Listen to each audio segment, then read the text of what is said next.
Welcome, Mr. Skindeep. Welcome to Bridge the Gap. My name is Holden Stephan Roy, and this is the show where we go through the lives of very interesting people such as yourselves, and we go through your journey and we extract knowledge nuggets and we learn a whole bunch of information and histories and whatever comes up as we go through your journey. So thank you for being here. Honestly, it's a pleasure to have you. I fucking love your whole backdrop. It is amazing. It is really well done. Um, Yeah. so yeah, how are you doing today? Why don't you give Uh, a little quick summary of who you are to the people? I've been told that's a smart thing to start the show with. for those who are in the know, peace, y'all. It's your boy Action Figgy Skinny, and I'm here with another toy review, aka a review of myself, Skindeep NPL, uh, aka Serious Black, aka I'm a guy who's been in the city for a long time, producing beats and just low key pushing people to do the best that they can. Yo, That's love what it. I'm about.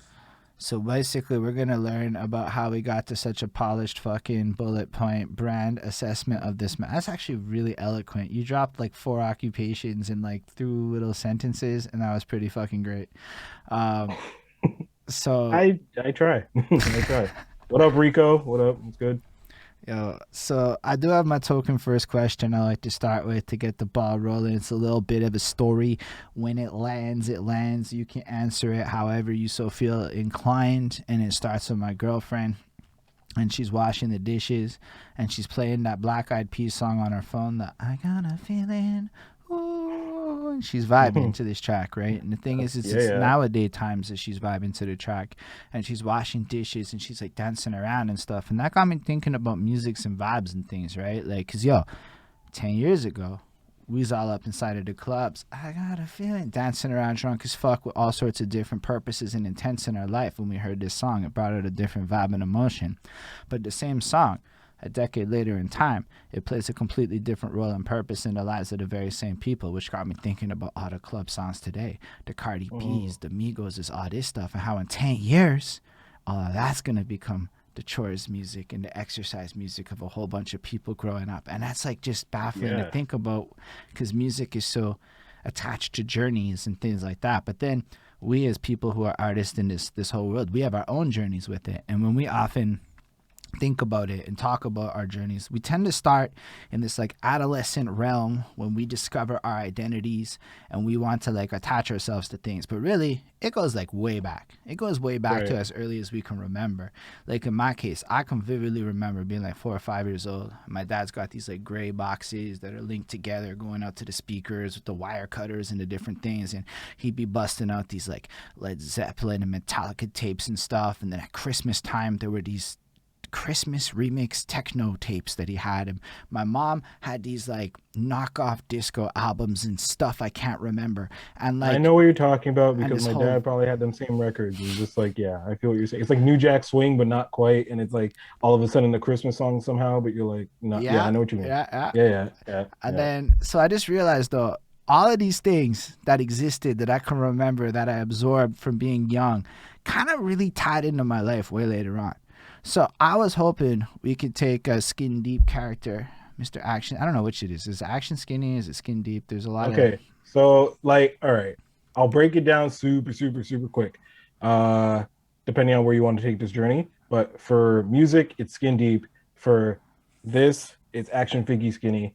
Skinny being from everyone who knows me in music as Skin Deep usually ends up calling me Skinny. I So yeah, that's respect. where it is. That's helpful. So skin deep it is because we do it in the music side for the most part, but it's your life, and so we can transition between the two, and whatever Call it me just works. Skinny. It skinny it Yeah. is. All right, skinny. Mm. So I want to hear about the musical soundscape of like a 3 to 5 year old skinny's earliest memories and what it kind of sounded like, the technologies, the vibes, the stuff that was like happening back when you like really just started the journey. Very early. Okay, so I come from a history of musicians, but not quite, but kind of really. My godfather is you could say local fame, but like Cali of Cali and Dub, he's my godfather. My father being Malcolm Roberts, aka Fitz, he spent a lot of time doing sound engineering for, local clubs, Balla 2, Station 10, bunch of shit. So they were around. So music back then, 3 to 5-year-old skinny is listening to a lot of Sade, some Bob Marley, some Toots, like a mix of everything. Some Sparrow, the Mighty Sparrow, because my mom's from Trinidad and we got the calypso like mixed in there. There's my sister. There's Bobby Brown, like a motherfucker. Sorry, I'm not gonna swear to her, but like Bobby Brown all day. We had the American Music Awards of 1990 filmed on videotape. So I knew the choreography to every little step I take. Actually, no, he did My Prerogative that year. But basically, yeah, it was wild. Like that's 3 to 5 year old skinny is that, and Yo, yeah, that's amazing. We're not done there. There's still stuff to unpack. So you got the VHSs going on. That's fascinating. And you were watching yeah, the VMAs, and you watched. That's a first. Nobody's brought up like memorizing choreograph off of award shows, but I love the yeah. detailed list. But that was a big thing. Y'all watched award shows every year. So my mom, yeah, we would watch like okay, it would be the roll call, but like mostly the music stuff. So it'd be American Music Awards would usually be the best one. Then you have the Grammys that would be kind of boring. It would be the NAACP. They would do award shows back then too, and then you'd have the Essence Awards, which was also them. So yeah, the NAACP Essence Awards or whatever. Those were sick. MTV, I don't know if they were doing award shows, but I don't think we had that channel yet. But essentially, my mom was just like big on that stuff. She loved Bobby Brown. She loved Whitney Houston. She loved like Anita Baker and like hold on, it's escaping me. Patti LaBelle, like she was big on that. So she would record the award shows to kind of have their performances, and then we'd run them back. And then as soon as I learned how to use a video player, I mean, sorry, a VHS video player. Wow, I'm old. I would just play it back every day, learn the dance moves, and then kind of that's where I kind of got my groove. That's amazing. Because honestly, I Yeah. was gonna follow up and ask if you dance. I ask all the everyone's dancing at 5 years old. I dance like I dance. Yeah, I dance. I love dancing. So dancing was a big dancing and like being like a. I also drummed as a kid, but like dancing was like a big thing because the first Running Man came out when I was a kid, right? So like Hammer hit when I was like 4, and that was stupid. Like the craze over that and over like just doing all sorts of Hammer moves and you remember MC Hammer like can't touch this. Okay, so imagine that you're a 4-year-old on that type of scale. It's basically like the scale of like Baby Shark, but it's Hammer. So all the kids, oh, right, Ah, you're right, okay, right. You're right. right. It's fucking Baby Shark, but it's Hammer, and everybody's doing Too Legit to Quit and Too like Can't legit. Touch This Too and legit. all that. And then he gets the soundtracks for like Ninja Turtles and like, come on now, like, and Adam's Family, and it's over. Come on, Hammer was crazy back then. So yeah, 90s, 90s, and 4-year-old and 3-year-old skinny. That was a time. Everybody who came up at that time, they know what I'm talking about. But yeah, it was some shit. Yo, this is already an excellent answer. So, alrighty, you're dancing, you're busting grooves. Were you like singing along, or were you just dancing or Yeah, I'd choreography? sing along to like my hardest to my best ability. I would try to sing, but I was more or less concerned with not so much the beat, but more the beat. Like I was really kind of into what was playing in the background. What were they kind of like getting down to? Especially like they had this one group. It wasn't Bobby Brown. They were 4 brothers, and I looked this up. Yeah, okay, so this is it's not really plagiarism now, but they were called the Boys, and they were like a 4-piece group of kids. Came, I think their parents were Jehovah's Witnesses, but for whatever reason, kind of like another bad creation, who I also really loved as a kid. They were just like really, really New Jack Swing. Essentially, to me, was like butter on bread. It was just I loved it, and that influenced me a lot.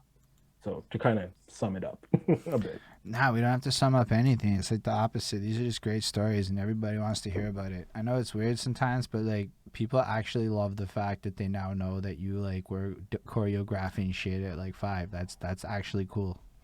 kind It's of it kind of goes into a bit of like me now. It has a lot of like how I go about life is like all that choreographed dancing and like listening to hit points and when to come in and all that stuff kind of played down into who I am today. So That's yeah. true. But also, we're just all humans and like we can all relate to that. But believe it or not, not everybody does the things you do. So everybody I ask this question to answers it extremely freaking differently.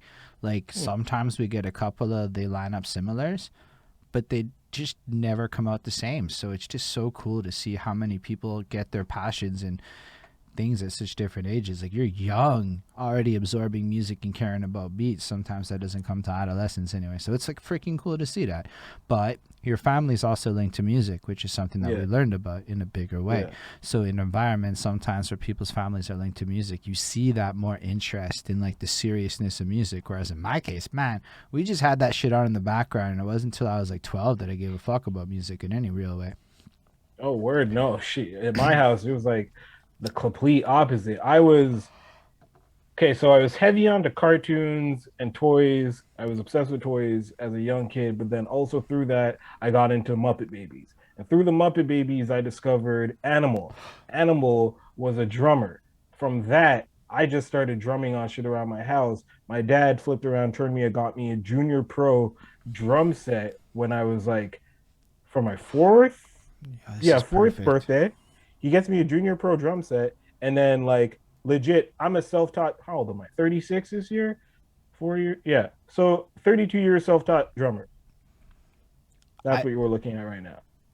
so far we're And in like great zones. We're gonna get to the today and now, but yo, just the fact that at 4 years old, you already started and you taught yourself how to play the drums, yeah, and you, all to like New Jack Swing beats, which is why I say it's such a big influence because all that boom mm. is like exactly what I But you just know what's crazy is I was yeah. listening to your beat tapes today, and granted, this is like back in the day. I've also heard some of your stuff that you sent me from whenever you made it, and Mm, yo, your percussion, I like you. Like, and I noticed it. It was like a standout side of it, but this, it just makes sense. You've been busting this shit since you four or yeah, five, or damn, that's a lot. That's real cool. So the next yeah. question is, were you into drawing when you were like down at this point? You're already into like fucking everything else. Yes, yes. I drew. Oh my god. Yes. Sorry, can I swear? You can Because swear I all don't you like. want. I'm smoking a All right. joint. You are smoking a joint. All right, cool. I will. Oh man, all right. Yeah, I did that outside before because, like, not per se of image, but I just don't usually burn in video settings. But most people who know me in this crowd know that I can burn down like a tree, so I'm okay. I was But like, I'm never going 4 hours without smoking a joint, so I hell guess yeah, after I cave.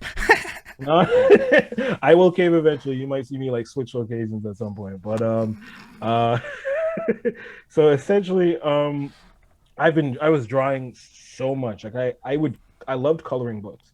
So I remember I had particular coloring books. I was really big into Ghostbusters. So I had this Ghostbusters 2 coloring book. I don't know many other kids who had this thing, but like you would have to like color in. Okay.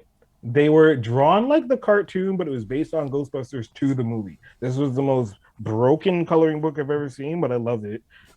Every scene from that movie, even them steering the Statue of Liberty is in there and you would color it. So I got into coloring and really being like about getting the colors right. And then I would draw my own stuff, my own heroes. But that was like later on, it was like when I was like 8.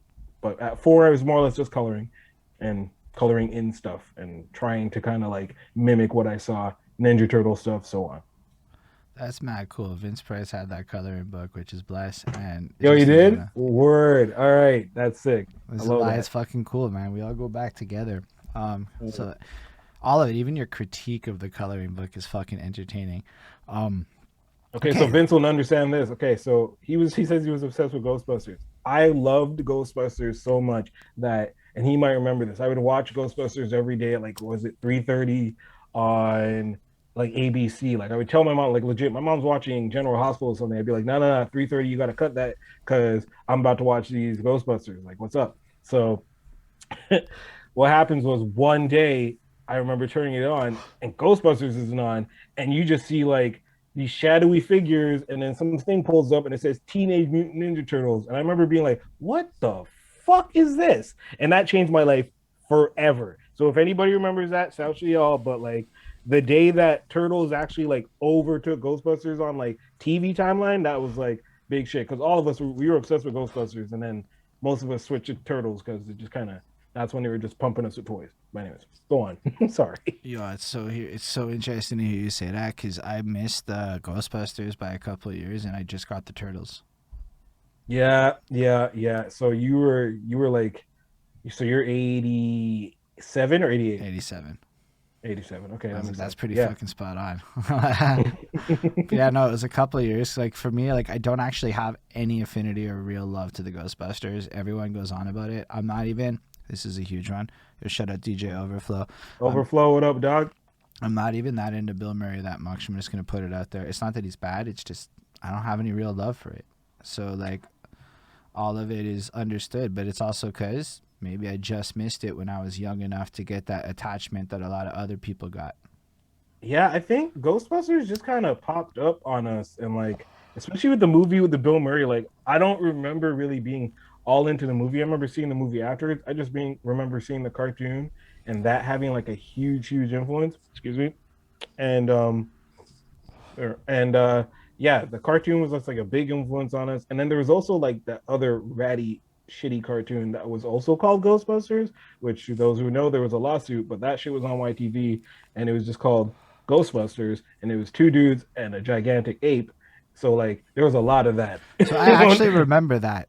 That I can that remember because I watched right, YTV, right? Like right. growing I up. loved YTV. YTV like brought me up as a kid. It's the best. So I want it to be on the right, zone. the best. Like they need to be honored for raising like kids through 85 to 88. They just raised us because No, big yeah, facts. And big facts. But yeah, that Ghostbusters show, the Ghostbusters that we watched, real Ghostbusters, He-Man, all that. Yeah, like we were kind of like that was our bread and butter. But then you got turtles. You like when you came up, you got turtles, and they fed us turtles morning, noon, and night. At one point, you would get Ninja Turtles every day at 3:30, and then still a brand new episode of Saturday at like 10 o'clock in the morning. And you're like, all right.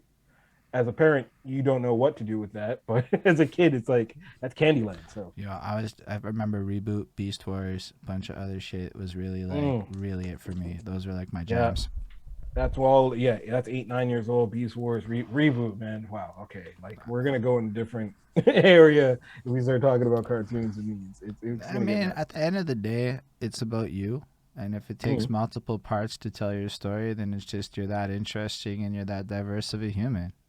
All that kind of fits into my story more or less. So I mean, it's more or less like a joint journey. It's just like as I was coming up, I was a nerd kid that would like love cartoons and didn't really get into basketball, but then like really stayed toward comics, and then music was in there, and Yeah, it's you kind know, of like a lot of us, dude. I tried out for the basketball team at Wager, and you went to Wigger. Hey, all right. so I'm 12 years old, trying out at the basketball team, having never played in my life. I got cut real fast, real fast. Um, Yeah. so I hear that a lot. So let's go back to your like five. So you're coloring, Mm-hmm. you're already studying music, you're already Yep. learning to play drums, which is Yep. serious, and you're learning to sing and dance, which is like Yeah. a lot of things happening. So I guess I don't know what else is super remarkable in your childhood that you want to comment on. As we go through it, I kind of go sequentially. You kind of play out your life as it goes a little chronologically. We tangent. But since you're already so fucking packed by 5 years old, I don't want to overlook key details that are dope. Shit. Well, again, I was mentioning my godfather being like at the time he was touring a lot. He was nominated for a Juno at one point, Oh, Cali, that's and serious. yeah. So he like my dad being like the sound man. Our our garage from when I was a kid, I've always been around sound equipment, like mid speakers, bass speakers, tops, huge gigantic snakes, like 12 channel to 18 channel to like 32 channel mixing boards. That's like my life. My dad would just like because my mom would work. Actually, no, my mom wasn't even working. I would just like go with my dad, and she was like she would work at some point as a crossing guard, but then later when she stopped, I would just hang out with him during the day, and we go like up north. He'd have to do like a sound check. I'm 4 years old or five. He's bringing me into these bars. They're like, you can't bring him in here. And he's like, what am I gonna do? And I was like, okay. So I go in with my dad. I'm listening to Smooth Operator by Sade in this van that like I think about. I'm about to be a father in the next 3 months, so I'm Oh expecting my shit! daughter. Thank Congratulations. you, and thank you. And I'm like thinking about the car seat and all this stuff that we got to set up, and like thinking back then, like I ain't have no kind of car seat. I was in the front with whatever rickety dink kind of seat belt my dad had for me, sitting in this car, bumping around, and like just listening to these tunes on this broken ass radio player, and like listen, Black Velvet. That's my jam. Like all these old joints that like I'm trying to remember the singer, and you might know him. Or actually Vince might know him. Uh hold on. Blind dude who would play his guitar like this. Somebody hit me. Either way, I loved him. Loved a lot of Canadian rock, loved a lot of old school like White Snake and shit. That's what my dad would play up there on our rides there. And like, yeah, it was just there's just kind of like a lot of moments like that. Concerts, being in places where I had no business being. Jeff Healy, that's yes, Shut up, Jeff Rico. Healy. Blocks for the Shouts to win. Rico. Oh, Jeff Yeah, Beck. Jeff back too, but Jeff Healy, whoo, whoo, actually shit. I think he did a concert up north, and I think my dad had to like bring the equipment for that. And like, yeah, I stayed to see that sound check because I was all about the sound checks. They would at least let me see the kid see the sound checks. And if there was big people drums as I called them there, I would rock them things as long as there were drumsticks. If there were not drumsticks, I would use my hands or whatever I could find. But yeah, that was Hold up. like Let's pause. That means that we're saying like this young skinny is up in mm. real stages with real drum kits playing real drums that celebrity peoples use. Before anybody would be there. But yeah. That Because my does dad, that's like, he that's would not bring like their equipment. that's just as cool, man. Like I went to this independent wrestling thing that my buddy Ooh, got to. Was the Chinese wrestling? IWS. No, it's the Okay, yeah, Chinese wrestling thing. I always forget OEW or something. My yeah, dude, yeah. my dude is the guy who brought them into Canada for the first time. So he did all of the shit to make it happen behind the scenes, and then he's Nice. the guy that was there. So your boy brings in fucking Chinese wrestling peoples. You go show fucking love, right? So I went Who's your boy? Hold on. Is it nuclear convoy. Oh yeah, I heard of him. Yeah, Of course. he's my dude. He's on Twitch now. You should, that's my All right. guy. Like All right. he knows all the worst things about me. All of Shouts all to all local wrestlers. Y'all are dope. So yeah, he just got into the journalism of it, covered the Chinese wrestling scene enough to catch their attention, brokered the deals, made it all happen, did all the legwork, and worked with whoever it was, got people from AEW and all the different leagues. Anyway, so I go out there, and I was at this thing, and I got to pick up whatever fucking local league it was, his championship belt, dude. And we took a picture with Bonnie, and it was so fucking cool just to like be at the ring and shit. Like I don't know, That's dude, that's dope. fucking blessed stuff to me. Just That fucking. is pretty dope. So That's now pretty you're dope. doing this with celebrity drums and shit, so it's like way cooler. It was cool at the time. It probably didn't impact me as much, but I mean, not then, but now that I look back on it, yeah, that is pretty cool for like a 4 or 5 year old to be doing, and like, yeah, Yeah, kind of. pretty sick. It's pretty fucking blessed. All right, Yeah, so can't complain. Can't complain. you're clocking mad experience points and you're getting over the stage frights because you already get the stages. It's a lot of useful things.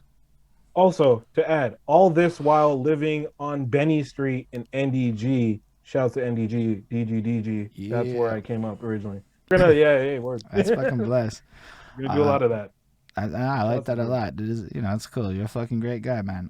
You know what? You know what I can say about Skin Deep here is everybody kind of gets a smile or a positive fucking vibe when they bring up this guy's name. And that made me so excited to talk to him that I probably got too excited because, when people have that kind of energy in the world, you just want to talk to them. That's not a fake thing. I don't put out fake shit like that. That was a real thing. It was an I observation I appreciate made. that. Anyhow, so you're like 5'6", you're fucking blasting around, you're doing all of this, you're dry and you're obsessed with cartoons and stuff. So, Yeah. I mean, I don't know what else is significant in this area that you want to bring up as the story moves along. Usually it's kind of like that until about adolescence when you kind of hear a song or whatever or some kind of significant thing. And usually with music, like we around puberty, it all changes a bit because we get our identities and stuff. So I know for myself, it was the Thong song by Cisco. Oh, I boy. heard that shit. Okay, look, for what it is, sure, but sonically that shit's a banger. Okay, I don't care what Oh anyone yeah, for says. sure. Yeah, But yeah, that yeah. was the first time I heard a song 12 times in a row and just wanted to keep hearing it again and again and again and again and again. We did that to my poor grade 6 teacher. It's a real story. As a class, Wow. we played that bad boy. So I'm wondering if you can kind of remember some of your early obsessions that you were like into and it was like really about your choice more so than that's my parents' records. 8 years old, going to New York with my mom's and my sister on a bus. Crisscross and Busta Rhymes The Coming were my albums. Like I stole Busta Rhymes The Coming tape from my sister. She was listening to SWV. We would switch, but like I remember having that tape and then going down on the bus and just like, I'm 8. I have no business listening to Busta's first tape. No That's business. fair. But my mom was cool with it. So I was just like, all right, cool. You niggas ain't shit that you abandoned ship. 8 is not right. But listen to me, that was great. And then I think that was 93. So that was right around 93, 94. Whenever Ready to Die dropped, we were in New York.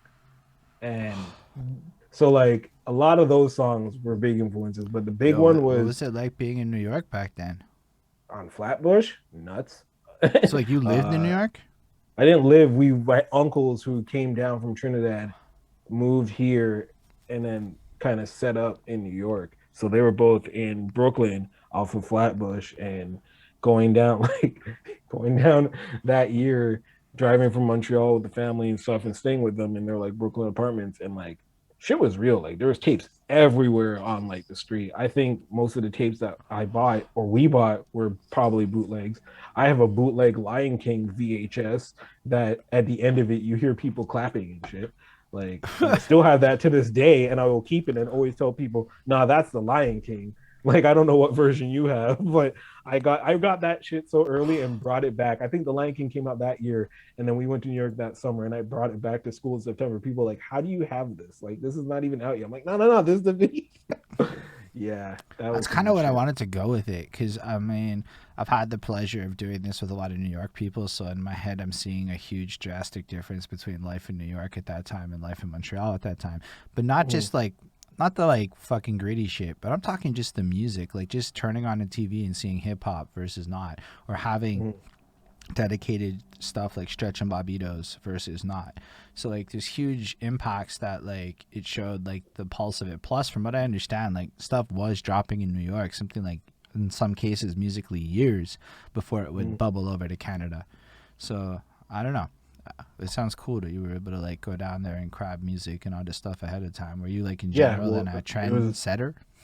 Uh, no, it was just like have a big influence from having an older sister who was like 6 years older. So take it as if I'm 6, she's 12, right? And then she's kind of coming up right into like that young adolescence of like hip hop music and whatever is kind of being passed down to her. So everything that she's kind of getting, I'm absorbing because I just wanted to be like her best friend, more or less. So That's shouts to my sweet. sister Keela. Yeah, we would just she would listen to like Biggie, and then I'd be listening to Biggie. She would listen to boy, listen. When I got a hold of Shabba Ranks, woo, ring a ling a ling, school bell a ring. That shit, like, listen, being a young kid and going to a suburban school because at this point we moved to Dorval, and I was like going to school with a bunch of kids who had never heard of hip hop before, and then like having to kind of like these are like some of my best friends now. These like a group of like 8 guys. These are my boys now. But like back then, kind of like trying to like explain to them like, hey, this summer I did this for 2 weeks, and then I brought back like Busta, and I showed them this, and they're like, why are you wearing like? First of all, they'd be like, Akil, why are you wearing your shirt backwards? I'm like, crisscross. Like you never heard of I missed a bus. No, and then Jump came here, and then everybody was on that shit, right? So like it was very like there was that curve as as you were talking about how things would like kind of bubble in New York or whatever in the States and then come up here. That was kind of like living proof of that where like I'm coming to school with my pants backwards already and teachers looking at me funny and whatever. And then like maybe 6 months later, kids themselves are doing that because crisscross is now getting big here and stuff. So yeah.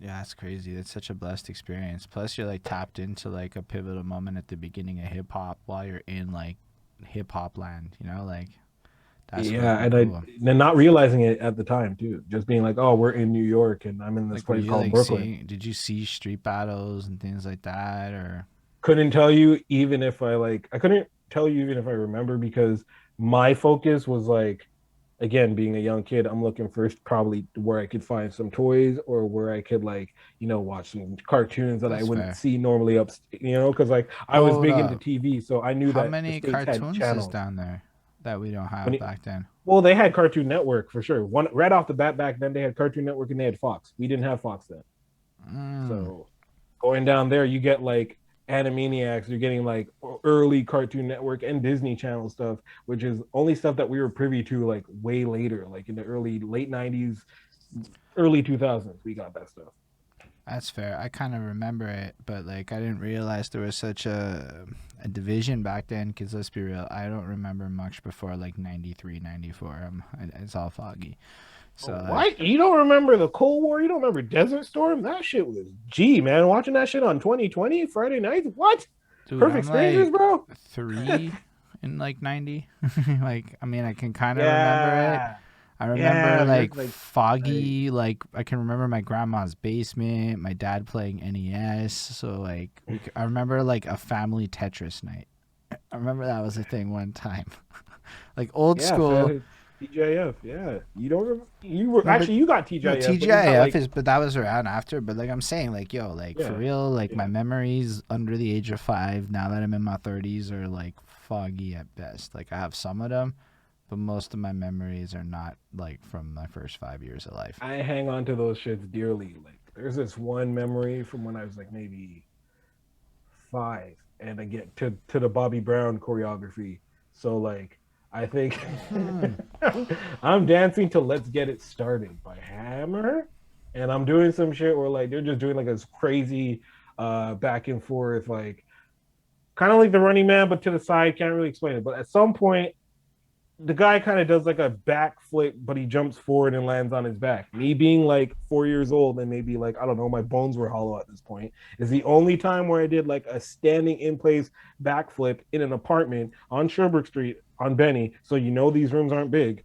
I did this in right. So I did this in a corridor, kind of in the slash living room from the leading to the kitchen. And my mom lost her shit. She's like, "Are you crazy? You're gonna break your neck." I didn't know what I was doing. Like I just did this, and next thing you know, my hands were in the air, my feet were where my hands should be, and I was flipping. And I was like, okay, No, that's incredible. yeah. I remember we did a musical in daycare, and I vaguely remember. I know I've seen it on videotape, so it's reinforced. So we did like The Lion King or Aladdin. I think we did Aladdin, and Mm-hmm. all I remember is there's this footage of me with a pair of twins walking up the hallway at 3 years old, and I'm like, this is the most interesting video that exists of me. And then you just watch That's us do amazing. custody's music, and I'm just like such a fucking dork at 3. But I mean, I'm 3, so it is what it is. And so yeah, I guess there's like memories there, but I don't have a lot but that from that era. Like most of my shit was like not as riveting as like Hmm. running up to like drum sets and being so musical. There's a lot of video game stuff. My dad played a lot of NES. So like yo, by 7 years old I beat Dragon Warrior 1. That's a flex, but like it's not the biggest it's just this what it is. That was the first video game I ever beat, Dragon Quest That's a 1. flex. That's a big flex. My dad wanted me to read, so he said play RPGs, Yeah, yeah, hell yeah. Okay, and I uh, feel you. and then he made me play Koei strategy games, which I don't know if you know what those are, because nobody knows what those are. Like Explain, like because I might know them. Romance of the Three Kingdoms or Bandit Kings of Ancient China. You would basically run a series of governments. So you would have a province, and you would Yeah. like manage the food, the military, the whatever. As you would invest in the ecosystem, raise up armies, and then attack Hmm. other provinces, and then raise your empire, and you try to conquer the map. That sounds like many games that I've played, but yeah, okay, I know what you're talking about. Oh, that sounds dope though. So that's what like I was doing when I was like fucking real young. So I mean it's kind of cool, and I read books and shit, but like it certainly isn't like a hodgepodge of specific memories that are blessed. It's more like we did a lot of things. I watched my dad play a lot of video games. I played a lot of video games too. Like my my dad got us a Nintendo, and we got like the basic what came with it, Mario, then Mario 3, because like no people were black people weren't getting Mario 2. That was a thing that black people didn't have. We didn't have Mario 2. We Why? had sometimes Zelda. Why? Because Mario 2 was like that. Like, listen, no, there was always the weird kid that you go to their house and they'd have like Super Mario Brothers 2, because that game was so like off and it didn't really make any kind of sense. So like there was a few kids that I would go to and they'd always like no diss to only childs or whatever, but like a lot of my only child children friends would have Mario 2, and I'd be like, all right, cool, you're just gonna hang out with that game. So there was that game. My mom got me this. I remember this flea market in Is it Hilden because Head. of like was there no multiplayer for Mario 2? There was, but it was super shisty. Okay. Like Mario 2 was just weird. Yeah, like 3 kind of had like more of the 2-player lockdown, So like but I 2 played 2 and I watched a crazy video on how they just stole another Japanese game and reskinned it and a bunch of shit. right, So like I now right, know about it, but I didn't right. know that like that was a thing that like people paid attention to who owned that game or not. Dude, what because okay, it's weird, but I'm a Gemini, so I'm weird and I kind of Nah, like you I'm great. too I fucking intuitive. love this conversation. But like Mario 2, when I saw that game and maybe even played it once, I knew that something wasn't right. Right? Like even then I was just like, nah, this ain't like this is not the same people that brought us the last game. This is something else because why are we like throwing fruit? This has nothing to do with Or like the it. You know what I dino mean? bird thing and Right? Like, shooting him. what is this saying? Why are you like shooting eggs out your mouth at me? This has nothing to do with the last game. There is no turtles. There's no like Goombas. Like what is this? Nah. Nah, And I'm three. for like, mom, no, like this ain't right. I feel you though. I feel you. I always wondered why this game was like in this franchise because you would get that because on the Super Nintendo they released that like All Stars All stars. edition, and that's when Right. I first played 2, and I'm Mhm. like, this is This is not ain't it. because you It's had like, what is 1 this? and you had 3, so like Mhm. why are you wasting your time with 2? Exactly. Exactly. So we had 3, and then we had this weird game called Breakthrough, which was just like a car game that you would drive along, like side scroller, and you would jump from like highway to highway, and you would shoot like rockets, you get power ups, and you get like all sorts of like spray guns, whatever. That game was wild cheap, but super dope. And then my dad, the year that my parents fucked up and didn't get me Power Rangers, but instead probably started the greatest thing they could have ever done for me, which they got me X-Men and Robin Hood Prince of Thieves, which is the one of the flyest RPGs on NES. Wait, If you say played say any say a word. Robin Hood Prince of Thieves Hold is up, a super I'm dope fucking RPG, googling this but right. not like classic RPG. It's kind of like it's different. It's very different, but it's a very, very, very, very, very good game. So like it's a game based off the movie. Yes. Oh, I Kevin like Costner, those. all that. Kevin Costner, all that, but it was really, really good because you'd be one dude and you'd be like walking around and you'd have like mini fights like Zelda, but then at some point they'd get into these like you'd have a party of people. So you'd have him, Azim, eventually Little John, who would like you'd have to cross a bridge to beat him, and he had like his There you stick go. I can spinning see over it his for a head. second. I just covered you for a second to show them what it looked That's all like on good. Google.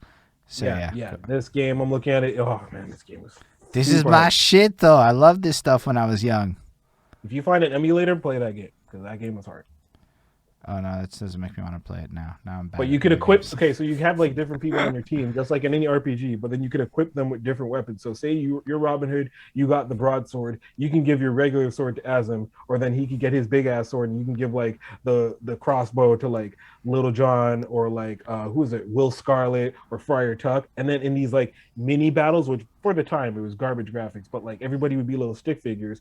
Those guys would have like some of the guys you equip with bow and arrows would have rapid fire bow and arrows to take out all these like soldiers that would come at you, and it was fire, man. It Did was a you ever dope play game. like fucking shit like Ogre Battle?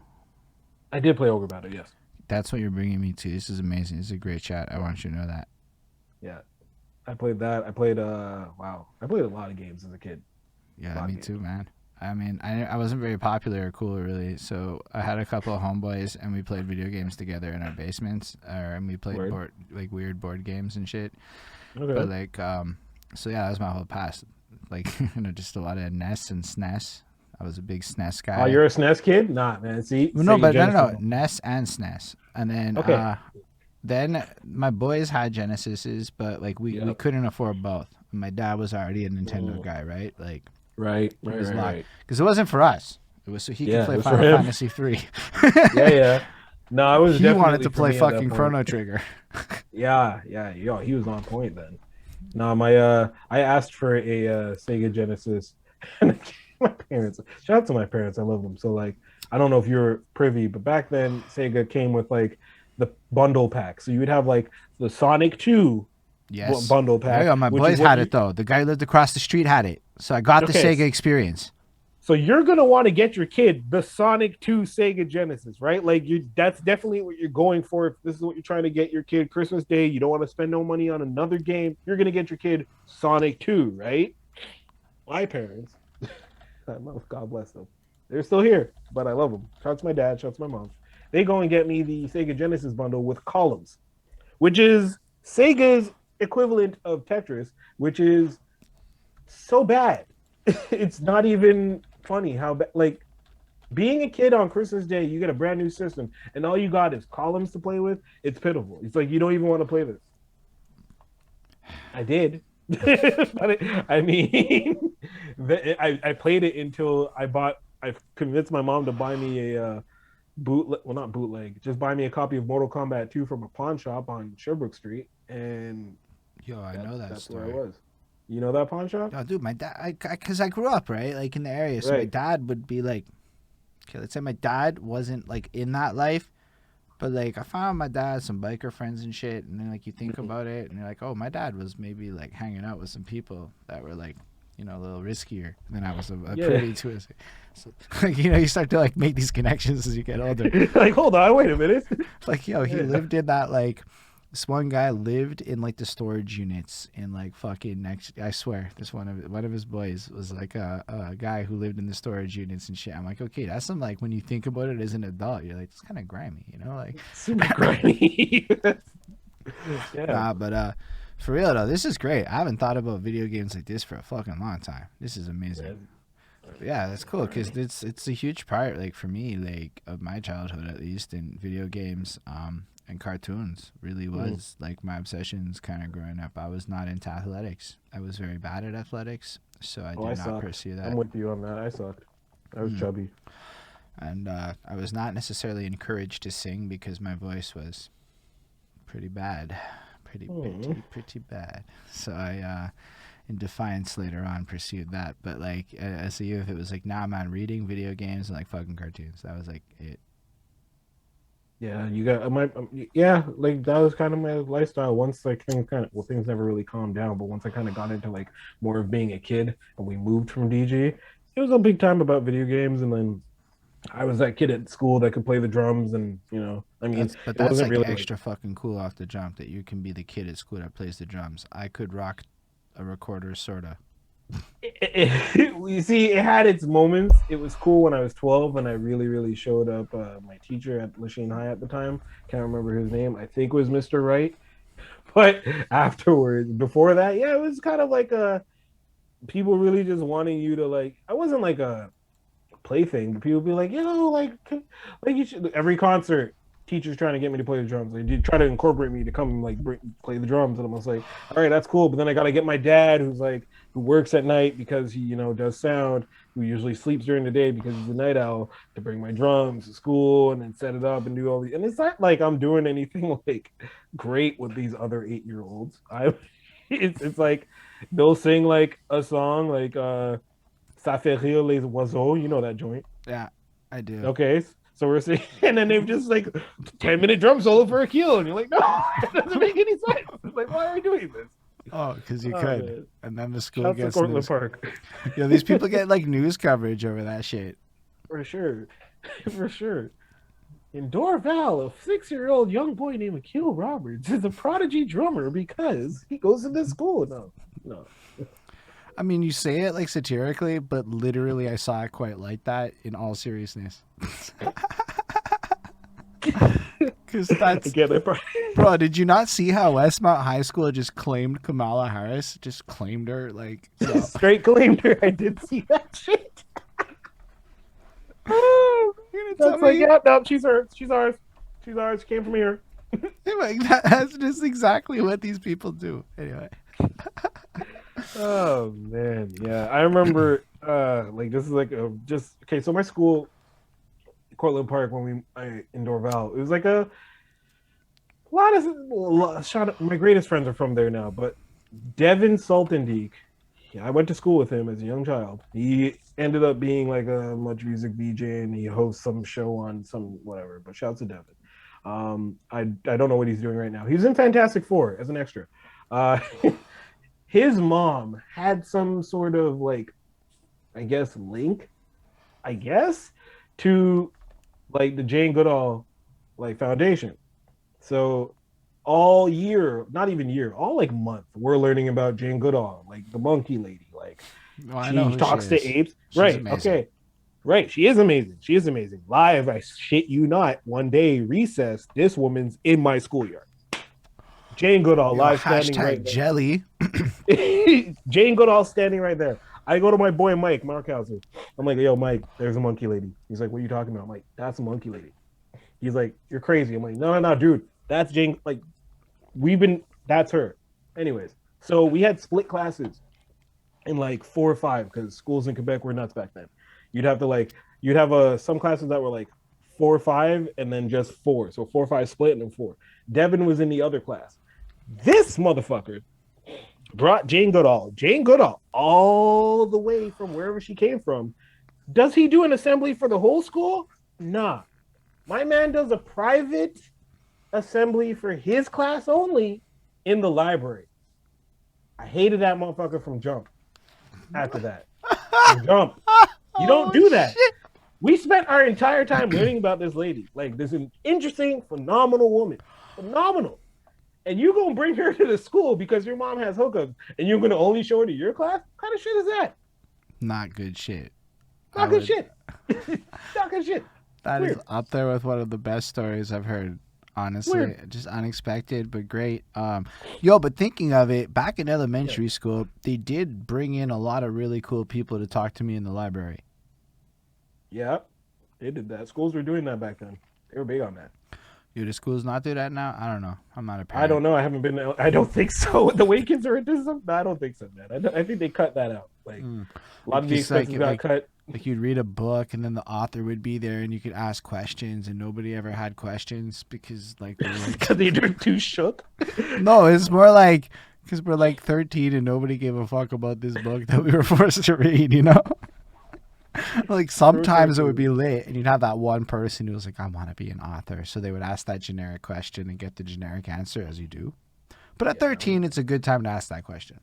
That was Amanda C back in my high school. She would always be that kid, like, nobody has any kind of questions. We just want to leave. And then you see her with her hand up and you're just like, glaring at her.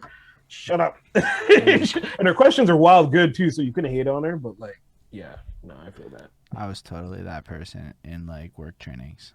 I'm like the guy at the end of the training or the meeting when there's like... You didn't listen at all? No, the opposite. When everybody knows that we have to go back to calls. And you know that Holden can come up with a question that'll take the man 10 minutes to answer. Okay, I like you then. All right, I like you then. But in high school, it's the same person. True. Damn. All right, I appreciate them now. Wow. And also shouts to Amanda because later in like life, she'd see me randomly and like I'm like walking before I have my car and she would just like be like, hey, you want to live somewhere? I'm like, I haven't seen you in years, but sure, I'll take this lift to the terminus. Thank you. You know, so always be nice to people because you never know. Facts. Yeah, people remember the craziest stuff. Like often the craziest positive stuff. All right, so you're like young and you're basically drumming and stuff. Yeah. Do you like rap or anything? Are you a rapper? Okay. So like all producers are rappers. This is my thing about that. All producers are rappers that wanted to rap but are just too shy to actually rap. Or not shy, but we just can't be bothered with it. You know what I mean? Like yeah, I could think of words to go to this beat that I made, but you could do it too. Right? And then I could just really enjoy what you're saying, but also I just get to listen to my beat more. That's the way I see music. I'm dissecting the beat. I don't hear rap. Like a lot of people will be like, oh, I need conscious rap. I need like grimy gangster shit.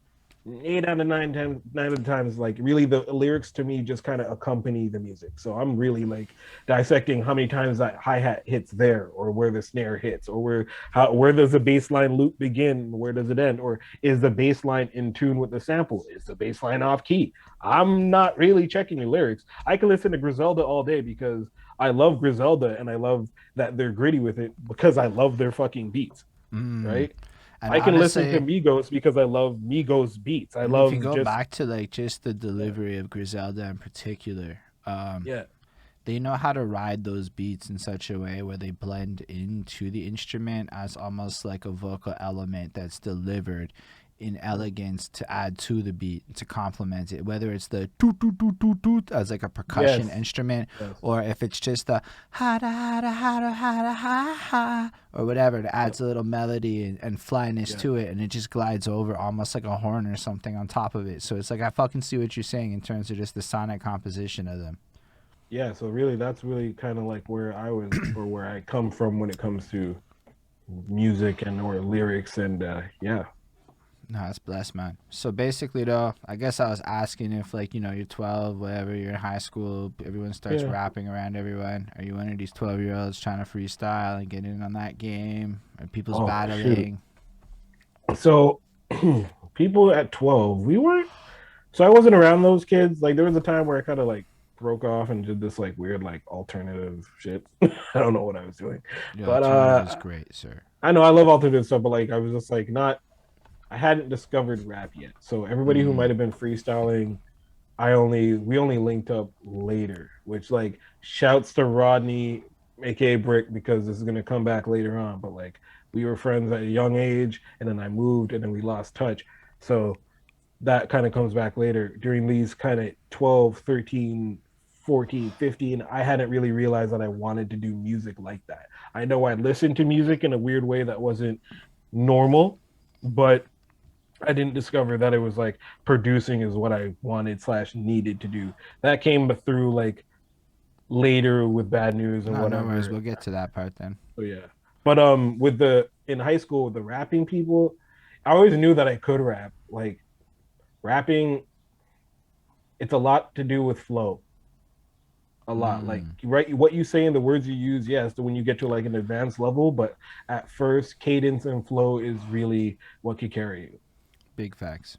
Straight up and down. You can say absolutely nothing, but if your flow is great, it's amazing. Honestly, I know a lot of rappers don't like that, but that was like the hardest lesson to learn as a rapper.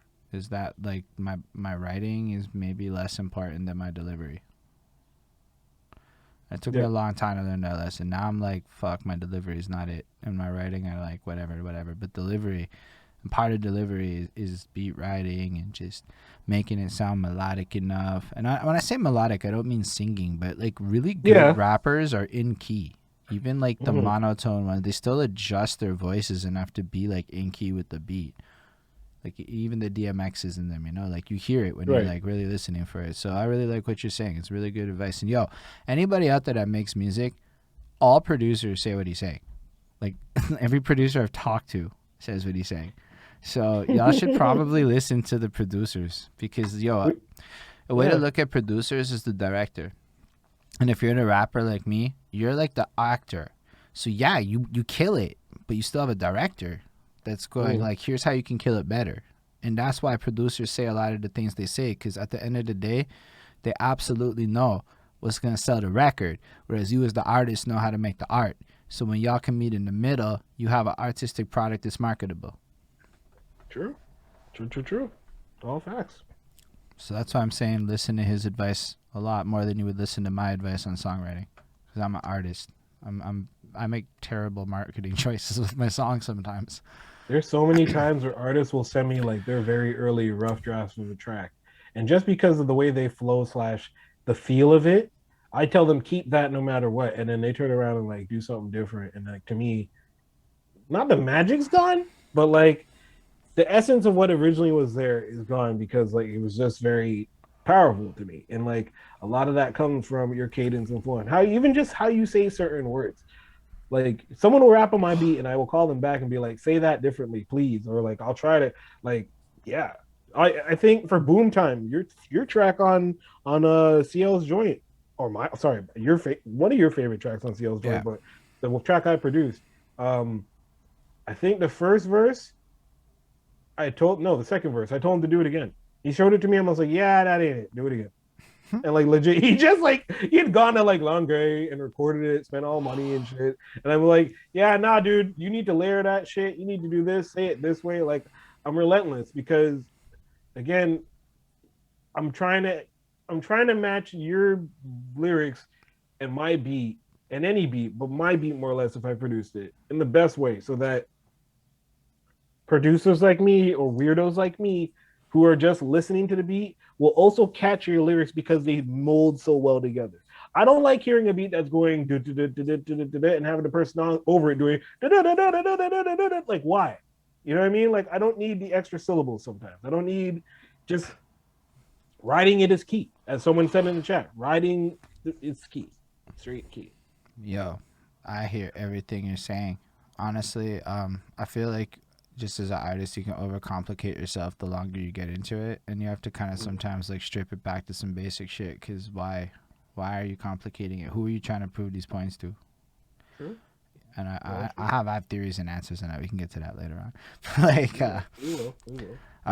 So yeah, let's go back to you though, because you're still fascinating. Are you still drawing in high school? Is that like gone past coloring? And are you like still action figuring at this point? Are any of these things like fostering? Because again, these are all pivotal parts of the Skindeep character. All fostering. This guy's my weed man now. This is funny. So he's one of them. But dude, I had this boy Julian. Yeah, not blowing up the spot or nothing because he doesn't even go by that anyways on the streets. But I had this homie and he moved into the neighborhood and he'd always get all the toys. But like his, you know what I mean? Like I'd be like, yo, like just like I wasn't a prick kid, but I'd be like, yo, just like run me that Batmobile. And he'd be nice enough to run me the Batmobile. So like he was maybe 5 years younger than me. So I'm not saying that I'm 12, 13, hanging out with like an 8-year-old, but I'm like, we would like grew up in the same hood. So obviously we play in a circle together. The circle was a spot near my parents' crib in the front where all the kids would play. So like we were kind of like gang at the time. Yeah, toys were fostering. I was drawing like a lot. A cul-de-sac in Dorval? Right, cul-de-sac off of Villa Legault, off of Cardinal in Dorval. Like that's Bro, I can picture that shit. Right, and that's like where I grew up, where we kind of did our wrestling matches. Winter came, we did our like. You did wrestling matches? Oh, Pause. yeah. Let's talk about your wrestling life as a young man. Shout out to my boy. Okay, so my boy's actually twitching right now, but shout out to my boy Dave, Serious Dave. He brought me into wrestling as a kid. And we would do matches for all the other kids who weren't privy to this shit. And then we introduced them to Royal Rumbles. So it's like, oh my gosh. Yeah. So there's a circle, dead ass. There's a circle in the middle of the cul-de-sac. So obviously there's a cul-de-sac that goes around, but then there's a circle where there's a fire hydrant. So that is the wrestling ring. The cul-de-sac. You get thrown out of it, and it was me and him. I think we had a match, and the shit. I think like he was trying to impress some girl that was there that lived on the block, whatever. And real quick, shit kind of got real fucked up, and he didn't signal that he was about to chokeslam me, legit chokeslam me, because my character, I loved X-Pac, and people back then, niggas are mean. I mean, sorry, kids are mean. I dropped it. Anyway, kids are mean. They would make fun of my lips, so they call me Frog Boy, whatever. So I call myself X-Frog. He decided to chokeslam me onto a sewer lid, messed up my back for days, long time. I, in retaliation, you know the move, the X Factor? I do not. But if you describe what it is with wrestling terms, I'll probably follow it.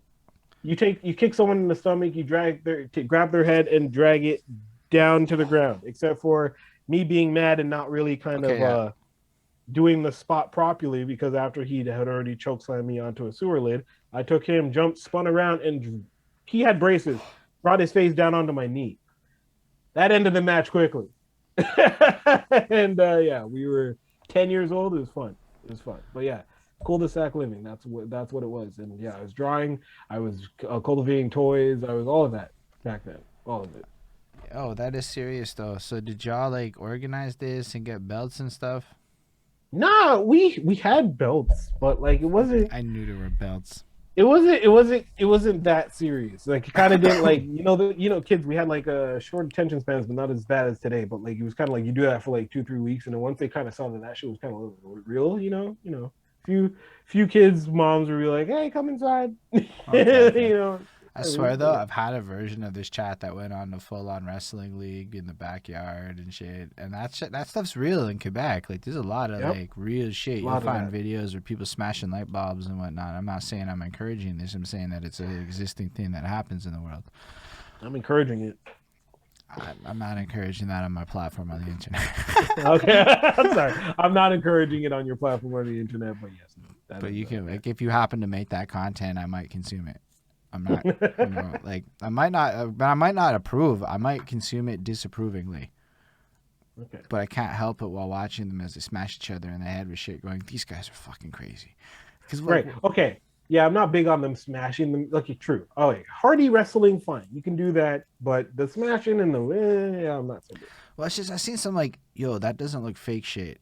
That's when it's like, I don't know, man. That doesn't like, yo, like, and I don't want to like shit on this stuff, right? Because again, we're talking about a culture that I really, really respect, but I've actually then seen some of the deep underground shit in, and you're like, yo, like it's like they watched Mick Foley fall through, and they're like, that's it. That's what I got to replicate. Yo, hold it. Listen, so that's exactly where I was going to go with this. It's like you have the guys that are like amateur and they're respectful to a culture, and you're like, yeah, that's dope. But then you have the amateur that's like trying to do all day ECW, and it's like, no, but you really don't need to have like a pane glass fire match, right? Like you don't really need to be doing like a barbed wire rusty fork match. Like we don't need to be doing that in your backyard. I know that like back when I was a kid, my dad would rent those WWF pay-per-view tapes, and we would watch them. And you know what? It wasn't that extreme, and yet I was highly entertained. They were good. Those ones were good. I wasn't really privy to those back then. I only got into wrestling like again 12, 13. I got into wrestling at the Attitude Era. If anybody knows what that is, shouts to you. Yeah, like that was if it counts. I just watched those tapes, but didn't get into wrestling until much later. So I just got those tapes, and then 2007-8 was my little wrestling stint, and mostly because of my homeboy who ends up bringing in the Chinese wrestling. Is that Ruthless Aggression? Well, were you sorry? Depends on what you're watching. Are you watching WWE? So I watched the Jeff Hardy run of 2008 when he finally wins his championship. Oh my god! Oh, wow, that's a weird one. That's like Chris Masters and shit. Hornswoggle era. Hornswoggle era. Oh yeah, I think that's right where I fell. Oh, I think I was clubbing then. Yeah, that's what I felt. I was not clubbing. I was watching wrestling pay-per-views in the movie theaters. I started making fun of wrestling. Like I started off being like, "Man, wrestling's stupid. What is this dumb shit? Who's this idiot, The Rock? What is this? Blah blah blah blah." And then I watched like 1 or 2 episodes of like Monday Night Raw during like peak Stone Cold, that stuff. Like the night Chris Jericho like debuted on Raw, I remember being in my basement and seeing that shit, and that was nuts. Like nuts. Like Stephanie McMahon being crucified on like Undertaker's cross nuts when that's the type of wrestling I got, and it was heavy. So by the time I got to your shit, when it was like John Cena and like Jeff Hardy finally won, but like to did you see the match? I think there was a match where like him and Undertaker were fighting, and like Undertaker still beat him, but like he literally was just like, listen, dude, like I gotta raise your arm because like you busted yourself up. And at this point I was kind of in my head like Jeff Hardy was always tag team to me, so when they split them up and Matt went to SmackDown and Jeff was on Raw, I was like, I can't do this. Yeah, but the thing is let's be real.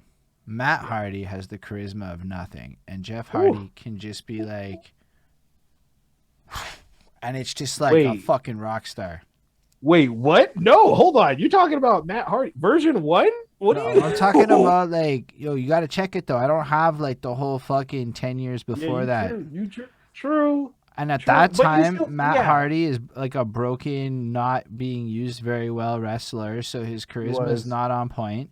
He honestly is not doing the best. He's like, I'm talking like the interviews and shit, and you have Jeff Hardy who doesn't even have to talk, right? He doesn't have to talk. He's just doing, dude, I swear I do shit like this to this day because Jeff Hardy did it, and I stole that from Jeff Hardy, and I just never stopped doing it. We all do that. Yeah, that's Jeff Hardy. That's the Hardy Boys for sure. Yeah, that's Jeff Hardy. Like, he kept doing it. Yeah, you're right. And then you're like, yo, Jeff Hardy was doing 30-foot swanton bombs, and Matt Hardy was not doing 30-foot swanton bombs. 30-foot swanton bomb. Okay, all right. Oh, yeah. So you see what I mean? Like, that was it. But that's it. 18 months, and then I'm like, bro, I can predict the end of these matches at the beginning of the match. It's boring. I can't watch this no more. That's where that era went. That was real shit. Like you could honestly get like you didn't want to gamble. It was just anyway. John Cena wins was a real shirt. I need that shirt. Oh man. All right, so you're doing wrestling stuff like that. You drawing. You have all this stuff going on. High school's kind of cruising through. Y'all are you like involved in like the internet culture at all at this time? And bro, So this is gonna be wild to you, but I didn't have a computer until I was 16, my Wow. last year of high school, getting out of it. So like internet and that shit wasn't in my house. So I Not that knew it wild to me. because no, okay, dope, sick. I knew it because of obviously being in high school and people who had the internet, and you're like, oh wow, like dial up. And you're like, hey, you want to see this nudie picture? And it'd be like, so like all that kind of stuff. But by the time in high school, by the time I graduated, we got a computer, a compact Presario. I picked it out. Hell yeah. Um, and we got, I think Bell high speed internet just came out that year. So that's where it was. Fair enough. I got a computer at like 15 or something. Not like me, but the house. And then I got my first one at 17, so mad relatable. Right. All right. Makes sense. So, what happens after high school then?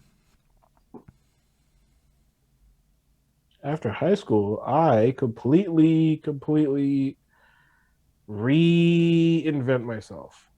Actually, after high school, at this point, um, so like in high school, I was not like a nerd. I had friends, there was like, nothing that was like bothersome, but like as any young kid back then, you want to be like hip to the ladies. So me being Akil Roberts back in high school, I had to kind of really lean into this. That summer is when I was like, I want to be a producer. I heard Timbaland Timbaland's the guy who did it for me, and I was listening to a lot of Timbo, a lot of Aaliyah, a lot discovering Double Time, and like while kind of working this Gazette job with my pops, which we deliver the I papers swear. over. I know there's a lot, so much. While delivering the Gazette, um, and No, like this is great. This is in high school overnight, still. this is going. What? This is still in high school. This is the end of high school, so this is like grade 11 going into CJEP because I was a decent student, but not the best student. So there might have been some hiccups. So I was like, I'm just kind of like discovering, producing, and realizing like my ear is not like for play. Like I'm not. This is not me just being weird. Maybe I'm meant to make this stuff or whatever. So as we get this kind of computer, I kind of like start listening to this show. Shouts to CQT called the Cypher Queens, and this young DJ Sugar Needles, who's now in New York. She's like an OG head, and like her two friends, female ladies, loved hip hop. They were only playing the underground stuff, E Rule, the High and Mighty, like all that stuff. A lot of lyricist lounge shit. So I'm listening to this stuff while delivering the Gazette at nighttime with my pops on like Friday, Saturdays. Grade 11 that year, senior year, all that weird stuff. Like kind of like I don't know where music was then, but like I think it was like I graduated 2002. So imagine music in 2002. 50 Cent hasn't dropped yet. Right. This is right before 50 dropping. And then I spent some time at Cartier because I wasn't quite done high school. I had some math. I mean, fuck math. Fuck 514 math. Never used it. And yeah, I had to be in Cartier for math and physical science. Got over to Abbott like September 2003, and 50 just dropped. So Oh, you got to go there to you are. Cool Abbott. Yes. Yes, I did. That's not I fun. complete. So like I went from fat skinny, well, fat Akil, to I'm now skin deep, dubbed by late Bad News Brown, Hold and up. Yo, what? that's yeah. Bad News showed me Fruity Loops. That's big. How did you meet Bad News? Bad News was staying in Bad News is from Hudson, and then went to high school with my childhood friend Oliver. He went to high school with his older brother Kirk, who were kind of like, and Kirk rapped too. And they also went to high school with who is now Dirtwork, Suski back Right. then, Michael Suski. And yeah, Bad News, he kind of like he jumped from school to school, but like he ended up at Lachine High, and he was friends with Kirk and them, and then he was staying at Kirk's house some on weekends because being in Hudson back then and not having your license or whatever, and then going to, yeah, sure, happy birthday, Bad News Brown. Oh shoot, that's wild. I That didn't is even realize wild. that. Shout out Rico That's Blocks. wild. Shouts Rico, but yeah, News would be staying at Oliver and Kirk's and Kalila's in their house, and then we'd be over there and he have a computer. They got a computer. He put on Fruity Loops. And when was So he this? showed us that shit. This is 1990. Okay, no. I'm still in high school at this point. Grade 10, 11. This is 2000, 2001. That's crazy. So like Yeah. you're like sitting there learning how to make beats in a sense from Fruity Loops off of Bad News Brown way back when Well, I'm he just like, brought the program. He just left it there because he was like, he would stay in the basement, but then mm, he would go back to Hudson on weekends, but he would stay there during the week and whatever, and like kind of building up himself. I kind of realized why he would stay there on weekends instead of going back to Hudson because he would have like we lived at Pine Beach, which if you know the trains in the West Side, Pine Beach is like yeah, basically right by the 211. And then you take 211 and go right down to LG. So that's an easy way it's to get like right honestly, downtown it's real like quick. 30, 45 minutes just to add context to get downtown and like even a higher traffic time. Yeah, yeah, essentially. So you're getting downtown like real quick by public transit at the time, and he would just stay there to kind of get his name up. I'm guessing and build up the Bad News Brown thing to a point where become getting back to my name, like I would always talk to Paul about like random stuff, nothing, but like just like girl shit, whatever, whatever. And then I remember being at the house one night and he might have been there and like we are just like messing with Fruity, whatever. And then I told him some stuff, little girl problems, whatever. And he says to me, he's like, "Oh well, looks are only skin deep." And I was like, "Oh shit." I'm like, that's it. That's thank you. That's it. And at the time, I didn't know Paul was Paul to me. He wasn't Bad News Brown. We'd run into each other when I'd be coming home from school or Abbott, and he'd be going downtown in the Pine Beach underpass. And homie was like, "Yo, like, what you been up to?" I'm like, "Yo, I've been trying to make beats." He's like, "Oh, word, you gotta like send me some." Like, I'm like, "Yeah, sure, I'll let you listen to them, whatever." And I was like, "What have you been up to?" He's like, "Oh, well, have you ever heard of this guy, Bad News Brown?" Who I had actually heard of, Bad News Brown, but I didn't realize it was him. He's like, "Well, that's me," and that was just like, but we didn't work like that. Like we'd see each other, we'd dap it up. I've known him since I was a kid, and then like he was just like very very aloof because again he was doing his own thing. He was getting his performing and whatever, whatever. But at the time, I just see Paul as Paul. I'm not seeing him Paul digivolving into Bad News Brown and doing what he was Did doing. you You know what just I say mean? digivolving? Can we Yeah, just yeah, great yeah, yeah. reference? I'm a Digimon kid, I so fucks with it I will heavy. say Digivolve. It's pretty Yeah. cool. It's a better reference than Pokevolving, I think, because you retain your memories and shit. Like your whole personality changes, I think, when you Pokevolve, and you don't with the Digivolve, if I'm not mistaken. No, you don't. You're with the well. The thing is with Digi is that they just kind of accompany you. They're like not your pets, but like they choose to kind of be around you. Like we're soulmates. We're gonna hang out. Whereas a Pokeball is like entrapment. They don't Mm. really have a choice. Like he lets Pikachu ride out because Pikachu will fuck him up if he tries to get up in that ball. But Squirtle, Charizard, all them other joints, they're just being them balls. I don't know what it looks like in there. It could be a condo, but to me, it doesn't look like it could be that comfortable. I don't Mm. I pictured it know. like a condo, to be honest. I don't Maybe know. that was So yeah, just that fashion. Anyway. so we I went to Cool Abbott. Yeah. I went to Cool Abbott and it was a time. I had this do-rag because I'm almost like it was all about 50 just dropped that summer. I was like I kind of went in the I think it was the winter. Yeah, I went into winter semester and then September 2004 ish. So do rags, baggy G, that shit was heavy. That was when I was going there. Yeah, it's crazy. Yeah, yeah. How long did you stay at Abbott for? Way too long. Oh, nah, man. I Van Wildered it. Like I think I was there like 3 years, Mm, maybe four. I started the fall of '05, so that's dope. So I might have seen you because like I was there till at least 07. Oh Yeah, 07? Oh 07.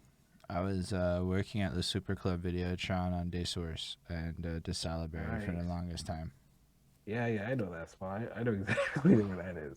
That's great. So like were you all right, you're Abbott 2005 ish, you're getting Oh, in 05 to there. '08, What was your program? social sciences, but I was in the club rooms all the time. Okay, so you're in social sciences like as you're getting because that's what I was in, but then I No, my transferred to get in creative. was science, and then I went to Oh, social. oh word. Okay, my getting was social and I switched to Yeah, my creative arts parents were media. like, "Do science, and we'll fucking leave you alone." And I'm like, "That sounds like a sick deal." So I did My parents are science. like, you can do what you want now. Not what you want, but like you could, just follow your dream. And you want to do this music stuff, okay, go nuts. And like I figured what's closest to music, media. So I kind of went Mm, all around in the radio, art, video editing. Shouts to Ron Hallis. Yeah, Yeah, that's yeah. blessed. Ron Howard, sorry, and yeah, like yeah. That's where I was with Abbott. I was like told do a year of science, and then you've tried it and you can do what you want. I did the year of science. I moved into social because I wanted to be a therapist. Word. What club rooms were you in? Yo, Christian Fellowship, Sea Sky. You're stop it. You were big. You were Christian Fellowship. I was an No, exec at the Christian no, Fellowship for you a were semester. not. No, you were not. I made fun of you. Oh my god. No, I made fun of y'all. Okay, hold on. I get it. All right. I'm not. I I made fun of swear you for so 2 years. much. Well, Oh my by the god. end of it, I started smoking weed a lot more publicly, and they were kind of like, Right. "Bro, get the fuck out. You're not here for But the then you right were in Sea reasons." Sky. Like I was in Sea Sky. Like I was all day in Sea Sky. Yeah, I was the program director of Sea Sky after the old guard came in and the new guard took over. I hated you. Niggas. I hated y'all. I was old guard. Yeah, but so there was like Like this, bro. Like, were you there when they did the CD sale and they like fucking liquidated all that shit, and you had a minute to go fucking buy whatever the fuck by you could? whatever. That shit was so dumb. I think I left at that point because I was there. There was like Sarah Lou, this creepy dude, Chris Carpisi. I can't remember. There's too many letters Matty in J. it. Right? Yes. Man, there was wild people like at Sea Sky, and like, yeah, it was. I remember what was the song that I played that I had to edit like every. Yeah, you Cameron's song "Fuck You," the "Fuck You" app. I played that on Sea Sky. I played that in Dude, I played direct. whatever the fuck I wanted on Sea Sky. There was no rules by the time I was there. Yeah, Bill didn't want us doing that stuff. Like Bill Mahone, shouts to you, homie, but Oh, Bill he was did fine. not want us playing all that craziness. And I think we had like a little beef with the anime club because they were doing anime stuff in there, and I decided to play the Fuck You anthem for them. Bill didn't get too happy about that. Kind of, I think he locked down Sea Sky for a week, and then within that week, the anime club was open. These niggas had a motherfucking orgy in the room. They really would do that shit. That's not Yeah, fake. they did it. They really did a lot. They had a straight up orgy, and like security caught them, and that room was like not at all clean. Like I know the you know what I orgy mean? people. I know those people because Right? they would be hanging out in the CF after. I would just be like, man, imagine that stank. Like that was wild. No. Yeah, one time though, then it became the Chinese club after for some reason because they moved I it think away. it did. I think it And went. then Yeah. I just remember straight up smoking herb in a shisha in that room one time, and it was strawberry flavored, and it was the only time I smoked weed inside the school because it was post 2005, so the ban had kicked in. Yeah, because before that we had what was it, that weird coffee shop downstairs. We had this weird like just coffee cafe place fucking where people just smoke cigarettes all day Yeah, and weed. I just like I came in the semester after. Ah, you missed it. You missed smoking in places, man. I hated that shit. I hate getting a fresh shirt, going to like Annie's or whatever club there was at the time, dancing my ass off, coming home and having to like not wear that for a month. Yo, I just Hated gotta that. say, Mr. Lance JS hit me up in the DMs just to say salute and Oh you shit, stayed Lance, true what up, and dog? shout out like that. So when you get a DM like that, you gotta pay it forward. You know what I mean? Yeah. Shouts to Lance. Him, hey, okay. This is gonna be a funny one because all right. Do I have a time to go grab a quick beer real quick? It's on my No, fridge. actually, you know what I'm gonna do? I have to pee, so I'm gonna throw up Go a for beer it. right back. We're gonna play one of your fucking tunes, and we'll be Hey. right back. Yo, welcome right. back. Yo, just so that everyone knows, C-Sky's the Abbott radio station. There's this little, just to add some context so that they can really Yeah. just picture it. Because, yo, it's called Bridge the Gap, and we failed because I got caught up in the nah, I mean moments. I did know what you mean too much. So, like, you just got to picture in the basement floor at Abbott, there's this little club room area, and it's like a U-shaped thing. Yeah. And all these club rooms would just be there. And so you have a bunch of basically allegiances of people in clubs. So the Christian Fellowship, the Anime Club, and the college radio station were in the same hall, and then a Muslim club, I believe, was up the hall there, and it was just like this weird smorgasbord groups of people. It was a fucking crazy place in my opinion. So I spent all my time there. I loved it. Yo, that Christian Fellowship one. Okay, which track did you just play? I always talk about H-Man. Oh yeah, I do because I have your Bandcamp, so it was heavy with H-Man and Crazy K. Yeah, I love that joint. That was great. Christian Fellowship. There was one dude in there who I liked. He was super cool. I think he was like their leader at the time, but at one point he just said something that was kind of like a little bit suspect slash Proud Boy, and I was just like, okay, I'm all right. Yeah, depending on when, I can kind of get what you mean.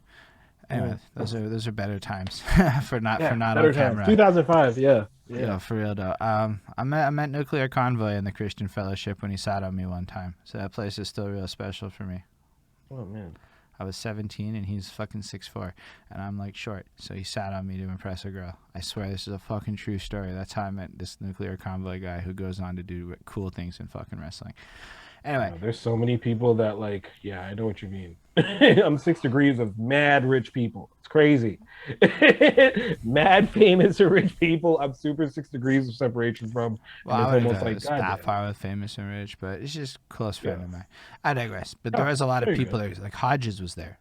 I saw Hodges. Oh, Hodges, yeah. Hodges. Oh gosh. Like I saw Hodges rap for the first time in the Agora back before, and I was like, wait, I could do things like that because Hodges is like a person at this school. He's like a student here. Holy shit, look at him on That's the stage. Who you came. That was your dude, Hodges? Like the first IRL person that I saw on a stage that ever made me go. And then followed up, we did karaoke, and me and the next man did Forgot About Dre, and a whole bunch of people stood the fuck up and it went, ticka, ticka, ticka, Slim Shady, and people went nuts for that. And I was like, I see that. Yeah. I've never seen that before, and that got me addicted. Anyway, so yeah, Hodges was it, followed by that. That Agora was it, man. Agora's was top. Agora was it. We, like, back then, I had just been trying to find out, like, who I was in this shit. Hodges was, like, one of the first people who, like, and I'm not even going to front. When I first met and saw Hodges, I was like, who is this corny motherfucker? Like, what the hell is this? Why is your hair like that? I thought he was so... I had the opposite. I was like, that guy's so cool. Right, and that's why I'm low-key a hater, right? So being me, I see like, why is everybody going crazy with David Hodges guy? Whose beats are these? What's happening? And then he at one point had these two guys with him that were like, not better rappers, but better rappers. And they were, I don't know if they went to the school, but he would always bring them up. He'd be like, oh, yo, these are my friends, the Velvet Trench Vibes. And I was like, oh, all right. So I kind of like, one of them was this rapper called Aspen. The other dude was this kid called Nero. He might have produced for a few of Hodges' tracks. Hodges had this album that he brought, Bohemia. He released Bohemia when I was at Abbott. And I don't know if everybody knows Hodges' like discography, but Bohemia for me, in terms of like local hip hop, that's when I started fucking with him because I heard the production on this. I'm just like, okay, nah, like, excuse my French, but I was like, okay, this nigga's spitting. Like this is like this is good. Wonderful. He was wonderful back then, and like I kind of used that to kind of try to become like not his friend, but I was like, I wanted to use, not trying to I knew he knew other people that could kind of get me closer to this like hip hop dream I had, which was just producing for everybody and being everyone's friend in that kind of like sense. Yeah, all I know is Hodges would come to my video store back when he was doing all of this. So I didn't know Hodges from anything else other than I'm the clerk. And his lady was good friends with my colleague. So I would like be like the chauffeur when the ladies would go out sometimes and shit. Mm-hmm. So I just know I was really impressed with Hodges, and he was like, it's not as impressive as you think, and you could probably do it. You just have to like, and he said some encouraging shit to me. And then I go, look at me here today. So I hit up Hodges recently to thank him after the Let Me Know interview. And he's like, yeah, one day I'll do an interview with you. But yo, I'm so busy saving the fucking world with my great virtuous actions. And I'm like, fuck. Yo, I'm going to take this point right now to be like, yo, David, I love you. But that whole teaching kids how to rap thing in school, he got that from me. Did he? Not going to front. I told him that a long time ago. I told him because everybody was doing the rap stuff. We had this kind of crew called the Mute Groove crew. So it was like me kind of DJing / whatever for Velvet Trench Vibes at the time, because after their Much Music commercial, I kind of like got my way in there and I was like, wait, what? You don't need a beatbox. Yeah, okay. Velvet Trench Vibes did a Much Music video commercial. I'm from the city of, you remember the Much Vibes commercials back in the day? Yes, okay, so, no, like, yes. So there was this one where I like connected it, right? Yeah, so there was this one commercial where there were these four Jews rapping in a circle, and one was beatboxing, and then you saw Casey, who anybody who lives in the West Island knows Casey Jones. Like Casey's like he's a rapper slash freestyler slash aloof character who's just like always around.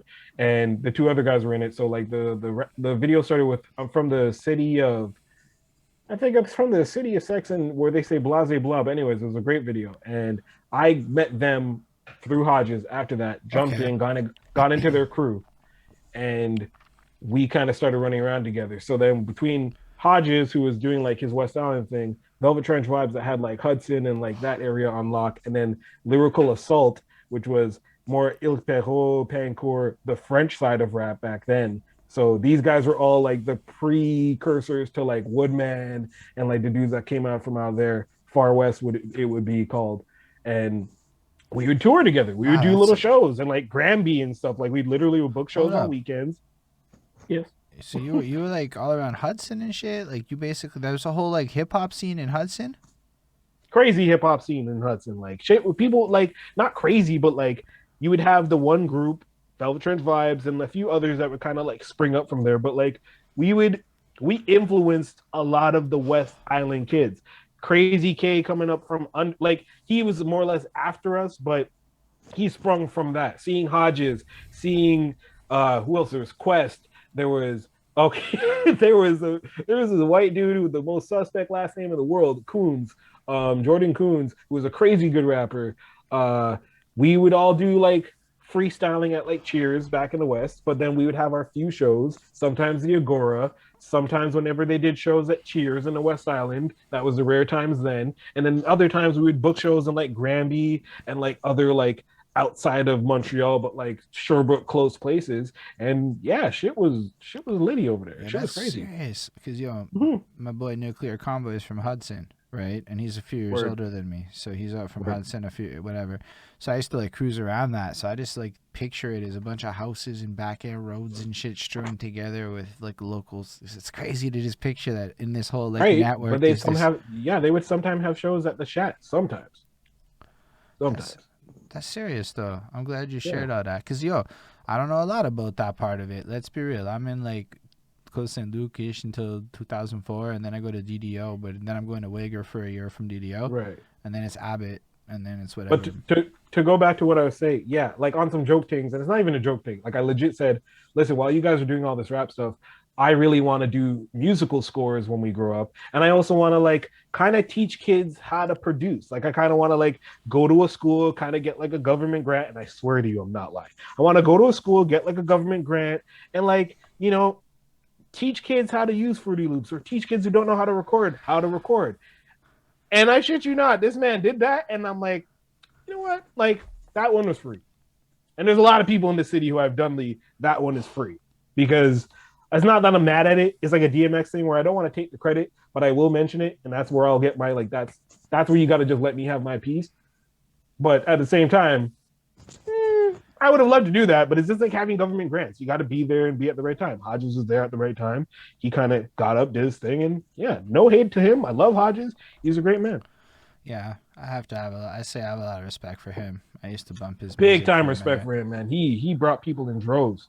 Like when he was on his shit, he brought people in droves, especially when he did like the pseudo Christian rap switch up, and he gave SRH, who is now Benny Main, but he gave SRH like his plateau. Like Hodges would do like the underground gritty rap, and then he switched over to like the Christian, more like family friendly stuff, and he had like a whole band and like a singer with him, and then he gave his old shit place to kind of like SRH, and then he kind of went from there. So there's like a whole generational thing. From David Hodges, you get a lot of artists. Yeah, I kind of learned about that a little bit from Let Me Know, and it's Yeah. interesting because like I know SRH and them. Like I've met these people, but like I don't really know them, and it's hard to find people that like really like. I know there's a bunch of random YouTube videos that are just strewn around of these guys Yeah. performing and just holding it down, but like Yeah. not There's a a. whole ass documentary that I did that I will show you one day. I would love to see your documentary for real though. I'm super Yeah. interested in that kind of thing. So I'm just grateful that you could share all this, that you were there and that you saw it and that like you're just like this happened. This was lit. I was a part of it. Yeah. It was the thick of it. This was thick of because you have to understand, like when we were coming up and we're in CJEP in the city at the time, what's going on is like there's like I don't think Mozion is still doing their thing, but like ICM is like big, big, big, big. So Island City Monsters, for people who don't know, they had like a couple Eye to Eye, which was like a West Island based group, two dudes and a DJ. Usually they had Offsides, which was like four dudes. They had what was another this rapper Memo, who's from Vancouver, who now moved here. Shouts to Graham. DJ Mana, like they had like a big roster, and like in terms of English hip hop, you'd also have Nine Majesties, which was like Lowe's in them and whatever, which are like doing their own thing, and like Four in the Morning too. Four in the Morning was doing their thing. Shouts to Rico, yeah. But like back then, early 2000s, like Montreal hip hop was like very much Metaforce, who was also part of ICM. Metaforce DJ Twitch. Shouts to Mo. He kind of introduced me to everyone Montreal wise, but like in terms of the West Island, we were doing like our little bud thing, but then every now and then we would get bigger shows at like what was it? Ballroom? Yeah, Ballroom that is now apartment 200. Okay. Yes. I've been to Yeah. apartment 200. That's actually fucking Okay. spacious. Super spacious. So that used to be like a venue spot where you would do shows, and there was obviously like mad freaking pool hall, pool ball, like pool tables and stuff. So ICM would put on these shows, and then they would like kind of like showcase their artists as main acts, and then as openers, they would often try to get like Velvet Trench vibes or like Lyrical Assault or like David Hodges, and have us all like in there. And yeah, like it's kind of like where we kind of got our start. A lot. Oh, Famine too. Famine was around, so Mo and them, and now he's known as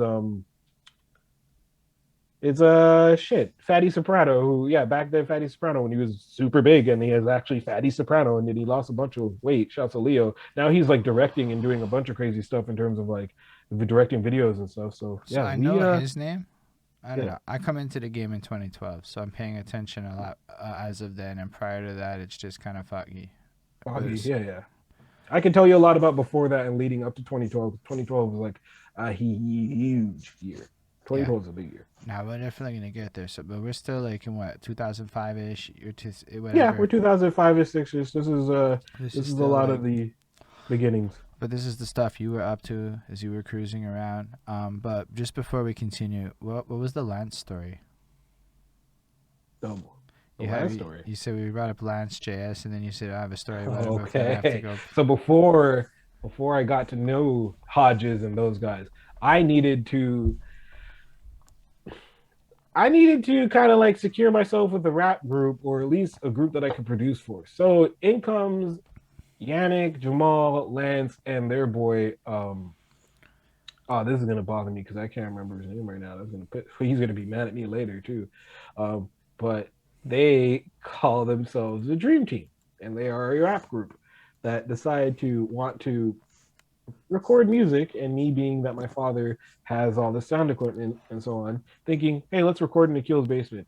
Me never recording anyone before. We just borrowed one of my dad's mics and used his mixer that we had in the basement that would just be like our surround sound use.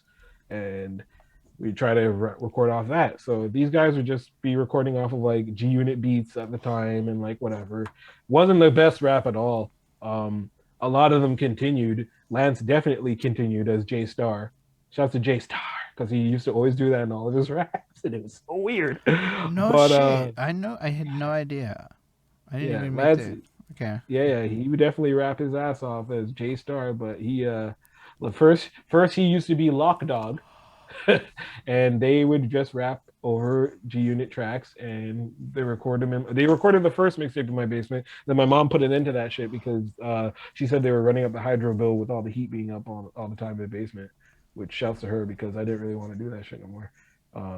But it was fun. So you It ran was a fun. studio out your basement It for. wasn't a studio. It was like a makeshift. Hey, Akil does music. Let's use his basement, and yeah, and it was cool because I used that to kind of propel that into, hey, David Hodges, I made this song with these guys. The song was not at all great. And I'm sure Hodges laughed me out the room with his friends, but like I kept persisting and like trying to be friends with motherfuckers. If I got you on MSN back then, it's over for you. Like I'm persistently gonna bother you, or at least kind of just make sure find something that we have in common so that you can't deny me. That's Mm, that's essentially how I roll. fuck, those were good times. I miss MSN so much. It comes up more So, than you'd think on this channel because, well, a lot of us ended up using it, and I do this format Midnight with pretty too. much Yeah, everything. yeah, you're right. And then Chris Chrome, shout out Chris Chrome. He's the wonderful editor, man, and he's going, is that what MSN was? MSN was how you tried to get laid back in the day with that webcam shit. Yeah. Bad toxic times. Bad Terrible times. toxic times. Still factual times. Super factual, but terrible toxic times that I might have participated in. But Yeah, we all did. Yeah, we all did that. We had webcams at a certain point, and we all had hormones. I didn't even have no webcam. That's the worst part, man. Oh no. Anyway, right? Anyways. Fair enough. Fair enough. Woo!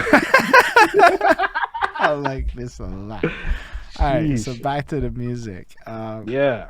Well, but are you like doing other shit around this time too, or is it just the music at this point? Actually, that's a better question. At this point, to be honest, okay, I'm still trying to get into the game. So like we're in 2005, 2006. I should be setting up to be leaving Abbott now after kind of like just establishing myself and like reinventing my whole whatever. So I get to this final project that I'm like, I want to do a documentary on the Montreal hip hop scene, which is a low key way to introduce me to everyone in the Montreal hip hop scene. What up, Chrome? So I start venturing out. I borrow the school camera, and I'm just like, I want to record you, Lyrical Assault. I want to interview you, Velvet Trench Vibes. You, David Hodges, and I had to scrap that interview because like we did it outside and it was windy as shit. But like, I had like a real idea of where I wanted to go with this. And then I'm just running around with this camera. At first, people knew me as a dude with the camera. And then I started running around with Velvet Trench Vibes and being their quote unquote DJ, which was like, I didn't know how to DJ. I knew how to press play, skip backwards. If there was a cue on a CDJ, I was fine. If it was turntables, I would find my way around it, but not actually know how to do things, which is great because a lot of times motherfuckers would be like, all right, so you could DJ a set afterwards. And I was just like, all right. The best CD mixing you could ever think of, which is pretty much how I DJ now, is just like there's no blending. There is finding a point in which a song that you could just cut and drop to another song and do that. So there was a lot of bullshit DJing that I did back then until like eventually we went on. Well, the group discovered that I could drum for real drum, like really be a drummer, and we acquired / our buddy Dylan, who was our guitarist, Aeroswift. Shouts to you, Dill. He would accompany us to shows, and then they started incorporating my drums more, and then that's where that went around. Where are we now? 2007, 2008. Yeah, that's where it was. Just leaving Abbott, going into Concordia, like getting into the all that fun stuff. All right, so you're basically involved in a lot of this. Honestly, it's basically when the English scene kind of elevated. That era it's about when it kind of picks up. Like I noticed because like a lot of the things are stuff that was like already thriving and prosperous and in motion when I come into the game, but like you try to ask questions about it and you try to, there wasn't a lot, it wasn't easy to, and I put this more on myself than other people. It was actually like a really decent blog scene, but a lot of us didn't know what a blog scene was, so it's not like I knew to go really give a shit about YouTube channels like that in 2010.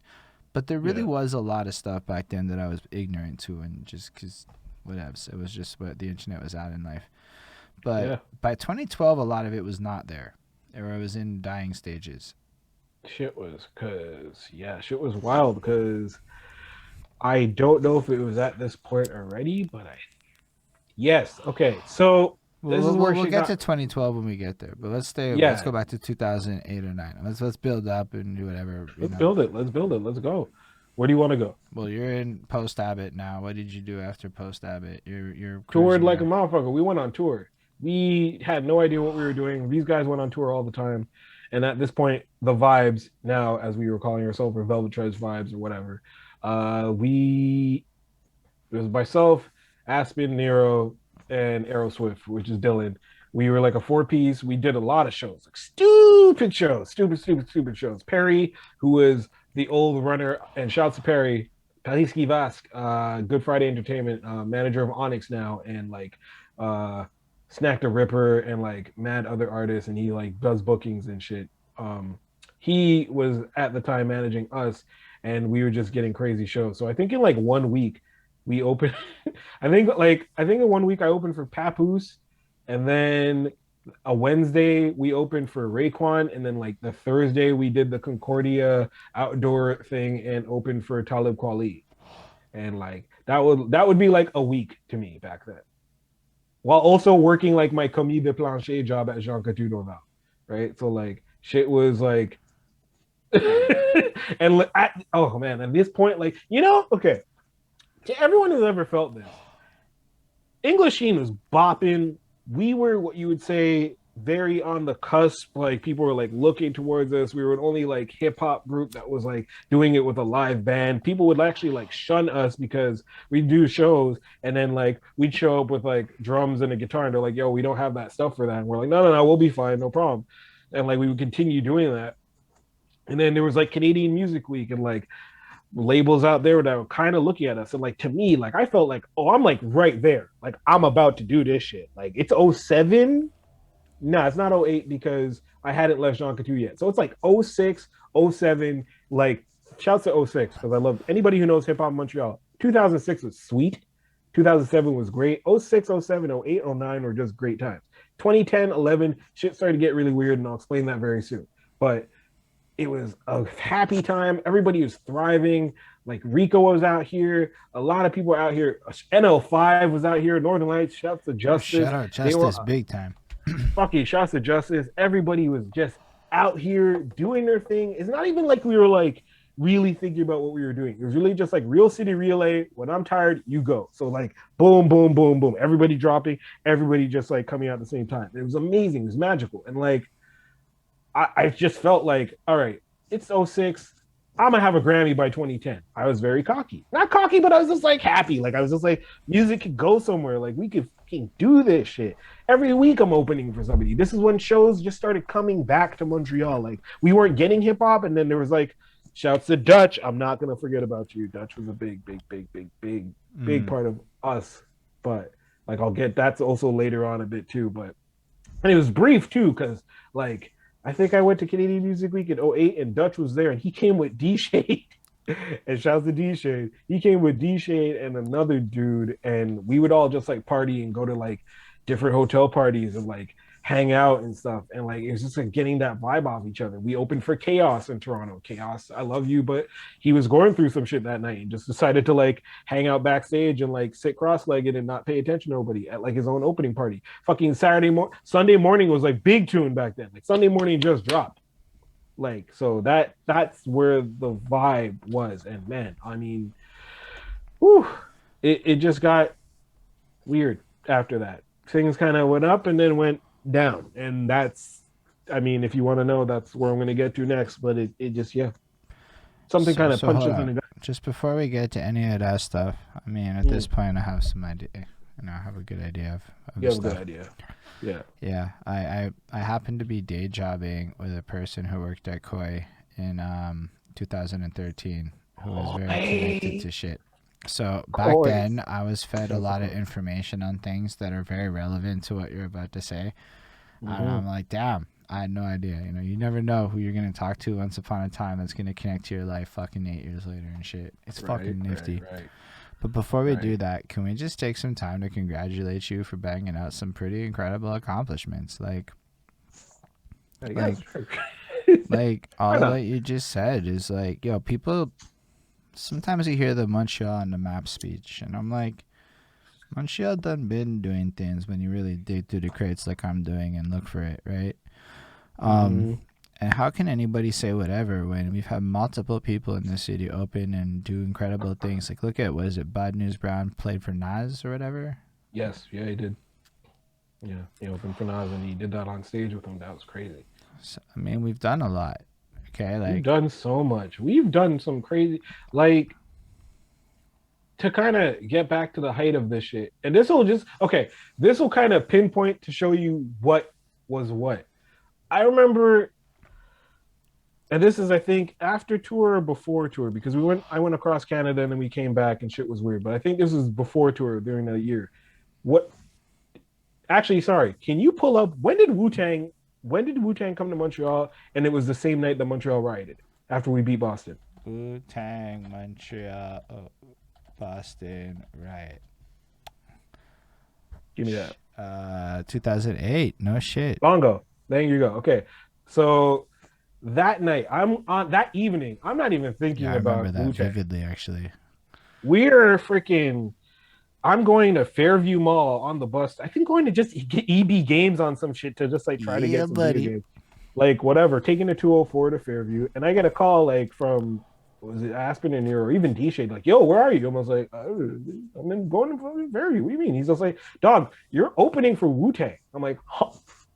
All right. So I book it downtown. I don't exactly make the performance, but enough for me to get in backstage and get in for free. So I think they did a performance. We had this song called B-Boy Image, which is like, again, another sleeper hit that we had that had legit us. So at the time, us being like Aspen, Nero, D Shade on it, and then like Narcy. So shout out to the Narcissist because I haven't spoken to him in a minute, but shout out to Narcy. He was on the song with us. And I think like around that time we were all like really, really close. So shit you not to get there. Wu-Tang is there. Wu-Tang gets on stage and it's like Raekwon, Jizza, You God, and I think Ghostface. There's no, sorry. Raekwon, Jizza, You God, Master Killer. Only those four show up. Okay. But like there's an old picture of me like from a while back, and I think it was at Metropolis this happened, but they did their show, whatever, and I wanted to see Wu Tang. So I'm not gonna be in the crowd with people. I'm trying to be like I'm claustrophobic, so I'm not doing that anyways. So I'm trying to be at the side of the crowd. And I shit you not, in the dead ass front of the fucking stage is High Classified and K fucking Trinata at that Wu Tang show. So like to see those two dead center front. High Class was like still like high classified, little chubbier, had his high top, whatever. And Katra was Katra at the time, Kevin. Seeing them in the front of a Wu Tang show and to see them be who they are now, it literally makes us like, I don't give a fuck if I ever make it. I don't care because I know that's something that I was a part of. And I'm not saying it was necessarily Wu Tang. I'm not saying it was necessarily us, but we had something to do with those kids seeing that shit and being like, we can do that too, and then taking that fucking relay and going. Okay. And that's what that is. Like that's my biggest like. If there's anything I could do for this city for hip hop is that I know that like our generation, that's me, that's Rico, that's Les, that's all of us from back then. The 08s, 06, 07s, 08s, 09s, the 10s. We had a lot to do with the new kids coming up now. And No, but even like yeah. all of my peeps, like for real, I'm in that like middle group, right? So Yeah. there's a whole ecosystem in place when I start rapping. Dude, I never paid for shows. People just asked me if I wanted to perform at things, and I would just show up, and there was already stuff in place. I was kind of spoiled, I think. That starting in 2012, you're spoiled compared to starting now. Yeah, you're super spoiled. Yeah, 2012 was a Dude, like we're talking like you would have 20-person shows, but you would also regularly have 80-person crowds, 100-person crowds. If you did shit, I did hip hop karaoke a lot, so 300-person crowds, and it's like fucking real shit that actually happened for a minute. So like I got to be on like the tail end of it, and then whatever, life dissipates into what it is. But yeah, there's a lot of things outside of music that like happen, like drink prices at bars. Like nobody wants to talk about that, but like, it used to be mad cheap to just get it. But then the whatever dude who bought PJs and all that shit, man. Oh my gosh! Wow, yeah, that dude killed. Oh yeah, him. Like He killed up Dorval single-handedly, he fucked up Yeah. like all the good spots that used to have good drink deals. And you know what's really amazing is if there's not a good drink deal, your people who would normally want to go to that spot and support you now all of a sudden are not as interested. And it was really shit. Like, you know what made people go to Belmont? $20 rum and Coke pitcher. That sentence sold tickets, but you got rid of the selling point, and people are like, bro, I don't want to go to a show where I can't drink. Yep. I remember that, man. Early Belmont. Yeah, that was like that. Wow. Yeah. Anyway, so I just want to point out that there's a lot of factors that hit the changes that come past that point that are just completely unrelated to anything that's hip hop. Just the city fucking changed in a lot of ways. And you can blame Cordera for a lot of it. Oh, Cordera fucked a lot of shit up, man. I won't even wow. To like, I mean, to further that point back to that Wu-Tang show. So the end of the night, naturally, they're watching the TV and they're seeing riots go crazy. Because people are like, "Were you guys going out sometime? Whatever." So like, I'm sitting there and I'm watching the TV, and I'm watching the riots, whatever. And then Raekwon's right next to me, like not right next to me, but like say like he's a little bit back. He's like, "Yo, so like, okay, I'm gonna try and do my Raekwon impression, but not me." He's like, "Yo, so y'all like, what happened? Y'all win like the Stanley Cup or something?" And like, it's him and like Jizza and just me, and like everyone's in their like dressing rooms. I'm like, "Nah, just the first round." I shit you not, Raekwon persists to say, "Damn, y'all niggas is crazy," and I'm just like, I was just like, I loved it because I was like, all right, I had a moment with Wu Tang. My life is good. I'm done. Thanks. Thank you very That's much. incredible. Cool. That's It pretty was fucking cool. incredible. But then they also got blamed for those very riots, so that's why I was very sad after that. I don't remember that, but I can see how our media would do that shit. Cause In the yeah, news, they're less like, yeah, a riot breaks out after rap group Wu Tang Clan has a concert in Montreal. Yeah, it was really bad. It was kind of weird too. no, actually, I think it's really important that people know that that's a real thing that happens, even if like we don't stay that long on the topic. Just because, Yeah, yeah, like the media, at this point, we all know has a very powerful tool for manipulating people, but it wasn't so widely known or accepted as fact in 2008. Like we now are more skeptical of media sources, but back then, if the news is being like Wu Tang started a riot, like yo, people like my parents would have just said, yeah, that's facts. Wu Tang is dangerous fucking music. Okay, like that's just kind of what would have been accepted. So it actually also has like this impact on it that the news yeah. painted it in a way, which later on leads to things like hip hop bands. Yep. Yep. That's what happened at certain bars in the West where they would just be like trying to low key ban hip hop shows or ban stuff like that Yeah, because let of me know, broke that all down, so you can say man, whatever. yeah, let me was that was his era. His shit, their shit was getting fucked up, like because all sorts of stuff would the government would just be like constantly be like, no, we're just gonna ban it, and you're like, why? For what? Like we're not doing nothing, but it comes with the territory a little bit. No, fair enough. Still, I appreciate you, man. You're pretty fucking incredible. And even I just all that to say before like we go on with the story that like you did a lot of things. You allowed me to start. You and your peers, yo, because there's no me sitting here talking today if I don't start rapping then and I don't get frustrated with the live scene and start playing on the internet, right? Like all of this has to Right, happen in order for us to right, have this moment today.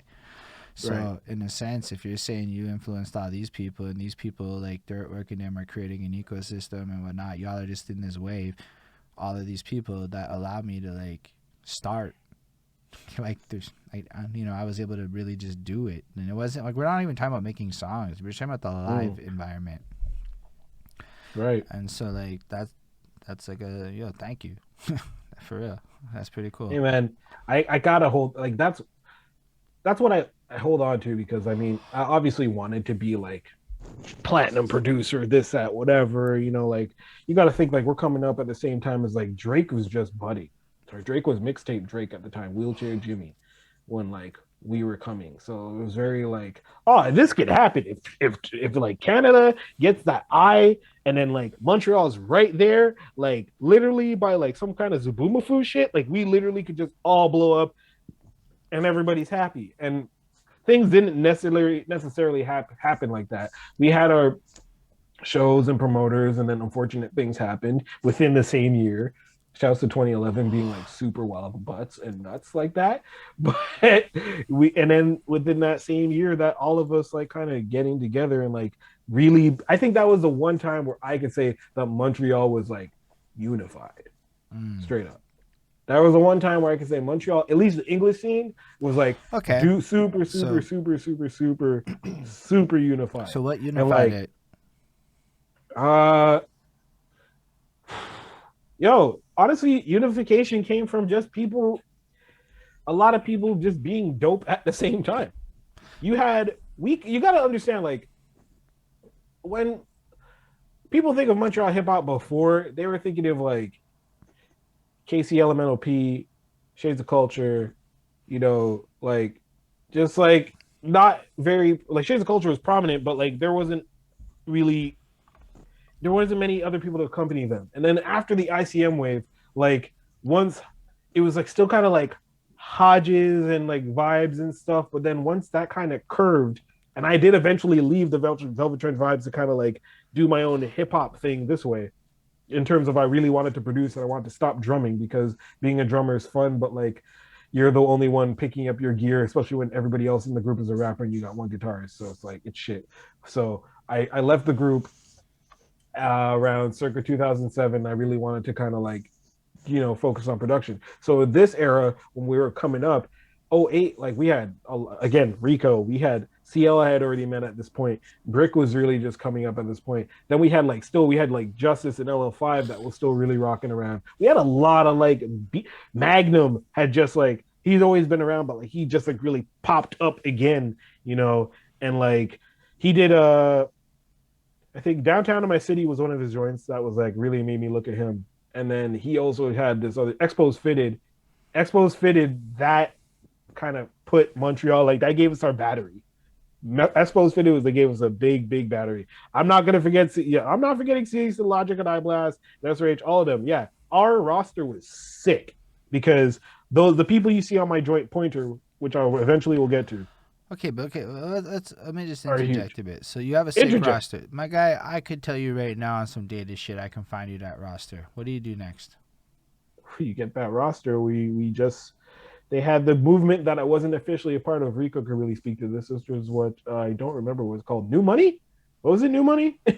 But they had a whole movement that was led by Kinda Bad News and Magnum and those guys, Dirt Work, and they were just it was really just about promoting the dope MCs. So you had Black Gloves, you had Elon Ski, SRH, yeah, yeah. It was like Shogun. You had Pesci, everybody like Peso, Frost, like mad people. Oh man, like yeah, there was just so many people. Like we were, it was just big. It was big times. I was kind of still trying to get my footing in there. I didn't know Tick so much at the time. I didn't know Vince so much at the time. But like Borden heavy, yeah. Wow, like it was just a crazy time. The unification came from that. One fine evening on Saturday, boys jumped on Masters at Work.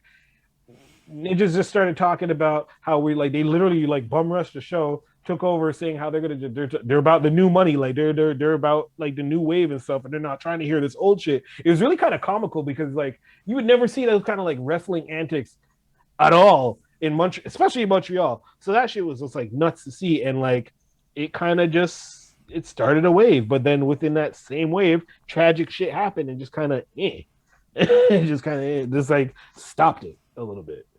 So yeah. Right. I hope I'm not forgetting anyone. You guys can remind me in the chat because I'm looking at the chat for all the names. And yeah, they added a bunch of names there. It's not like so I'm like fascinated on replication, right? Like, so let's say you want to repeat this process. It's not impossible. Listen, anybody wants to tell me that Montreal doesn't have dope things, doesn't actually understand the scope of fucking people in this city, right? So right now we have a list with at least like 800 names on it. That's clunky. But like I have a playlist on Montreal that has like fucking 11 hours of Montreal. Trust me, you want to find dope, we can break it down by genre. We can organize the city, but like it's always been the then what. But it always seems to boil down to collectives and organized leadership, and that's where it gets kind of iffy with egos. But anyway, perspective is what I'm focused on right now. If people we used to all hang out, that's what fostered unity. Yeah, Rico's right. Like we used to just we were like-minded people. We were just like, oh, we all want to do this hip hop shit. Most of us all smoked weed. We all like kind of just got together. We got along. It wasn't beef kings. It wasn't ego then. That shit came later, and it was weird when it came later.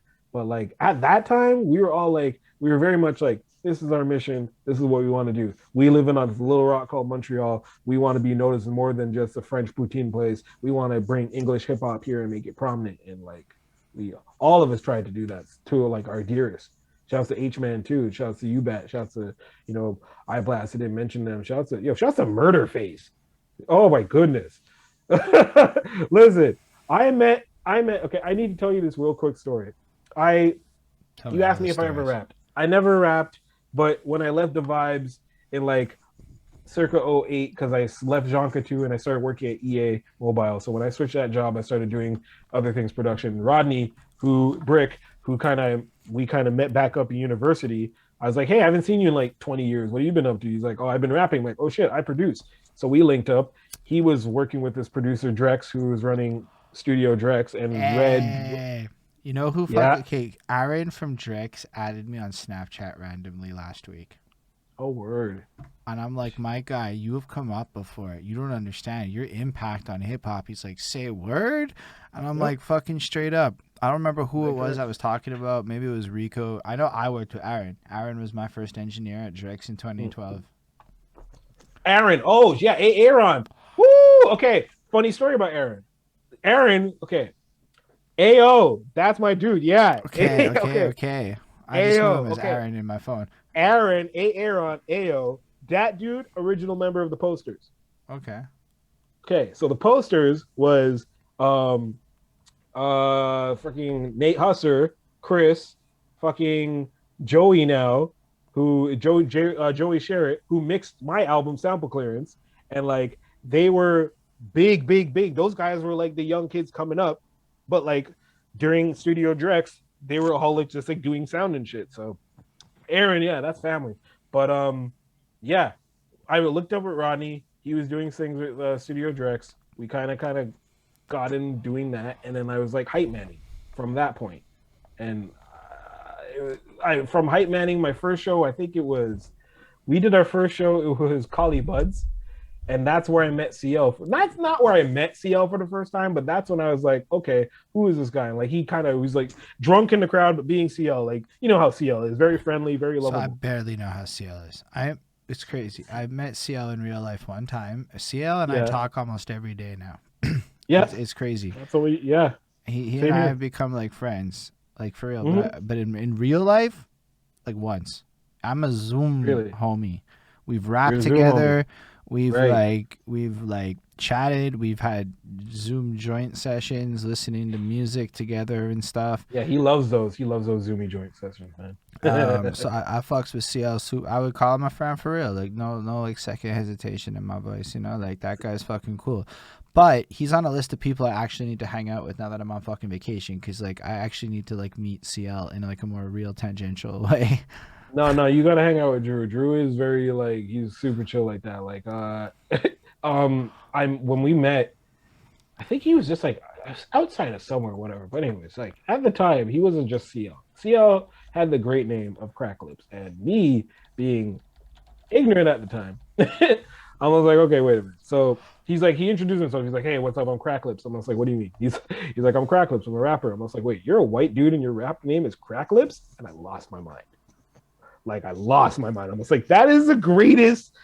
Like I don't know why it was so like to me, but to me, I was just like, all right. So I met CL like that, and then from then to say that you say you speak to him every day. Yeah, I speak to CL more than I speak to a lot of my close friends. Like we talk a lot about everything. We'll get into like arguments. I'll have bad days and just scream on his ass for just simple dumb shit that he'll say to me in passing, and like it'll be a thing. But then we come back afterwards, like CL is like one of my best friends. Yeah, real CL's talk, fun.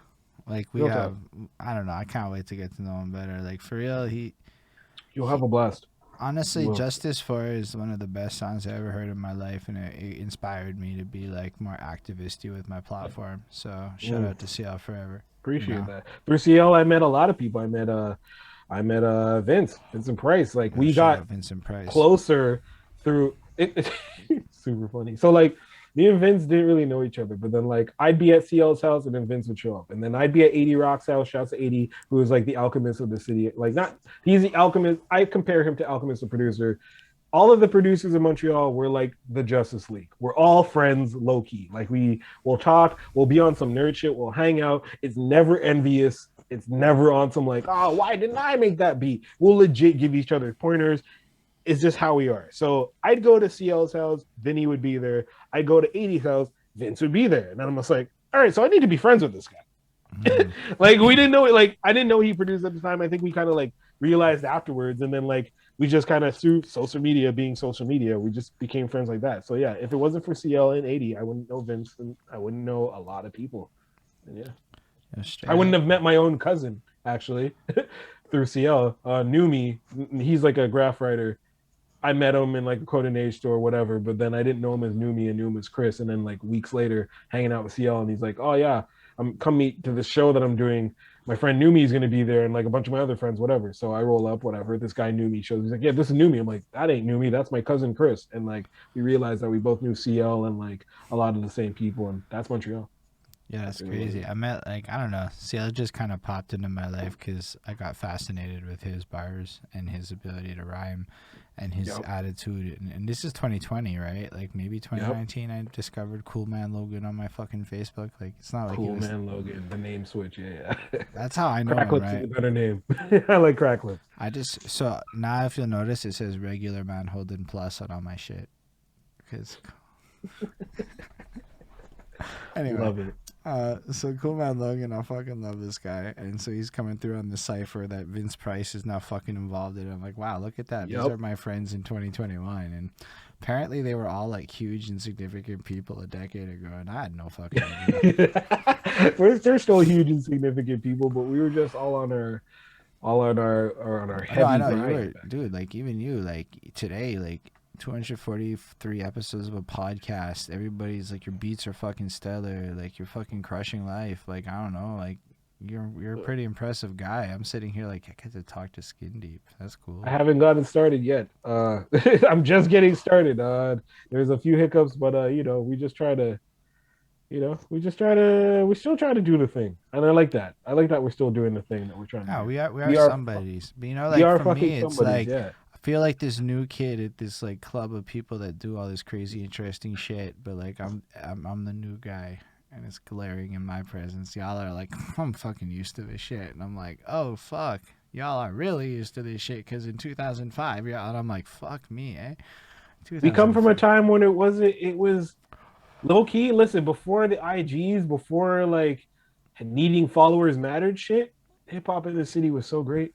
Dude, I It was so swear, cool. like in 2000 and Oh like man. seven or whatever, I'm the guy playing the World of Warcraft board game in the fucking Abbott fucking break room, and y'all are out there fucking doing your shit. You know what I mean? Like just different realities at that time. I know that's crazy about time is that like it can do that. Like legit, you could have been you're in Abbott and I'm like in freaking some random town, Lethbridge, Alberta, which is my favorite town in Canada. Lethbridge, shouts to Lethbridge. Deathbridge, I love that spot. It's so great, so homey, it's so ghetto, and just like it was great. It's perfectly country for me. Love it. Nah. Shit. Twitchy the foot's in with one of his fucking moods. I'm from Czech Republic, where hip hop is still very important. So CL creates characters now. Yeah, who's Tucci the I was wondering who the That's fuck crack is lips. It's CL. fucking idiot. He fucking This creates guy. characters, and it's hilarious because he'll like commit to it, right? So he'll show up before the cipher, and he'll like drop a teaser of the character for the night in the chat beforehand as we're like warming up, and he's never there for the discussion. He's like, "Fuck that, I'm coming to rap," and then we start rapping not long after he shows up, and he's now in that character with whatever name he'll have dropped and made up, and he'll like stick to the niche for about 45 minutes to an hour before he loses it and What a just goes back joker. into like classic CL shit, and it's actually really amazing. It's one of my favorite parts of the fucking cipher is that CL What a does this, joker. and I pay attention. He's amazing. He's a great guy. Also, That's shout out to hilarious. your track with him because I know I heard this beat that you gave to the cipher, and then I know I Yeah. heard this track that came out today from CL, and I know that that beat was somewhere in the middle, some shit that I've rapped on at the cipher, and now it's Oh, a he dropped it today. he dropped it today. Yes, all right. I didn't even post that. Damn. All right. So that's 3 singles this year. Good job. Good job, Skinny. All right. No This is like my man, comeback year a little bit. my guy, Trying your to get beats another. are like incredible. Every time I hear one of your beats, I'm like, wow. It's like I don't even want to come to them because it's like scary good. Like they're too good. Like Still trying to get that placement. Still trying to get that major place. You know what I mean? I'm a. My beats come from they come from a very weird spot. Like a lot of my beats are made within. I gotta be happy to make beats, but then also my beats come from like wild pain. So like a lot of my beat, like okay, so the beat that I dropped today or that CL dropped today. Now that I'm alone, yeah, the right? vocal samples on it and shit. Okay, that is dropped. That okay. So I made that beat when I was like 2017, and we're jumping, but like I made that like years Jump. ago when I was living alone, and like I wasn't really with nobody. I was kind of like newly single, just kind of like I was too broke to go out because I was living in a 4.5 by myself off a Ubisoft salary, which was bullshit.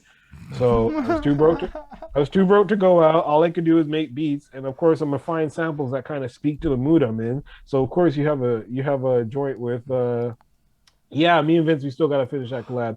But then yeah, and Rico did have that beat years ago. People see that's the thing. A lot of my beats are like you'll be like, oh, that's a great beat. And I'll be like, snap, that was made 20 years ago because that's my mood. But to get into this beat, now that I'm alone, I'll have that and I'll just ride with that because, like, yeah, it just kind of turns into like a mood. Most of my beats are like a mood and like just Yo, an dude, I love offspring it. of me. I like them a lot. I definitely have high interest in your beat work, and I say this because you threw in a fair number, and we have all like we go, yo, who made that beat? That happens when we do in the cipher thing. Yo, who made that Yeah. beat? Yo, Skin Deep. That's my Vincent That's my Vincent impersonation. Yeah, no, I do. When Vince does that, I be tuning in just to hear those reactions. Like I like to hear that because like I'll make something like that day and just like send it, not even like mix properly, Yo, just the to be like, first okay, time you were the guy. You're the one that I was live doing this, and on the first episode, you fucking sent a beat like in like real. 12 beats. Yeah, that was like a year ago. And yeah, I remember that. It was fun. Yo, that was fucking great. We loved it. Okay, no, I can say your beats are getting you. You're one of the standouts of the squad of people who get reactions of the beat making.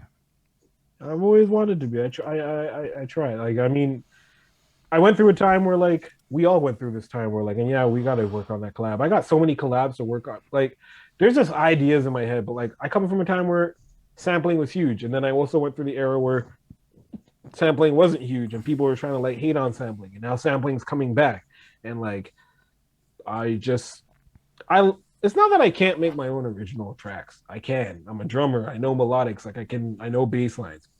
It's just that I like the idea of what a sample could do and like how you stretch it, how you flip it, and it's like your own make. That's why these guys made these joints. That's why they did these like 10 to 15 to 20, 30-second interludes on their stuff because they know that what they were making was just a groove. And like, I mean, maybe they were kind of like couldn't foresee into the future where music would go, but I feel like some of these old soul bands and old like musicians had an idea of what we would do in the future with it because that's why it's there. It's like music is to be interpolated and like used and manipulated how you want it to get different notes to get different feels. And Or yeah, it's almost like if you think about it, just to piggyback on what you're saying. I do like music history a lot, so I'm super fascinated by it. So if you go back to the older things that got sampled over the time, so if you go really back, people hated recording music live. Like nobody wanted to do it. It felt like it was being taking something that was meant to be a live and dynamic experience and trapping it in a box. And one of the things that they would do in these live performances, big band, whatever, is when people were dancing to a particular part of a groove or whatever, they might play that shit for 15 minutes fucking straight. Cause yo, people might not know it, but these dudes would be like on amphetamines playing for 8 hours straight back in the day. That's a real thing. Or they do some right, cocaine with their marijuanas. Yo, right. the history of drugs and fucking music is It's lit. crazy. It's super Lit. litty. Like everyone's Nice. like, yo, these guys are like fucking rock gods, but then you can't do drugs. And I'm like, you fucking assholes. That's not even fair. So Me, I'm I can't not do allowed to drugs. do Of the course, I could do drugs. no, like the same people will worship drug addicts and then tell you not to do those drugs, but then tell you your music sucks. I'm like, bro, you're not even letting us do the drugs societally to achieve the music you liked. Big facts. Big old facts. How am I Big old supposed to facts. have a rock star life if I can't do a bunch of shit and you know what I'm saying? Like these people had to go live these lives to write that music. Now Yep. you're not allowed to, and I'm not trying to encourage any kind of shit. I'm just trying to point out like a hypocrisy in the way people are a little bit about certain things, because those same people will idolize, yo, why don't you act like the Beatles? And I'm like, bro, the Beatles weren't sober for like decades. Right. Like decades, man. Like they were doing shit that if I did today, I could lose my job if people were hearing about it, type of thing. Anyway, Big facts, man. Big tangents. facts. So yeah, Tangents. so back to the live thing. So they would actually recreate that groove element of what they would have done. So it's really plausible to me that they would have created kind of parts on an album, thinking it like that on purpose because they would have had those parts in the songs. And I'm sure Yeah. dubbing is a thing since the beginning of music recording. They actually took the feature away It used to be Mm-hmm. too hot. It was so hot that people couldn't sell records, so they stopped letting you record with the fucking vinyl players. But original vinyl players, people could just record onto them. So the record companies weren't selling records right because people were just making all kinds of home Oh, music making covers their and own shit. shit. Oh shit. Yeah. So we're Yeah. talking the 20s, like real Mm. early. We're talking that since time, people have this idea of this built into music of it being recorded. So I love what you just said because it just seems to be backed by history. Yeah, pretty much. Where were we on the timeline? Yeah, we're like 2000 and well, I guess the bad times have happened in 2012 ish. Well, yeah, sorry, the bad times have happened. People that we know and love have passed away and brutally taken away from us. And then we come to 2012, which is in the West Island, something different. I think Murderface has already dropped at this point. I don't know if people are also battling because Lowe's was doing this thing with KOTD.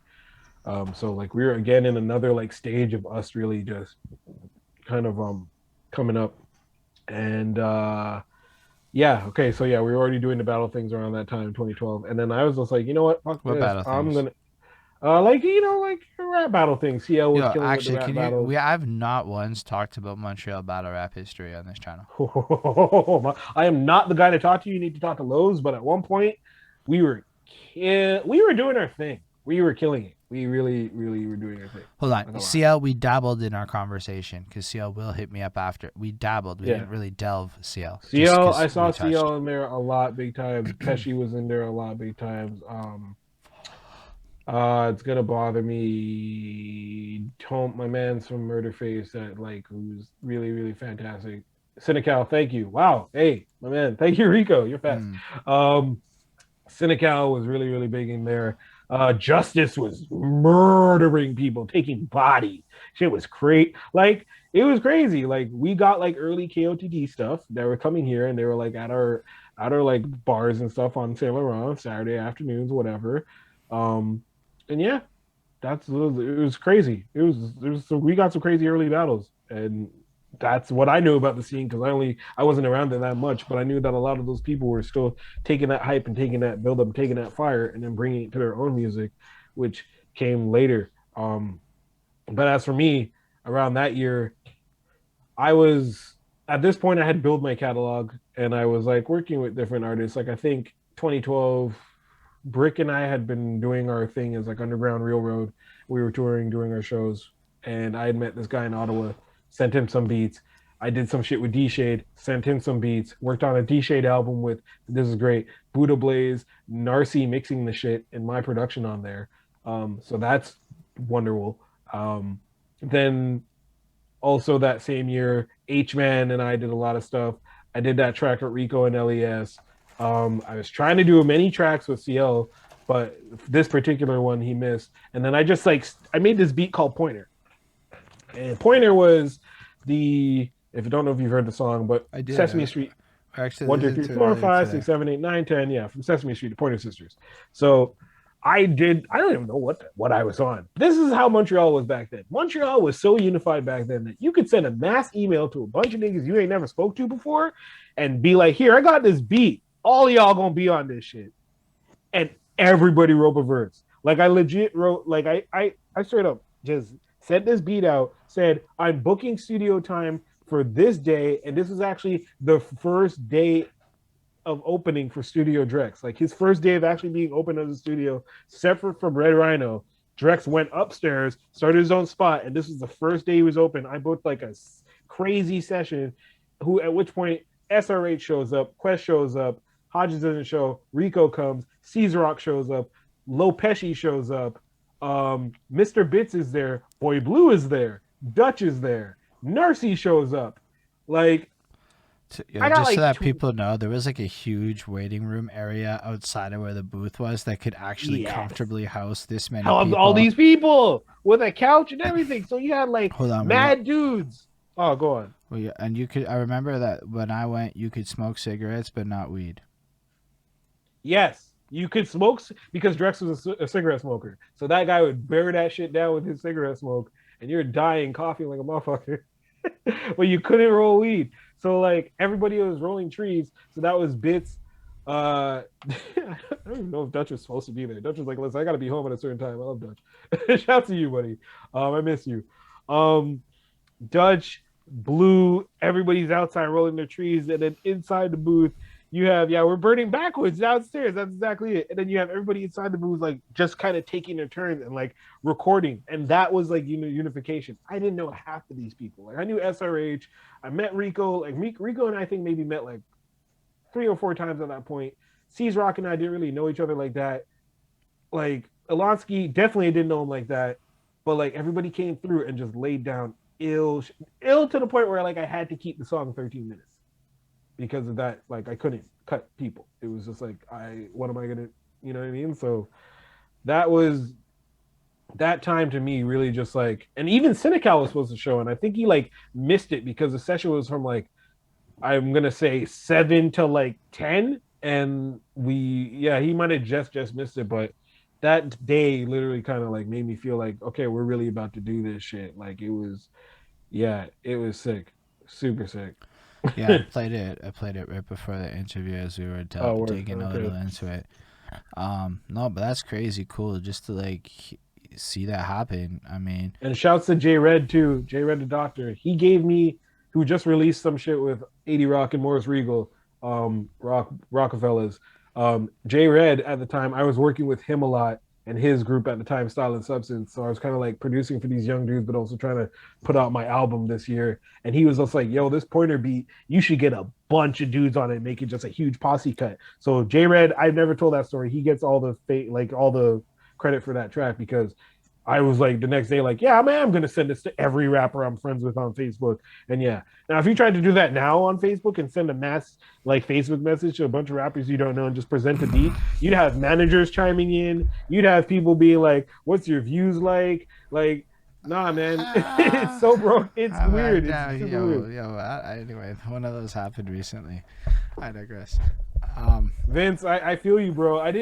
I tried to get so many more people on that project, and like sample clearance is my it was my not my like I don't think gift to the city, but sample clearance was like I want to show people that we can do this shit. And from where I was coming from, no one was listening to West Island folk like that.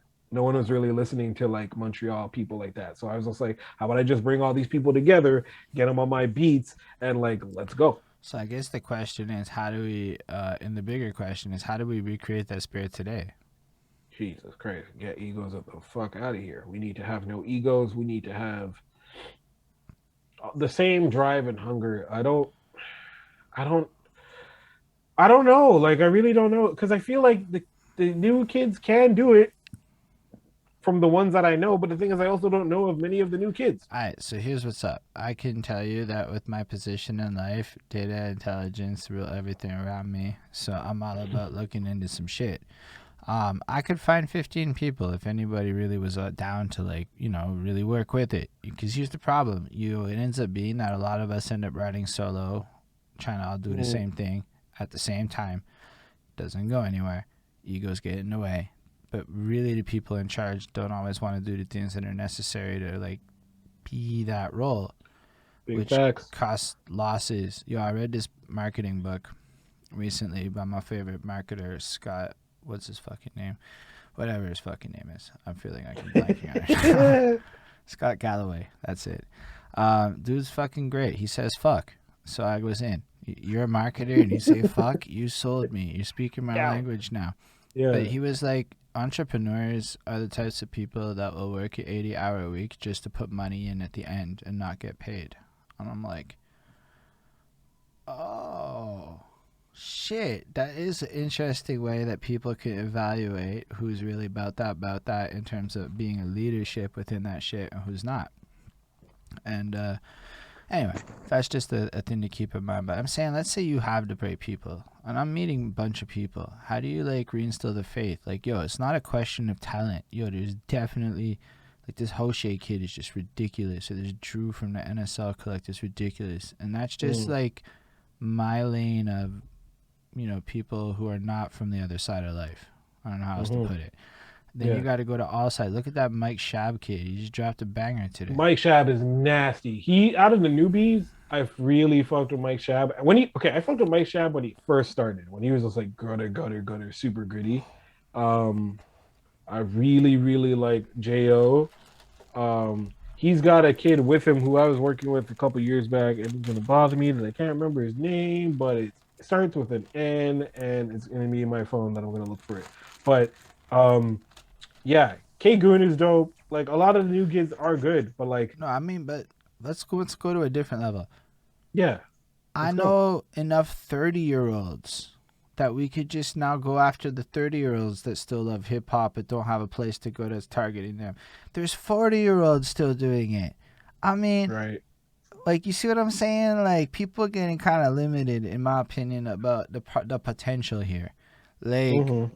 in the SaaS market, you need 1,000 clients to prosperity. You no longer have to sell fucking discs. You just need to find subscribing, recurring model. You know, Okay. so something that movement of like 1920 rappers did was created a recurring model system. Meticulous really broke this down nicely, upon which you would have main act following people that would come through and create 3-4 kind of centralization. But ultimately, it's a collective. That's my favorite word now, of 20 or so people, beat makers, videographers, etc. People who came through that were like-minded enough to create this core sound and this core audience. This is just the Yeah. marketing version of the story. And via the repetition of these same people, and then you would have your guests and whatever come through, but like via the repetition of the same people at the same events. And we did this small scale with my little posse of people, Mm-hmm. I don't know, Buds and them were around when I was doing shit in the really small CFCs and stuff. So Yeah. like, I don't want to like claim that I was rolling, but they were like around, and I was watching different things happen, and then I was rolling with the Spades dude for a minute, and then I saw like the TNT group in the beginnings and all of that. So like, I was seeing a lot of these things play, but it was a lot of like collectivism. Now, I'm not saying that the effectiveness hit up at that point to the same degree. There were other pieces to Mm-hmm. the puzzle, but that is not happening here and now into the same degree, I think. So, No, it's not. and I think No, it's not.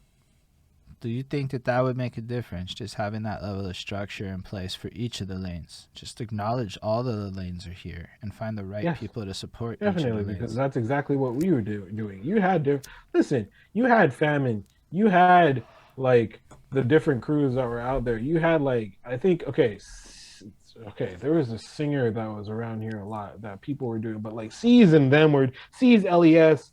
They were doing their own thing for a minute. Lopechi was doing his own thing for a minute. Like we were all doing our own collective things. None of these people had any kind of connection to me. They knew me as video camera guy or the guy who kind of made beats, or you're the drummer dude from Velvet Trench Vibes. So like no one had any kind of connection to each other, but we acknowledged each other. Whereas now, because we can hide in our phones and hide behind our social media, and I'm not blaming social media like No, but I really like what you're propelled it. saying.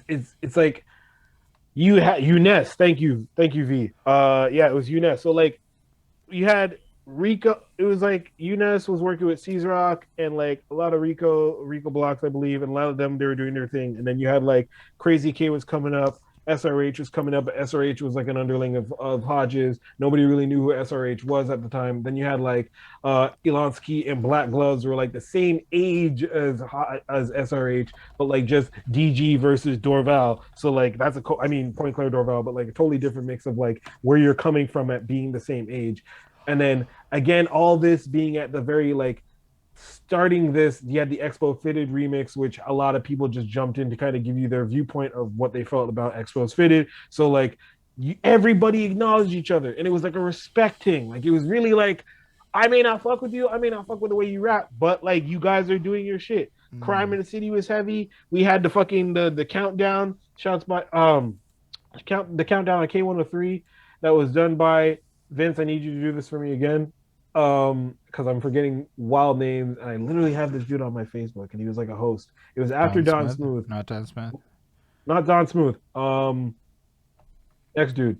Either way, he started doing a weekly countdown, and like everybody was just trying to get their songs on that K103 countdown, and it was like Nick Fury, yes, fucking Fury. I'm a comic book dude, and I forgot that. That's despicable. I'm sorry. I'm really sorry about that. So Fury, shouts to Fury. He killed it, and like it's just everything happening at a perfect time between 2010, 2012, and just shit was just like boom, and everybody acknowledged each other. Now, Okay, as but I was saying that's the big before, thing that you're saying though, yeah, acknowledging each other. They don't. you can't now. It's not in people's to acknowledge someone is to almost give away some of your real estate I don't know now. about that though, because what's real funny, if we want to be analytical, is my entire prestige in the city elevated in a pretty grandiose way on the nature of just giving props to like everybody in the city. Mm. There's an irony to that, eh? Because yo, look at what I'm doing. Yo, Skinny, you fucking incredible for real. What you've done for the city and a lot. This is powerful. That's just the It's true. energy. You're right. It is a lot of it is kind of the focal point to bring it to this. It's just I feel like hmm, That's crazy though. All I I don't know how to break it down, but it's just like a lot of people just you know what I mean. Like you got your bros that you like your family and your friends that you've been like quote unquote following from time. So like you're always gonna be but like say if there's like a new guy that comes in and he doesn't necessarily mm, know what you've done or what you've accomplished or what so your okay, history no, is about. it's also like views came in. Yeah, Now let's be real. I remember yeah that in views came in. 2013, 2014, something happened. You could pay for views, but people didn't know you paid for views. So even Yes. I would sometimes see somebody be like, "Bro, you got a lot of views there." Yeah, yeah, it just was a random lucky hit. And then you're like, "Yo, but you would believe it, right? Because why Yeah. wouldn't you? You didn't know better. It Yeah. was 2013. I wasn't that You have savvy no back idea. then. Yeah. So like all of a sudden I think people started measuring the value of views in terms of who to book and how to book a lot more than well, actually, it's kind of what happened to the record labels, right? Like, think about it. They went from this point where you have A&Rs who are based on pulse of the sound to data rule everything around me, but bad data reading leads to trend Right. reading, leads to trend Right. hopping, leads to whatever. So you're Remember getting to a ringtones? Yo, but ringtones were lit. I'm sorry, but Soldier Sure. Boy songs are good to this day, and everyone clowns on him. But like, I listen to his music because Holden Roy tell it just rhymes perfect, so I Yeah, roll you're with right. it. You're right. You're And right. I'm sorry, but like, we hate on some shit that we were wrong about hating on because it was actually real litty. Oh, Soldier Boy. Hey, I was big time But onto that. he was the But ringtone yeah, rap king. He he invented was it. a ringtone rap king. He was. But I was big on that. But yeah, a lot of that kind of. It was kind of like to kind of sum it up. We were actually that weird point where, fuck, we were that weird point between MySpace not being Oh MySpace shit, yo! anymore. So Rico said the blog scene. So we have the end of the blog scene, end of MySpace, plus the start of the data scene, and no clean transition. Yeah, that's where we were. We were dead in the middle of that. No Dead in the shit. middle of Little Italy. Little did we know that what the fuck we were doing would carve the way music would go, and we would not get shit, literally, Yo, because that's where we were, dead in the middle of it. but then we YouTube wasn't YouTube. Spotify didn't exist. There was no Twitter was just coming up. Napster was coming around there, but we couldn't get our shit on there. SoundCloud wasn't anywhere around. Where were we? Dead in the middle. I mean, No Facebook groups, no Bandcamp. None of that was around. Legit, you had to have the most Reverb popping. Nation. Yeah. Let's be See, I wasn't real. privy. I wasn't privy. I wasn't privy. Okay, But then because you had the that's blogs, different. and then yeah, and then the blog era came up. But by the time the blog era came up, and you had Nah Rights, and you had like Two Dope Boys, and you had that, we like it was our outlet. Rico, I'm with you. It was our outlet. But then when that got gobbled up, we kind of went with it. It was like, yeah. Stay weird.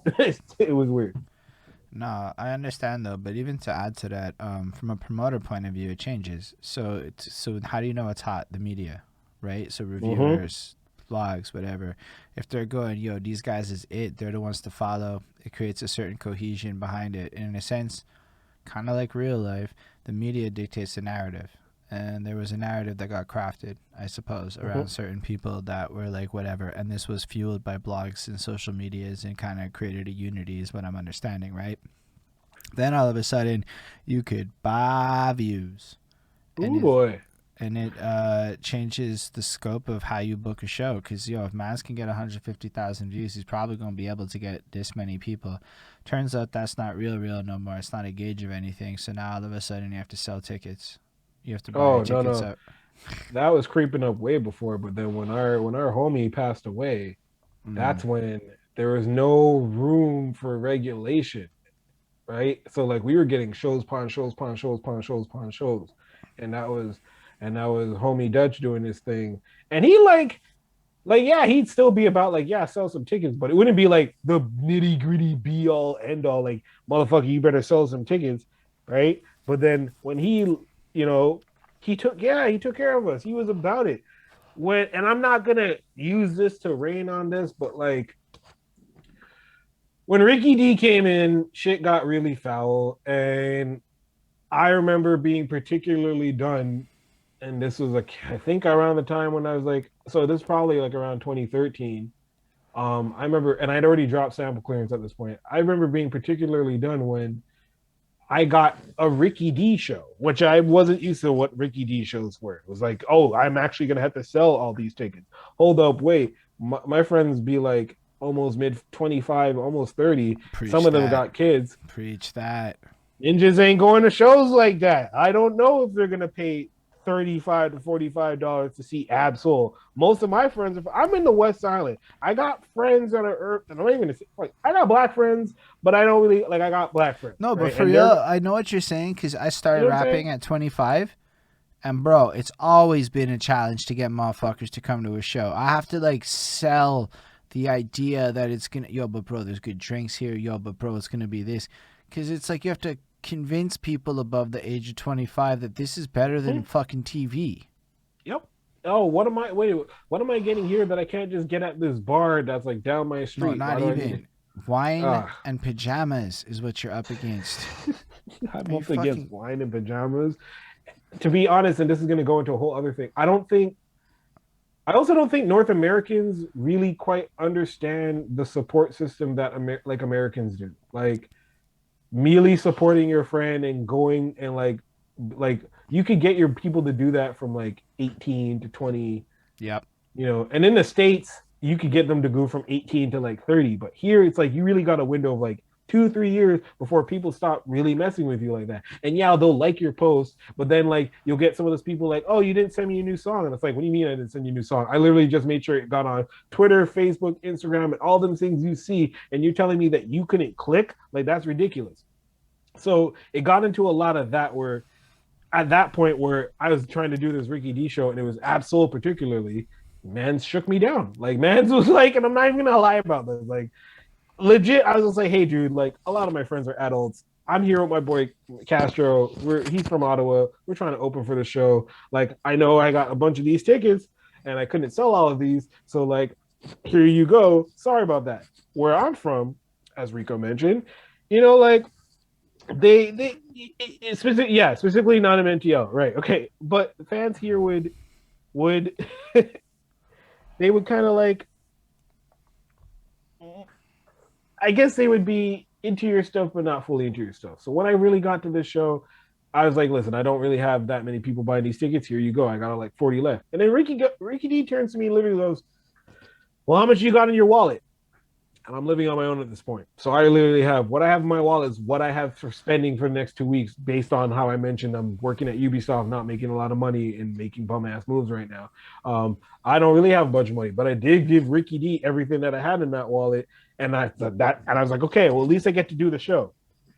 Then motherfuckers introduced me by my government.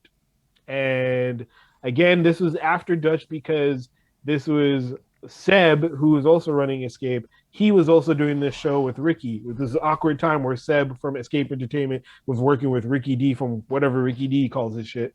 And they did this Absol show. So once I get on stage and they introduce, oh, up next we got Akil, I lost my mind. Hold up, you just shook me down for all the money in my wallet for me to sell these tickets to a show. And I'm 25, 26 trying to sell tickets to a show that demographically really is going to like 18 to 22. And then you go on top of it, you know me on Facebook, you know me everywhere else, you know that I go by Skindeep. You're gonna introduce me as my government? That's from then I was done. I was like, yeah, that it was no. And that wasn't at the spot next to AMC. Actually, wait. This show was And yes, Vince is like, I DJ'd at that show. he did DJ at that show, but it wasn't that spot. This was some weird spot that was like, I think like off of off of Saint Laurent, but down towards like Saint Catherine. It was like on that end near Barrie. It was weird. It wasn't a Joey Badass show. That show I snuck into. I snuck into that show backstage wise. Chevy P from Taylor Gang was there. I remember that show. But yeah, it was Olympia. Yes, it was Olympia. Oh Thank shit. you, Rico. Bongo. Yeah, it was Yeah, it's a Olympia. big venue. Yo, those are Mm-hmm. like real venues. Yo, Huge I've ass never venue, even got man. to play that shit. The biggest shit I Huge ever ass did was venue. okay, I did Fafoons during COVID, so it doesn't really count. But the biggest thing I ever did with a crowd was like fucking Belmont. Yeah, yeah, that's big. It's not That's Olympia huge. big. No, Belmont's like the bottom half of Belmont alone. It's like Yeah, but I think 300. Olympia was like cut off. I think it was like they Okay, halved it okay. or something. But like Yeah, Olympia, like because I've been to like Olympia for like it's like pretty big. Like we're talking. Anyway, has the worst sound ever. Fair enough. I yeah, digress. We're kind just, of. we're Yeah, it just wasn't great. so you have that experience, which is probably not great. It wasn't. Yeah, that was kind of like the time where I was like, all right, I really need to kind of reconsider this performing thing because I always loved performing. That was my thing about this thing. Like, I loved producing. I loved drumming, but performing to go back to the choreography, that was my I loved it. Mm, So when I got to do the shows when I was drumming, I loved that because it was like you get to perform. And the thing about producing is you literally like you have to do some other element in the whole music thing if you also want to be on stage. Like not every producer gets to be the DJ for the guy that they're working with. Not every producer gets to be like the hype man for the guy that they're working with. So once you give me that drug of getting those endorphins of wanting to perform and like be out there and feel that vibe. If I'm just making a beat for a person, you're not really getting that. You know, you're kind of like getting I don't know, you're getting like their feel of it, but if you're not a part of them and you're not a part of like their process, it's just another beat that you made that you'll maybe get to hear at some show if that mm. person even does shows, right? Yeah, I So can feel that. Yeah, I don't know. so I didn't understand the scope of what it is to work with artists because I was very solo. I performed a lot, always by myself on stage. I just met beat okay. makers, and I had my one guy that I recorded at Drake's, but it was expensive, and my guy was cheaper, and he recorded at his crib, and we were homies, so I just stuck with him, and then I started recording at home, and then in 2020 I started playing nice with people. That's when you came back out. Yeah, yeah, I see that. I see you there. Nah, but like for about 4 years I was performing, but it was all random. I ended up at like Death House for like seven fucking separate, like fucking grunge ass. Hmm. I was more on like that shit or like. So I ended up at a Black History Month at Concordia event. I swear that Okay. happened, and one of my and just I don't know how that happened, but like I would just because I wear a suit everywhere, so That's where it comes from. So you wore a suit everywhere? I I swear like all that. of it, all of it. That's what behind that suit, because I wear a suit everywhere at every performance, all of them since Love it. 2012. And Love that. they never fit right, so they're not saying I look good in a suit. That's what's coming post COVID. So were you like the precursor to all gas, no brakes? I don't know what all gas no brakes is. All gas, no brakes is essentially a dude who wears like a terribly fitted suit. Okay, it was all gas, no brakes. Now it's called Channel 5 News before he got robbed. But he would go and like just essentially cover like weird spots. Like I think Oh, I swear I recent didn't even know this existed. he go to Miami Beach and there's a dude like a wild afro or whatever, and he's wearing like an ill, really shitty fitting suit, brown suit, No, whatever, I like just dead ass in the middle it of the was what beach. I And could yeah, afford and shit. And I was kind of fatter, like way fatter. So my whole thought process was, I kind of want to get laid off this shit. And if I wear a suit, I'm the best dressed guy in most rooms. And not all the suits are bad. They rarely fit right because my weight would fluctuate. So I tended to get bigger suits, thinking I could hide and shit like a fool. You didn't know that that's not how you rock a suit until you're older. Um, yeah, yeah. but so I started it for that reason, and then I just stuck with it because people would remember me when they were drunk at 2 in the morning. Mm, I was like, you were that dude. We might have ran into each other a few yeah, times. it's whole possible. Like, because Super 2012 to possible. 2016, I rapped a bunch of different. I did Prana Bar a bunch, Yeah. and a few things like that. But you know, I that was 2012. Underworld was my like living spot. Shouts to Alex. Alex, I was always at Underworld. Underworld, as Rico mentioned in the thing, I had my album release party there, mm, and I think that was like a stupid huge turnout because at the time I'm working in the video game industry. I had I met not like I was the friend dude, so I had a lot of girlfriends because I was just like their friend guy, and then Mm. Underworld like was just prominent for shows, so I we swear, just did that. It was I big. legit went to Underworld once, and it was the Dutch Memorial show, because they knew that SRH was performing at it, and I was HSR. Now I'm Holden Stephan Roy, but I was HSR at the time, and it had nothing to do with him. But I found out that SRH existed, and I'm HSR.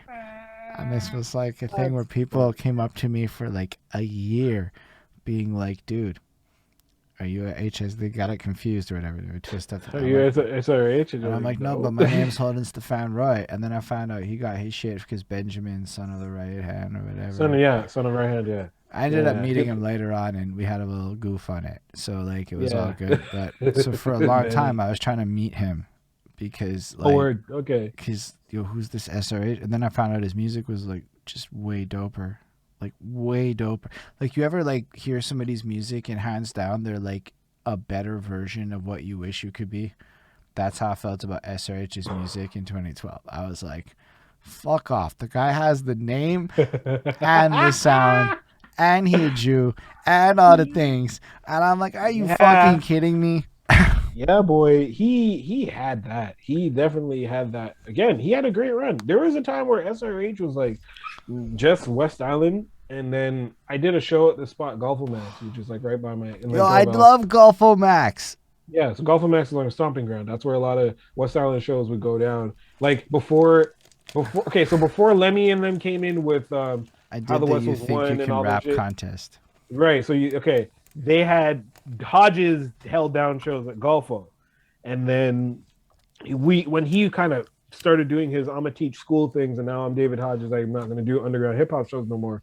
I took that upon myself to be like, all right, I'm gonna go do this show which is in my backyard. Fuck that. And I brought at the time it was Hustle Cartel. Um, so I brought Hustle Cartel through, which was like Fame, Young Fresh, a bunch of those guys, P Cheddar, Young Black, and then I also had SRH on the same bill. And then me and Rodney, Underground Railroad, we were closing out the show. So that's when the first time where people from downtown heard of SRH. And then I'm not saying he went, but and then he's Yo, out of I here now. legit own an SRH album. We all do. We all do. I can't say that about a lot of rappers in Montreal, but I ended up yo, Which one do cause you have? Do you have it's the gray one. It's the one that's all like gray, broke but happy or some shit like that. Broken Happy? Yeah, Broken Happy. Yeah, I Um, have them. honestly, I Might be here. I really liked it. I remember his and Meyer Clarity's albums are the two that I really caught. Clarity. Okay, so Clarity's my Clarity's boy. family. Clarity's Straight, family. straight When up. he lived here, when Clarity lived here, when he was getting into rap, he used to follow us, the Velvet Trench Vibes, all around. So backstage, early days of Clarity, Nifty. he's backstage at all our shows, and that's how I know Meyer. Meyer is fan, like from day one. Yo, Like I will never get mad at Meyer. He can say whatever the hell he wants on Facebook, and I know how he is on Facebook, and he'll wild out. But I love him to death because yo, Meyer, I've known him since he was like me and Meyer 14. like talk a lot. Yeah. My first like song that anybody cared about. It's called Jimmy Says, and it's a Meyer Clarity beat that he sold to me for $25. Yep. And I I'm used to like, get mad at dudes like that because I was like, y'all are fucking up the game. I'm trying to make money off this shit. yeah, Y'all out but here with like, these $25 beats. I know, but like, dude, the song is blessed. He gave me the stems, the tracks, everything, full ownership, and then yo, we ended up like performing together after that, you know, in like that run of Death House and shit. You know, Yep. yo, one time me and Clarity are on a fucking show. I do my set. All these girls are like making out on stage. It's fucking wild. I get off. Clarity gets on and he does his shit. So obviously, like, fuck off. Like standing next to Clarity, like you're just not even. You don't even look good no more. Not no. I mean, I held it down, but like, I just want to give him his props. He was like, I tried to be him. He inspired me a lot. You know, kind of thing with his performance. Then this chick just urinates all over the stage, random in the middle, and then Meyer doesn't even fucking stop. Flinch? He doesn't stop. He's Just going. runs it. And I'm like, yo, to this day, I will never forget watching this guy not even flinch while a girl takes a piss, a real life piss, on the stage next to him. The show just keeps going. I'm just like, that's fucking amazing. Like, how do you, That's super nuts. That's Yeah. super nuts. Nice, dope though. I have him lined up, like, I think this month for like a next. He's the Word? guy. He's the guy that started this interview run, like in Oh August yeah. 2019. The first episode of me, like I'm gonna be an interviewer for real. I was in Toronto, and I went to the studio thing he's at, and we just chopped it up a bit. It was like a 45 minute. I'm like hot, sweaty, high, and I don't really like. It's the worst. Meyer did his thing. I'm the worst, and anyway, so then it just kind of led, but like he was like episode one of this like current like focused run, and like Meyer and I Nice. talk a whole bunch. We actually did a stream recently where we made NFTs together. Oh snap. He was he actually hit me up recently about doing a pod, and I was just like, all right, well, like you should definitely like I would like to bring you guys a part of the collective. So like that's like the last time we spoke. So if he does a podcast, we might be bringing him under the umbrella of free agents and Bro, be getting a that's so nifty. podcast. So yeah, Yeah, I that's what mean, we're working I on. would love to. It's like we plan on doing some shit like every couple of Sundays, just like Sunday morning bullshits or whatever. I don't know, cause like I'm at the point where like I have to be careful with who and what I commit to because I could overcommit and hurt people. Is the thing I've learned. So like it's like yo, but I fucks with him heavy. Like we like Yeah, like I really want to do things with Meyer Clarity. Like I review his albums in a second. Like he's a guy that's like on a special list of people to me, cause I'm a you very definitely like should. from the so I had a mohawk the day I met Meyer Clarity, and I was Okay, in my tell me suit. this story. I'm not gonna say anything, but I rapped and we freestyled over one of my tracks. Next time I saw Meyer Clarity, I had a green mohawk. I'm not gonna say anything I remember because I that stage. Yeah, I remember that stage. Oh so, man, but I'm not gonna say I did it. But I am gonna listen, say the day Meyer I met Clarity did Meyer a show. Clarity, I had a mohawk and I rapped Meyer in front of Clarity did a him. show at Golfo Max. Meyer Clarity did a show. Seth talks some shit about a dude. Dude walks up to him, punches him dead ass I in the swear, eyes, Let Me Know told me that story. punches him in the face, and this motherfucker kept performing. Oh my Like god. dead ass bang, like ducks him, and he kept performing. I was like, all right. I'm like, okay, Nah, like he's he's a different. great dude, man. He's a really great dude, and like his Yeah, music is amazing. Like people like act like his music's not amazing. I think because they don't bring it up when they talk about all the amazing things that come out of it. But yeah, no, straight up, you're the second one to tell that story. Oh, he's yeah, man, gonna. because it's a classic story, man. It's a classic. Shouts to your lady. Shouts to Bonnie, man. Yeah, Yo, that's Bonnie's yeah. wonderful. Shut up, Bonnie. She's making French fries and shit. So she Nice. holding it down for real, real. Oh, Um, that's dope. That's dope. um, Yeah, man.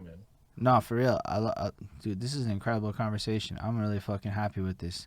Um, so we're at like, the basically is it that so what happens after 2014 or whenever it is you kind of have the Oh, bad experience.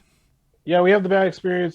Sample clearance comes out. What up on that? Sample clearance comes out. I dropped that on. This is really kind of going to shape the next 10 years of my life. I dropped sample clearance on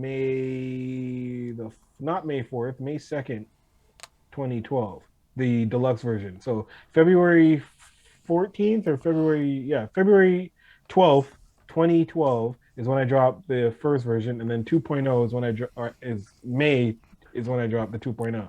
But that was also the same day that Avengers dropped in What's the theaters. That 2.0? 2.0 was Sample Clearance 2.0, which was the physical copy that had extra songs on it from certain artists. So I did that. I made like I dropped the album. It was digital. It was completely fucked up, the whole rearrangement. I actually pushed the album back because it was supposed to drop in like January or even November. No, sorry, I had that ready to drop November, but then on November 11th, 2011, a certain terrible thing happened in the city and we lost our friend Dutch. So then I pushed it to February. Dropped that in February.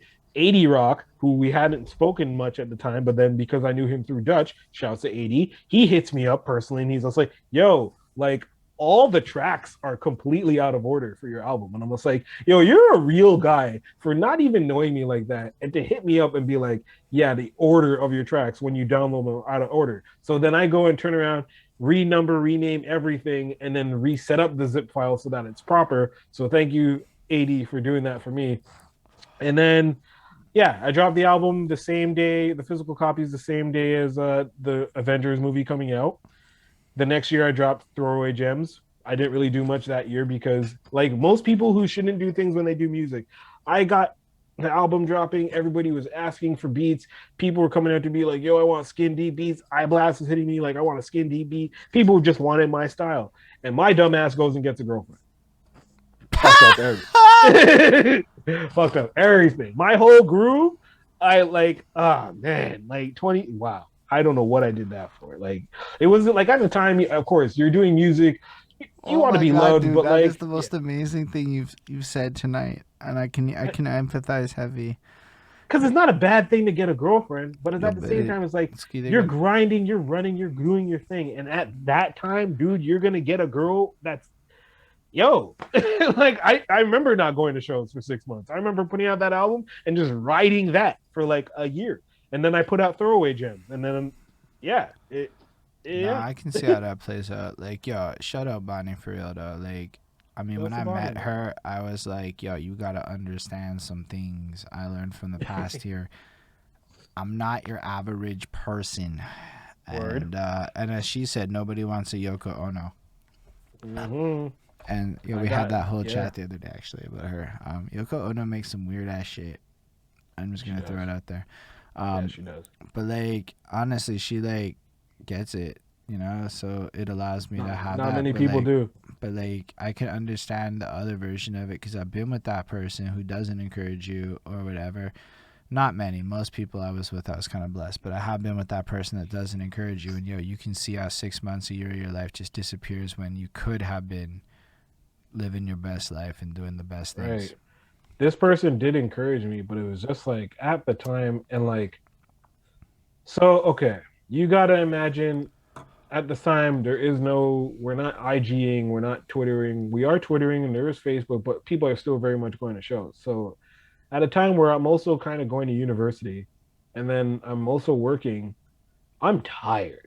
And I'm Mm, not driving like that. So I gotta go downtown from Dorval on the 211 every time, then come back on the 356 every night yeah, I feel that. saying that I'm going to studio sessions, falling asleep in studio sessions because as a producer, me, I hate studio sessions. I don't want to hear my beat 900 times in a row while people write to it. Fuck that. I want to like I could be doing so many. I could be making other beats, but because I need to be out there and Sample Clears just dropped, and then D Shades the water out yeah the water EP. He dropped like an album that time, and Castro dropped a bunch of people dropped at the same time, in which 2012 was like a run for me. So I literally had to be out there. Rico, as he said, many people were hitting me up for beats. The Water Principle, thank you. Water Principle, I had 2 beats on there. I had my whole album. I had like the Real City Volume 3 came out. I had like mad beats on there. Shit was just dropping with everything skin deep. And like people were just asking me for beats. And I when I should have been at home making these very beats, okay, I did make a few, but then like start seeing this girl, it went really well, but then you just kind of get caught up. And then that eventually ended. And I think it was at that point 2014, and like the scene was just different when I came back. The scene wasn't the scene. It wasn't, you know what I mean? It wasn't the same shit. So I kind of know what you mean. I watched it disintegrate a little bit. oh boy, you tell me what you saw, because I gotta be I was careful. stupid. Why? Well, I mean, why? I know why, but tell me what you saw. Cause I know a lot. I know. Cause here's the thing. Nobody put on for me, right? So I don't know anybody anything. I Man, figured out my fucking own right. beats on my own. Me and my guy Matt are like weirdos in our corner. He's never worked. He does. He works with kids in youth centers. Okay, he's one of these good old freaking guys. You know, he makes me feel like an asshole, like a sinner, a little bit sometimes. But yeah, my guy's a session drummer. He gets fucking paid since 2014. He quit the day job, never had to go back. So he gets paid to My go on tour and God, do shit. You know. that's great. I would dream of that shit. So That's like, beautiful. so that's my guy. Like we're just homies. I get like the friend rate, so I run with him for life. I just also at the friend rate have the friend time frame, so he's not as fast. Yeah. But I love his work, and I love working with him. And I never have to communicate. He makes beats for me, and they are like I don't have to talk to him. He just does stuff. He is totally the Eric beat in my Rakim, and I love it. Aww. Yeah, I mean, but now I'm like Rakim wanting to fuck with other people too. Yeah. I see that. So like I'm in a different vibe, but it's also because like I can't pay him what he's worth, and he has to eat too, right? So Right. like the day I can give that guy more money is the day I get more of his focus, and that's fair with all of it. Not to say that it's a poor arrangement. I'm so very satisfied with it, but it's a reality I learned. Because you start talking to your peeps and you start learning about their lives and you start hearing shit and you're like, yo, actually it's really expensive to be a human. Oh, straight up and down. But the thing is, when you were coming up, like with that 2014 run, you just said it right there. You can't pay him what he's worth. Like, if Yo, I mean, when I was coming up, I was an asshole to ask someone for. I remember, and shouts to this guy because, whatever. Shouts to malicious because I sent him a beat that he loved, and I was just like, "Yo, that shit's gonna be $300," and he never responded to me, and that's what it was back then. As much as we were unified, yeah, but motherfuckers then weren't trying to it's pay like for all nothing. of a sudden it's like everything got independent, and that's where it changed, where it's like, here's the thing, like people hate labels, but labels like gave you the fucking front end to do it, and then it's a loan and shit. But it was like nobody had the Yeah, money to pay all this good shit. And you can talk about collectives and stuff you want, but though if you really run the history, it's usually a bunch of young people, and by the time they're old people, they have money. And it's different right. when you're in your 30s. Like, yo, run your bills, man. You got to make Yeah, that back. I don't care what anyone yeah. says. And then you look at like the game past 25 versus, and that's the thing is I started at 25, and a lot of these people were really young, and so I learned really quick that Mac Vibes could bring 30 people to a show. Mac Vibes was being given a lot of things. On a Yeah. good night, if the venue was right, I could bring like 8 people, and mostly I could bring 3 or 4, and so your value gets determined by how many people you can bring. So I started trying to have this conversation with everybody. I'm like, bro, I make X amount, and it's probably better than a lot of other people at this time. I'm in salary land at this point in 2014. I'm like, my colleagues make this much money and they'll buy your merch and shit. Just start the show at 7. Yeah, right? Oh my gosh, right? Oh god damn it. Nah, I know. bro, you don't understand, bro. So I can't really go too deep on this on cam. We can have this chat off cam with the specifics, but yo, there's some specifics I figured out where certain lifestyles and certain occupational choices are benefited in a fiscal way beyond what you see to be in these live environments with drunk people looking for a thing here and there. Yes.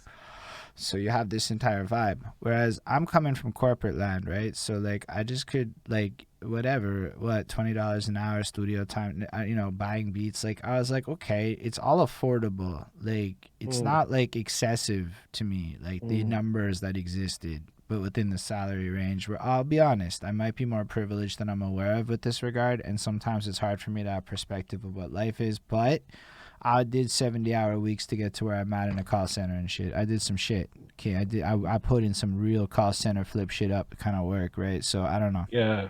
Yeah, that's shit that I was not built for. It was definitely not. But I was like, Time and a half bucket money, man. They're like, you can have as many hours as you want. Time and a half, bro. I swear this happened in my life. 70-hour weeks oh, damn. sometimes. Not Yeah, often. no, I was more of a I 60-hour guy. I was doing the video game front. I was like I did the Jean Coutu thing, but then I got up at EA Mobile, switched from there, moved to THQ, did sound on UFC 3, went from there. We were bought by That's all cool Ubisoft, shit. worked at Ubisoft. Yeah, but it's like you're okay. Everyone here on the cusp, everyone's like, "Oh shit, you worked at THQ. Oh shit, you worked for Ubisoft. That's dope. They paid you no Nah, my money." cousin was a video game tester, so I have a good idea of how bad it is. Okay, so we got no money, and I'm living in a 4.5, and I'm like dying out here. And then you're seeing dudes like again, 2014. People are coming up. People are doing a lot of videos now and doing their own videos because HD cameras are affordable. So you'll have the same rapper that's looking at you like, well, why am I going to pay you for this beat? Like I haven't made it yet. And then they turn around and spend $600 on a video. Yo, facts. I was just saying this recently, and a lot of people is, yo, why are people putting so much money on videos but not buying beats? It's so weird to me. Especially, okay, So that's a today thing too, just to add to it. Yo, everything we yes, do now, I film on my cell phone, and then I send to my editor girl, and she makes it nice. And you film this on your cell phone? not this. This is Okay. this is shittier. This is a worse camera than my cell phone. This is a webcam. Oh shit. Yo, we do the 4K on a Galaxy S10 on a gimbal, and we film my whole lose weight video with that shit. And then yo, What? I swear we did it with the cell phone because the cameras are that blessed. So why are people like pay an editor I give you that, but y'all can manage filming with $150 gimbal. Yeah. So there was a huge time where, and like a lot of these were rapper friends. Some of them were people I didn't know, but like you got to understand that like I'm not starving, but I'm starving. And then you have videographers that are just popping up getting rapper money, but then everyone being like, oh, you got to have a hustle. And I'm kind of like, okay, so I'm supposed to pay for your weed, but then you're not going to buy my beat. And here I am going to figure out how else I'm going to make money so that I can sustain my life, so that I can turn around and make more beats. You motherfuckers, for y'all Bro, not to it's pay just me. like it's so different for me, right? Because like I left. I had to leave. I bounced. I I get moved that. towards, yeah. I was just like, no, I can't do this. So for You me, got like crazy. I was blessed enough to be working with Excel sheet stats and data since like 2010 and 11 because of the call center. And I started. So what happened was I could write English better than anybody in that room. So my bosses would bring me over to proofread their shit so they didn't sound stupid to the like more corporate Big people. corporate dudes. Yeah. And so I start reading emails, and that led to promotion. So by 2011, I'm a trainer, and now I'm getting whatever. That's not that important. The point is, I've seen data since time, so I'm able to run some numbers in my head for a really, really long time. And so the $50 show thing comes in, and I participate in this actively. Me and my man Spades, we throw some $50 ticket shows. I'm involved in that world. I didn't know what was happening. It was more him throwing it. So I'm giving the money. He's giving it, whatever. And I'm not thinking because I just want to go perform. I have a picture of me on a flyer. And so everything was worth it to me. I keep that in my blessed. Yeah. But like, yo, I know for a fact the money didn't make sense because I'm in the room on these stages counting the heads and shit. And I'm like, something's weird. Yep. So, and then I realized, yo, I have people that would do things like buy tickets to support me and not come to my show. And I'm like, that's a goofy metric, right? Like it's fiscally a cool opportunity, but I was already making enough money. In fact, I have never gone into music to make money. I've lost so much money on music. I'm going to just lose money on this forever. It's fun. Shit. I like losing money on music. I fucked around and believed in myself. That was weird. No, but I mean, it's just more, I've never been a broken, starving artist. I've just been employed the entire time I've been a rapper. And I've just, the same company for 11 years. And my salary is decent. It's not good. It's just decent. But it's decent enough that like I can pursue this in like a really stable kind of way. So, but it was the case in 2012 too. It wasn't like, I mean, I was fucking irresponsible, but like, I was able to be irresponsible. So like, I mean, I'm able to buy the beats. I'm able to pay the money for studio time. I was able to pay the dude for the video and shit. I was able to I wasted so much money, dude. I put up something in the ballpark of between 2012 and 2016, like $8,000. I have that sounds about right. Very little to show for that era. So I was like, what am I doing? And the shows were getting kind of worse. And it was like, yo, I'm talking worse. Like, yo, you got to understand, when your first show, motherfuckers is singing your chorus and shit, it's like drugs. It's like you're getting a heroin fix. Yeah. And you're chasing that for the rest of your life. So hip-hop karaoke kind of gave me that because at least we could sing the chorus together because it's popular shit. And then I would just go to like the punk shit, and they were cool. They fucked with me. But then I would go to like show after show, and people would dead ass just stare at me like, who is this dude? Fair enough. I'm a fucking weirdo. Yes. I didn't understand what the hell I was doing with my life. And then time would go on, and it's like, yo, firstly, I didn't even know how to find the under pressure peoples who probably would have loved me and shit. Like, I didn't even know. Like, there's no network. There was no, like, how do you find it? So you're just performing anywhere. And then other people start doing their showcase business. And, like, like I said, I'm in the inception phases of it, and I see how bad it is right at the jump. Mm-hmm. And then it just keeps going. But here's the thing. In 2012, man, I'm going to blame a lot of it on Facebook events. And I know Facebook events are big because I put a lot of effort into putting your links in the Facebook event. It's very important shit. People are fucking lazy and they want the least number of clicks possible. Big facts. Look up UX statistics. It's not even fake. If you ever work in software design, this is a real thing that you pay attention to. So with that, you would come to a thing with 15 faces that you've never seen before. But maybe you've seen them because you see them on the showcase and you see their fucking face. But there's still just a bunch of faces and names. But there's a lot of them too, right? Just a lot of them. And then you go into the Facebook event, and it's not clear where it is, what time it's going to start at, and it's just a list of names. Static. No links. Mm-hmm. Meanwhile, my brother's in the rave scene from 2012 to like 2014. They got fucking bios. Their fucking Facebook events were 1,000-word documents copied and pasted in with full-on description. Yo, my brother used to laugh in my fucking face, dude. He used to be like, oh, 80 people? Bro, I just spammed for 3,000 people.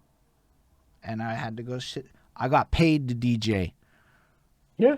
I'm like, all right. Okay. Then that scene, unfortunately, had overdoses and violence, and it really fucked up their games. It happens. Then it also went really mainstream. It was a really weird thing. All of a sudden, it was at like Belmont and New City Gas, and it was no longer in cool abandoned warehouses. And I'm really grateful that I got to be at a few of these cool abandoned warehouse vibes. Anyway, so I guess you start watching this happen, and then meanwhile, they're going to these venues with their expensive drinks. Yep. As I touched on earlier. So that kicks in. So now I'm just trying to be like, bro, so I'm learning about UX in software land. It's my specialty. I'm literally a user experience customer specialist with software with regards to like making sure that you get help better. Like literally just to optimize and lower the effort that you have with dealing with shit. Websites, self-help articles, things like that. So I'm trying to come back to the game with this shit. I'm like, listen, the people who make like my like frame of money, which of course you don't want to say, but like it's above the average salary in Canada according to Trudeau. Right? Yeah. So above that threshold, if you want those people at your show, because when you sell your $40 shirt, they'll buy them, and that's when you start thinking different. But people's caught up on 2009 mixtape hustles / other hustles in a similar retail environment. And look, I don't want to go too deep with it, but like again, I'm more interested. Go. I got to be very careful. Nah, it doesn't matter. I have to be careful with what I say. What I'm saying is people think very small. Like, yo, Nate Hush hit like 85K views recently, and people act like that's like make it views, and I'm like, nah, like it's really good for Montreal. And really, shout out to Nate Huss. I checked his stats. It's legitimate shit. And you know, he uses ads effectively, and he does amazing moves, and all love to Nate Huss. But he's also an interesting metric. If like that's what people see, and they think he's like the big guy, and they look at his numbers, and they go, that's good. All of a sudden, 10K look cool. Yeah. Bro, 10K is not cool. Right? And then you see on the French scene, 2 million. French scene is nuts, though. We can't listen. We can't do that because the French scene is this. Okay, let's go to any other city scene. 2 million. So we actually have to understand that as English artists, we have to consider what happens when we break past Montreal, and what we're gonna do at that point. And it gets, yo, dude, you want to talk for real, man? I think about this shit all day long, every day. I can sum this up for you because Tick has probably had the same conversation with you many times, but Montreal buries itself. I would argue that Montreal doesn't understand perspective, so I have a solution. It doesn't understand perspective while also having the same top players in the top place that also don't want to let anybody new in. And if you're not a part of the quote-unquote cool crew, you're not moving. You're not. You're absolutely not. Twitch.tv/behind that suit. Come holla. It's a new era, my guy. Yes, you will move. With you now, you're here. Yes, but as we It's not just me, though. It's not just you. It's not just you, but there's actually quite a few peoples. There's peoples, but 2014 through 6 years. 6 years we didn't have nothing. No, well, I mean, 6 years we didn't have shit. And you know what? And I have to say, I actively contributed to the detriment of things by being an egotistical, arrogant asshole on Facebook. I was one of those guys that was beefing publicly with other people and shit. I was just a hater. I thought in my heart and soul, it was the best rapper in the city. And I was just one album away from like being the fucking Drake of Montreal. The problem is, who isn't saying that? That's where it gets kind of like interesting, right? So only one person can be that. That's the facts of it. It's actually, then we're all relying on this like statistical lottery of fucking chance. And I'm like, you know what? I don't think I'm the best anymore. I heard Cool Man Logan. Fuck that. I'm clearly not better than Cool Man Logan as a rapper. I mean, I'm not. And like, it's easy for me to say that. Fuck that. I can do some weird ass songwriting shit where I think that Cool Man Logan can see me as a peer and fuck with me. But like, why am I gonna try and be rapping like Cool Man Logan and shit? Or with the next people, I see like Mike Shab's doing it. I'm like, that's so fucking cool. And I just see all this cool shit. And then I'm like, you know what? It encourages me to go be this like weirdo guy. So now I'm on my EDM shit. And like, you know what? It's like, but like, I think that a lot of it is because I had no data and perspective. And honestly, I talked to Preach and Cobia. No, preach. That's someone you should talk to. He will Well, he definitely was he talk to was you a about big one data. early on. So Yeah. it took him 2 hours to cover 1996 to 1999. I had to go back over it, take notes, fill out a OneNote page with all the shit he said, all the names, because it was like too big and too overwhelming. And it took me 3 months to be able to start to approach this Montreal project properly, because it was just so much I didn't know. And Yeah. then now I'm like wrapping my head around it because of the gracious time and people like you. But really, it's a data issue. Yo, name one infographic on us. How many rappers are in Montreal? I couldn't even tell you. I mean, there's over at least 200, No, but there's like thousands. yeah, shit. Okay, see, I wouldn't even know that. But that's a I can weird tell you thing. more or less producers, and even still, I'm dead ass wrong in it because I'm only thinking about my era and a little bit underneath that. But that's I what I'm don't really know saying. much Did you after. know So, that like you have this whole wave of cool people like All Stars Montreal organizing amazing song tournaments and stuff on Instagram. I lost the song tournament against Hoshe, and now Hoshe is my friend. So I'm watching this play out on Instagram. Then there's the mhm. TikTok grind. None of us are on the TikTok grind. Bro, TikTok's the littiest shit ever. So check this shit out. TikTok, you hear a beat, you go bust a Mm, 1-2 freestyle. You put it on mm, TikTok and it's all yeah. good because everybody's on board with you rapping on that beat because they're getting paid off of every spin it gets. Yeah. I'm like, yo, Shit. producers, make TikTok packs, put it on fucking things, and go Holden, go make TikToks on my beat. Go Cool Man Look and go make TikToks on my beat. Yo, next one, go make TikTok. And then everybody tries to get this to go viral, and then enough spins go by. You actually, as the beat instrumental pack person, make the money.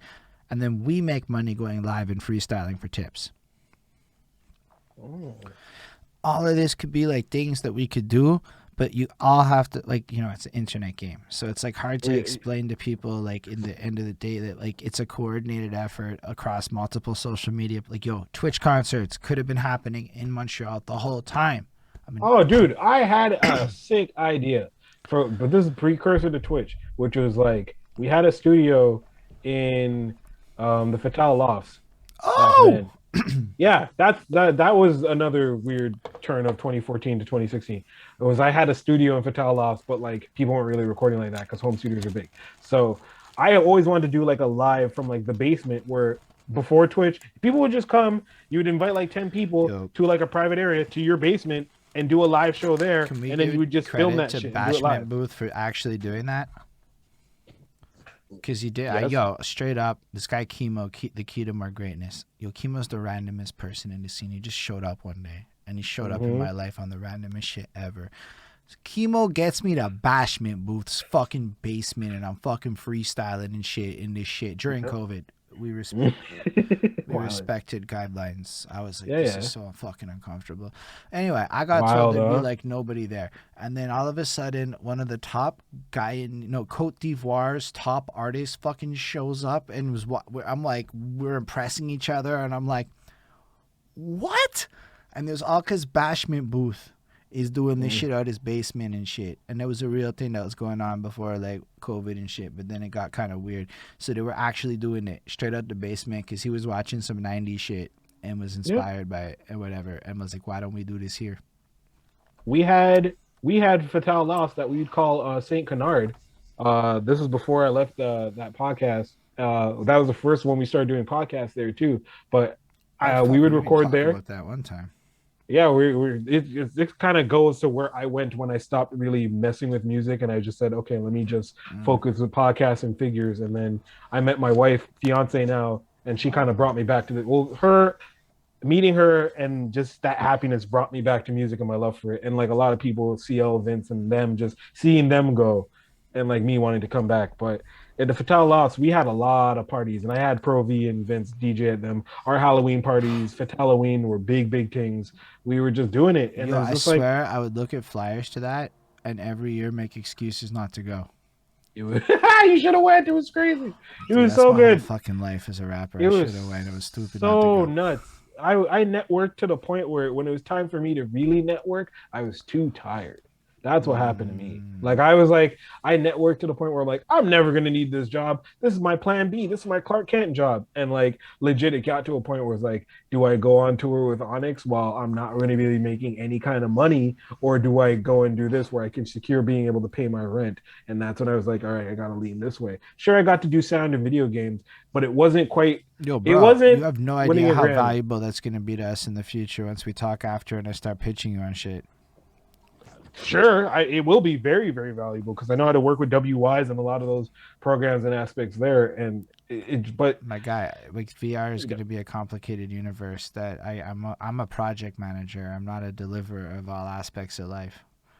good. So then we will talk. We will definitely That's talk. all I'm saying. There's lots of big vision stuff, but you actually know a whole skill set that is lacking in my whole world and universe that is actually complicated because you worked with video game design, which means you understand a lot of video, 3D animation, production and shits, no? Yep. And I do IT for a VFX company now. So what I'm saying heavy in is there. that like that's actually a relevant thing in this production. Look how awful my Twitch stream looks, dude. Go look at that. Look at that with your like producer mind. It's like okay, but it's not good. Right. Yeah, I see you. I feel you. Yeah. Yeah. I'm looking at it and yeah, I feel you. You know what I'm saying? But that's like another skill set. And so that's where we're in this new era where we're all influencers now. So now we have to accept that we're all influencers because fuck that. Like, it's just the game. We are. And We are retail influencers for the generations before us. Retail is a whack move because nobody's buying anything when everybody's broke. But you know what people are doing? They're fucking Patreoning. Yeah, I feel weird about that. I don't know how I feel about Patreon. You should do it. With our pod, we've because we've been doing Geektastic since to go really quickly. I started doing a podcast at Fattel Laughs called Lasers on the Ride, and then I left that show. And we at the same time we were still doing Geektastic. We started doing Geektastic the same year as Joe Budden podcast hit. So for day same one, year, Joe Budden guy. I was watching that on the most recent. Oh my god, this guy's fucking hilarious. Just small tangent. So I'm watching this man's on his podcast, and the dude's like, "Yo, Mal or Rory or whichever one's a day one," and he's like, "Nah, he's not a day one. He came on in episode 12." Rory isn't day one. Rory came on episode 12 for sure.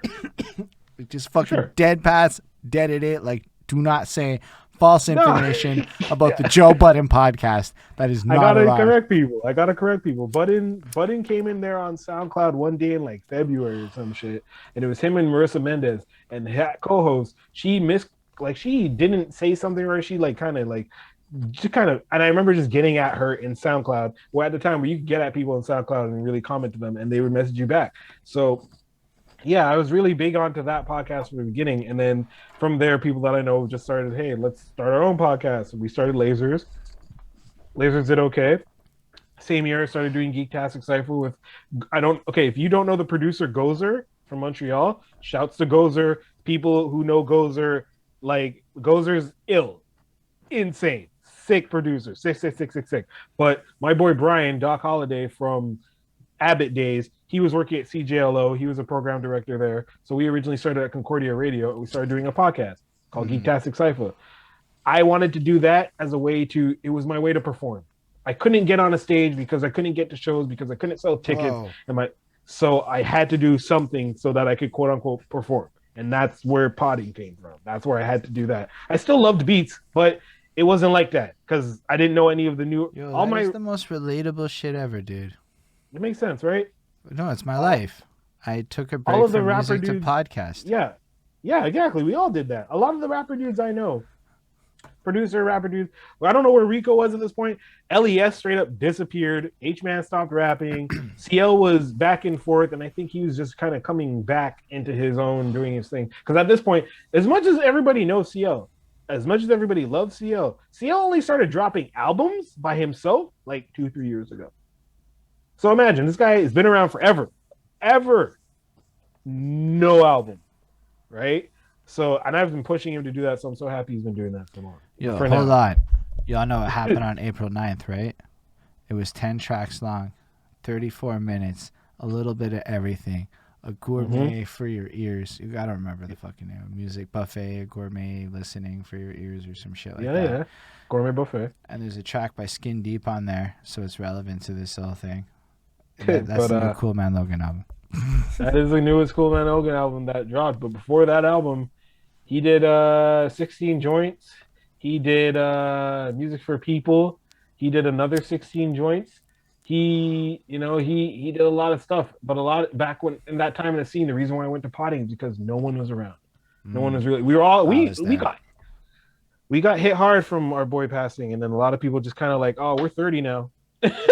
You know what I mean? Like, we're not so much that we're 30 now, but like a lot of us has kind of got into our like everyday ho hum. We gotta do this grind. I guess we're not gonna make in this music shit. I guess I better flip. So like I feel like a lot of us were just like just on ourselves. And then you had there was a J Red the Doctors, like Nate Hustler, and there was the posters at this point. Hustler hadn't really split off, and then Mike Shab hadn't really shown up yet. But then it was around that time when these guys started really coming up. At this point, it wasn't really the rap scene; it was the EDM slash electro music scene. Nah, man. So this Here's is what's when, going on. It's that a yeah, lot of us are, you can call us internet rappers, because you might yeah, not have known this was there, but I'm a part of this next scene. Like, man, I have released yes, music this is what I yeah, you were here. consistently year over year since 2012, right? And it's like, Yeah. people honestly, it's like sometimes people like don't even know that. It's like, yo, like, no, for real, like I've been putting out music, but like Reverb Nation to SoundCloud to YouTube. YouTube is a lot of shit. Like, I've had like an entire project called Raps on Everything, where I was rapping on karaoke beats of other genres of music. I have like 12 that don't exist on YouTube and 10 that are just sitting there. Nobody knows they exist. They're just there. Yo, people were dropping all this YouTube shit, man. People are just fucking static imaging it, lyric videos. But like, they weren't performing, but it moved into this social media environment where you became like, it became more about the internet. So since like I've been involved in the game, it really didn't matter that your Facebook page existed and that your Right. Twitter account was a thing. I was kind of late on a lot of the newer ones because, I'm fucking, as much as I talk my shit, I'm still old man stubborn. Like, it is what it is. Yeah, right. Lately my new mantra is pretend I'm 17 and broke, and what would I do then? And so I'm thinking different now as I train myself to get over my like advantages of age and go back to like when I was, because everybody did their most innovative shit when they're 17. So what would a Yes. 17-year-old do? A lot of that, yeah. And just kind of leveraging the resources, not trying to overcomplicate and whatnot, but really it's been a lot of internet stuff. So I realized pretty quick that the live scene and open micing and like I got to rap and freestyle over Jay Uno fucking saxophoning at Crowbar and shit. Like, I got to do some nifty stuff, like that's nifty. And Crowbar like, was my shit. I love Crowbar was Crowbar. mad Shouts cool. shouts to okay, but wait, They which did the which fucking era of Crowbar? Because the were you there open with like the mic, owner the was Jam Wednesdays? yeah, That's okay. that's what Uno was there. So Thursdays we'd be there and I'd be playing every Thursday at Crowbar. But like OG Crowbar were like homies. I was like, oh yeah, just bring your weed and like come upstairs, roll the back. Like the owner was so sick. I miss him. Those are great days. I used to I go miss there Crowbar. a bunch. Just all of it. Just like the whole like whatever. But I just got lucky, dude. You don't understand how often I got lucky, because I guess I was in a suit and somebody would see me perform. Then I got invited to these little private party grinds a little bit, and a lot of my performances really come from private parties at like death houses and shit, and like that. So it was more like y'all didn't see that because y'all were like going after. We were this inside. other- We were inside at that point. and then like none of us were really filming it. Nope. And then I found out there were maybe some complications why people maybe didn't feel so inclined to bring expensive camera equipment to shows. But yo, honestly, man, I would go to people's stuff sometimes, and I would be there show after show. If you really dig through my Facebook videos, it's a lot of videos. You'll find them. And it's just me like with my phone, even on live sometimes, just being there, being like, this is happening. People would be there with their boys not filming shit and whatever. I'm like, yo, like what's going on? Nobody's documenting stuff. I got really confused, man. Like honestly, I got flabbergasted. So I started whatever the interviews. How did people win? What happened in 2009? What was going on? How is it iBlast had songs that were so popping they hit my call center on some regular people shit, and like there was that one where he's fucking girls in the music video and they go like, to the hotel with the fancy car. That shit was in the call center moving around like with all the other regular people songs. So like, how do we go from like that to like this? Anyway, so I got bored with the live scene in 2016. Spent 6 months researching YouTube. I can tell you what happened. I can tell you a bit of what happened. Go for it. weird hierarchy. Okay, no, this is gonna sound like conspiracy theory shit, but I don't even care because again, I'm not in that game. I collect toys, so I don't care. But legit, the cool kids, that shit happened. This conglomerate, this gatekeeper shit that kind of like would, if you were a part of their clique, they'd keep you up, and if you weren't a part of their clique, they'd push you down, and that would be it. And that was simply it. I remember doing that blank, and I don't. What do I? Shouts to Montreality, but they had a part to do with it. Really, Anyway. they really had a part to do. When they started charging local artists to get their posts on their website, that's what really started. Okay, Okay, hold on. They have to go to their defense. They only started doing that because it changed. Yeah, it definitely changed. No, but we're talking definitely. the whole internet media game changed. And sustainability in that game changed. So they didn't do it in part because like they wanted to, but AdSense changed. A lot of monetization opportunities for them changed. So now all of a sudden it's either they charge artists. Look, I'm saying this in full, like I don't charge a motherfucker for an interview mode. Yeah. But not everybody has the opportunities I've had in my life. True. Like, sometimes you got to. And let's be real, they put out a much better product than I do in terms of the quality and this is them now. I was talking about. No, I'm talking like back then, because everybody knows Montreality. They're like big. Like my boys in New York know them. They're like real. They were like, wow, that's us big, right?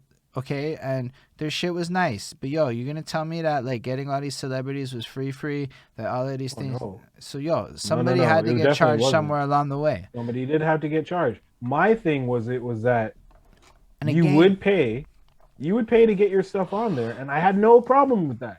But it's just like you'd pay to get your stuff on there, and it conveniently is the day that your shit's supposed to drop. But then you can't, like, you'll find your shit, but you can't find your shit. You know what I mean? And then like, I mean, I can't comment on the success of it. Right, which is this is again, I was just speaking to like a time where I was just like, okay, I might have particularly dropped a song or something might have happened where I was just like, okay, I don't see how this shit isn't being talked about when we put so much invested in this shit. And from the time I'm from, where you put your stuff out, regardless of your boys or whatever, I would argue that Montreality to me was never about local music, because I never fucking one time ever went to them to look up a local artist.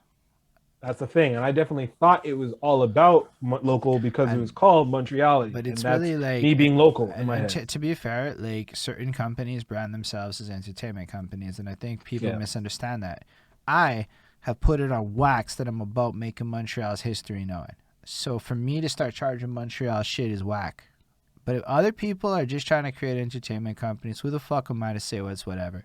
I can tell you what I perceive value propositions to be on ad spends, based on XYZ things that I can go prove about the value of certain people, and I can prove my point pretty fucking effectively.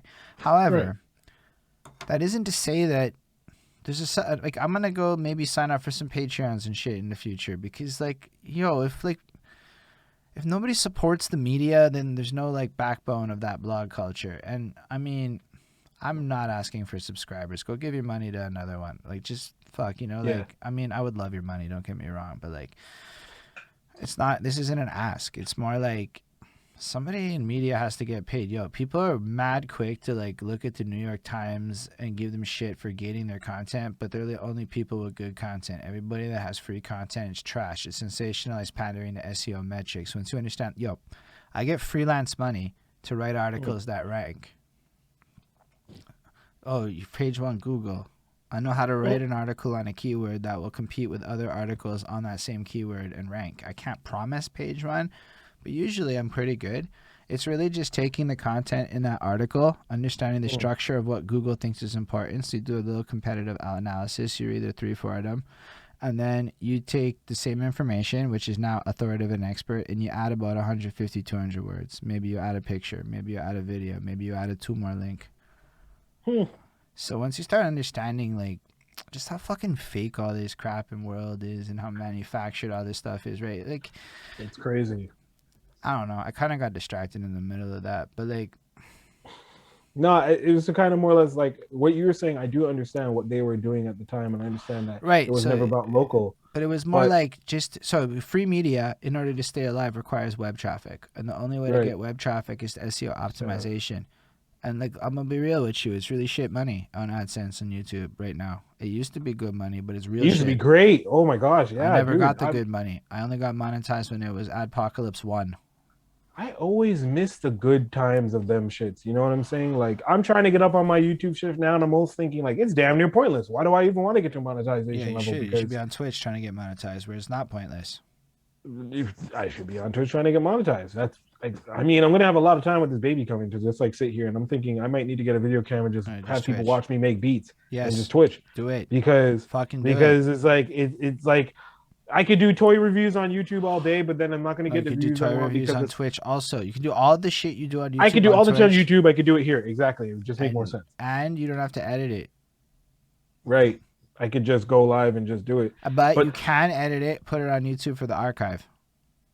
Which I might do afterwards because that makes sense. Yeah, you do it afterwards because it's easier. But to more or less to go back to my point afterwards, my point was that I was ignorant. I didn't know how the metrics worked or anything. So I was just coming at the first person I saw that was kind of fucking up the game and putting other people that were their quote unquote friends that weren't me. And I was in my feelings. I was too. Sure. But then I watched witness myself from face and become a heel because once I put that and I literally posted that to, I think that was on Montreal's like Facebook. Might have been. I have a history of doing dumb shit on the internet that other people witness. One time with Nicholas Craven, who's a friend of mine now. Shouts Crave. And then one time with Cena, and a few other times it don't work. But this time with Cena and Montreal, I was like, y'all are only putting on your friends, this, that, whatever. And like, no one actually read what I said. They read past what I said, and it would just turn into like fanfare of Montreal. And that's when I was like, oh no, I'm not, like the scene's different. Legit, I realized at that point I need to stop, and I just gracefully bowed out. The scene is different. So what happened it's Montreal is the scene. Now Montreal in definition has changed. Now let's be real. Hip hop was predominantly a street movement, meaning the demographics involved in it prior to a certain point were people of a certain lifestyle or really, really underground enthusiasts that were into it. It wasn't quite as global. But the people pushing it aren't street enthusiasts, and that's another point. No. But the other side of it is now it's 2021, and we're talking about, or even when I came into the game, Holden, call center rapper. Half the rappers I've known my whole career are just people that are like not in that. We all have jobs and shit, you know. Like we're just the other side of Montreal. The thing is, when you run a demo count, which one is Montreal? Like at a consumer level, at a relatability level. So now you need to either sell really good fantasy or reality that makes sense to the people without creating cognitive dissonance. Jesus.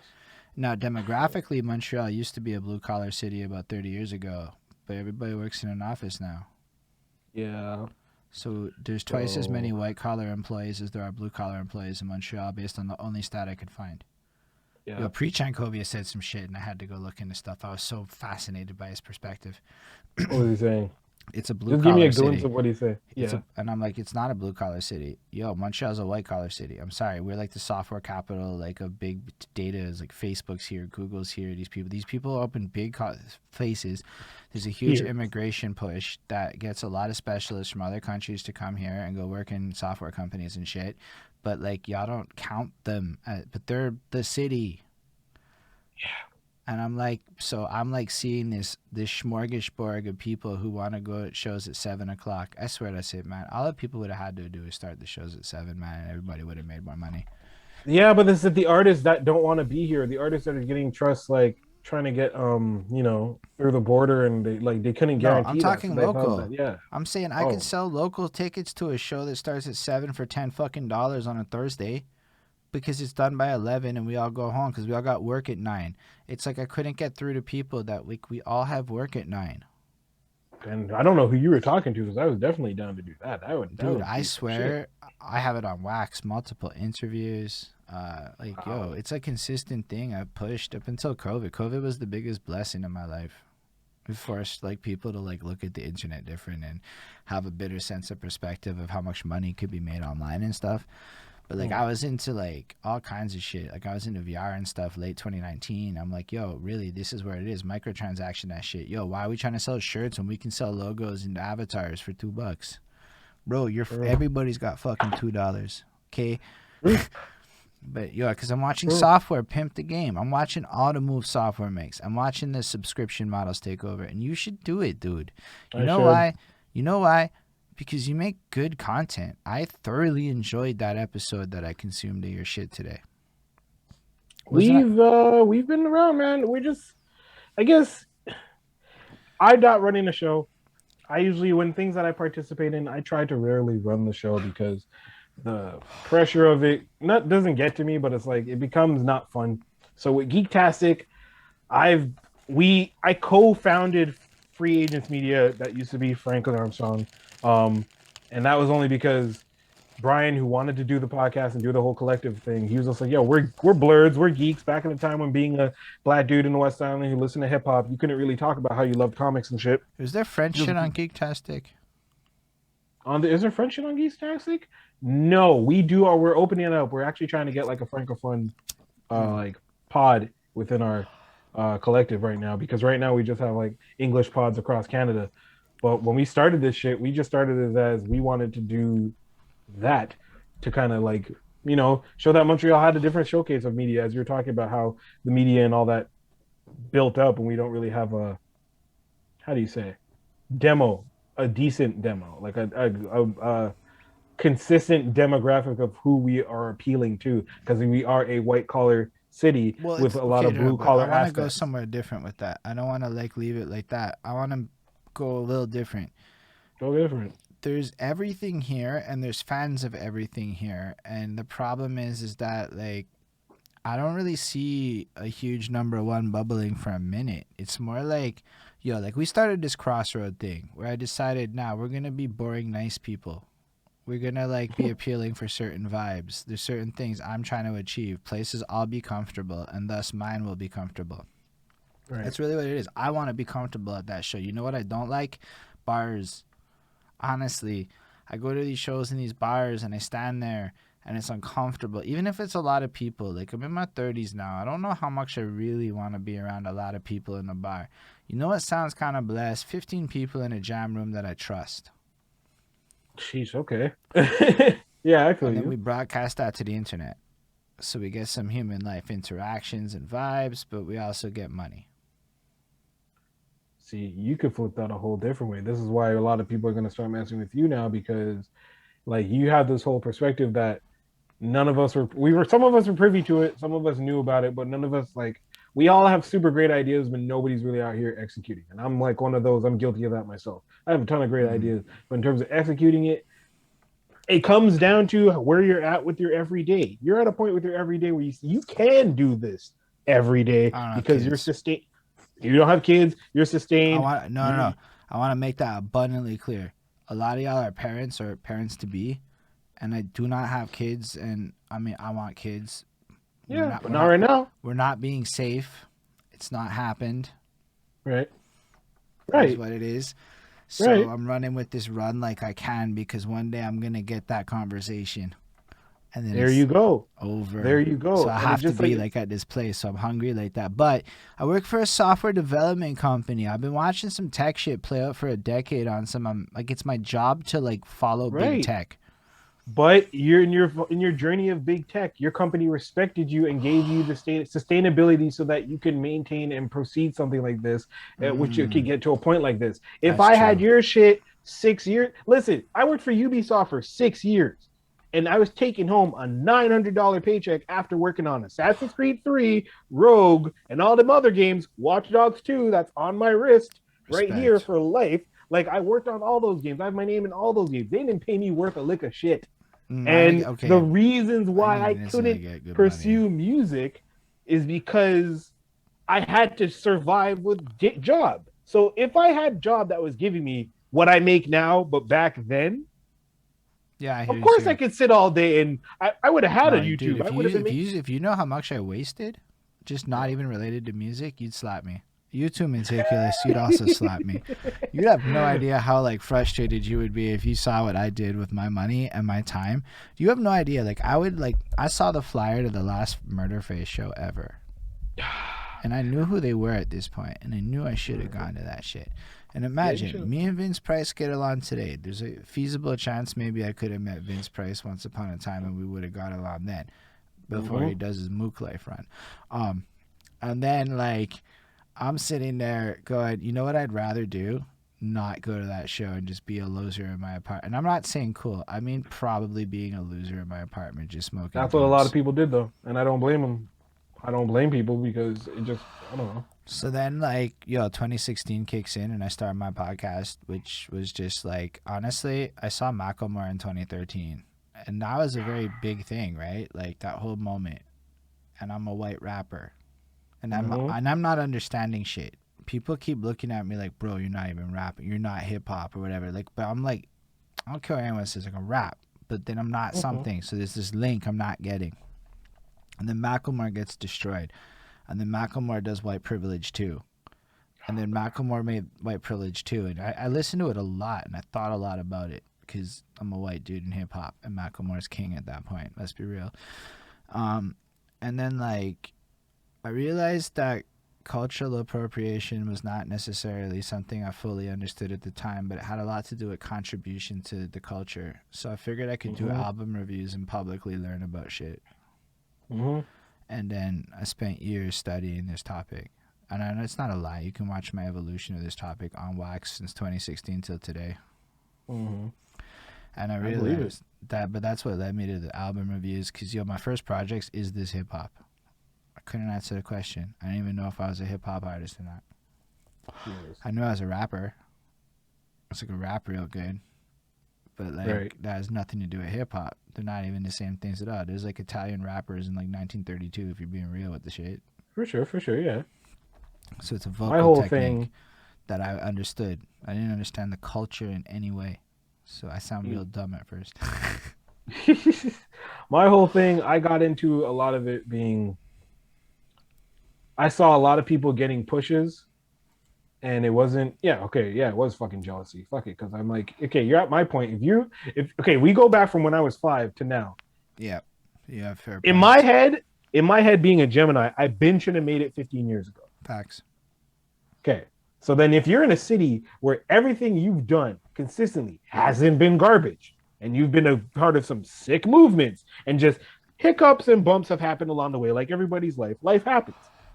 But then you're starting to see like cats that are getting the look, and it's a different look, but you see like they're clearly handpicked. Like you clearly see like there's some handpicking going on of who's gonna get that look, who's gonna get that push, and you're just like, all right, like at that point, I'm already in my 30s, and I'm just like, all right, shit's getting kind of like it's getting shaky. I don't know if this is gonna happen, but like it's either, at least in my head, I was at a point like I'm either gonna fully go in. I'm either going to move like some of my friends did. They moved to Toronto, they did what they did, or I'm going to gracefully bow out and focus on something completely different that makes me happy. Because at this point, music wasn't making me happy. I got to give love to somebody pivotal in my story. So in 2014, 15, whenever the fuck it is, 16 maybe, an ex-rapper, SEO specialist in the city shows up in my company one day. A man by the name of Justice McFly. I'm not going to go. Oh fuck, he works for you. You were. Oh god, yeah, boy. This is around when Ape Mob dropped the video of Action Man and shit. That yes. So while that happened, we were outside having cigarettes, smoking, and discussing the behind the scenes of that moment a little bit. Because me and Justice are cool. He said he's going to do the interview one day, but I respect him enough to understand. Yo, he said he was going to rap on one of my beats one day. I'm still waiting for that. Yo, where you at, Marty? Where you at, dog? So I know what he does for a living. I don't want to go too deep in it, but he's also a father. But he's also a father, and he does those two things first. And one day, Justice, when he has the time and life is right, will be there for all of us. Because he's not a man that's ever going to renege on his promises. I promise you that. I worked with that man in corporate life for like a year plus. That's a different type of thing. It's 40 hours a week, So like I got to see him as who he is now, not who he was, whatever. So I know like a version of him. Anyway, and he taught me about basic SEO and how I could go make money on the internet doing shit like album reviews. Really? Justice showed you that? Yeah, That's look at sick. that, eh?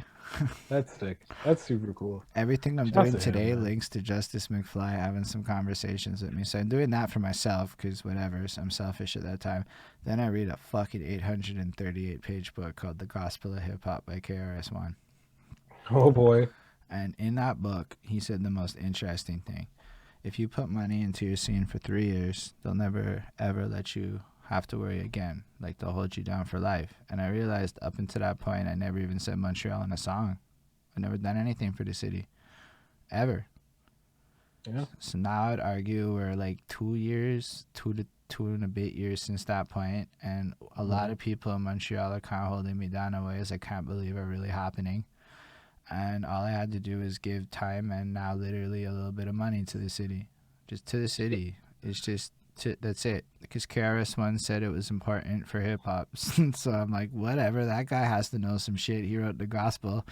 So that was so pivotal to me, and I'm still in that. That's part Yeah. of all of this. This to me is like part of all of it. Get the Skindeep story down, get everybody down, and like now it's bigger. I want to write a book and shit.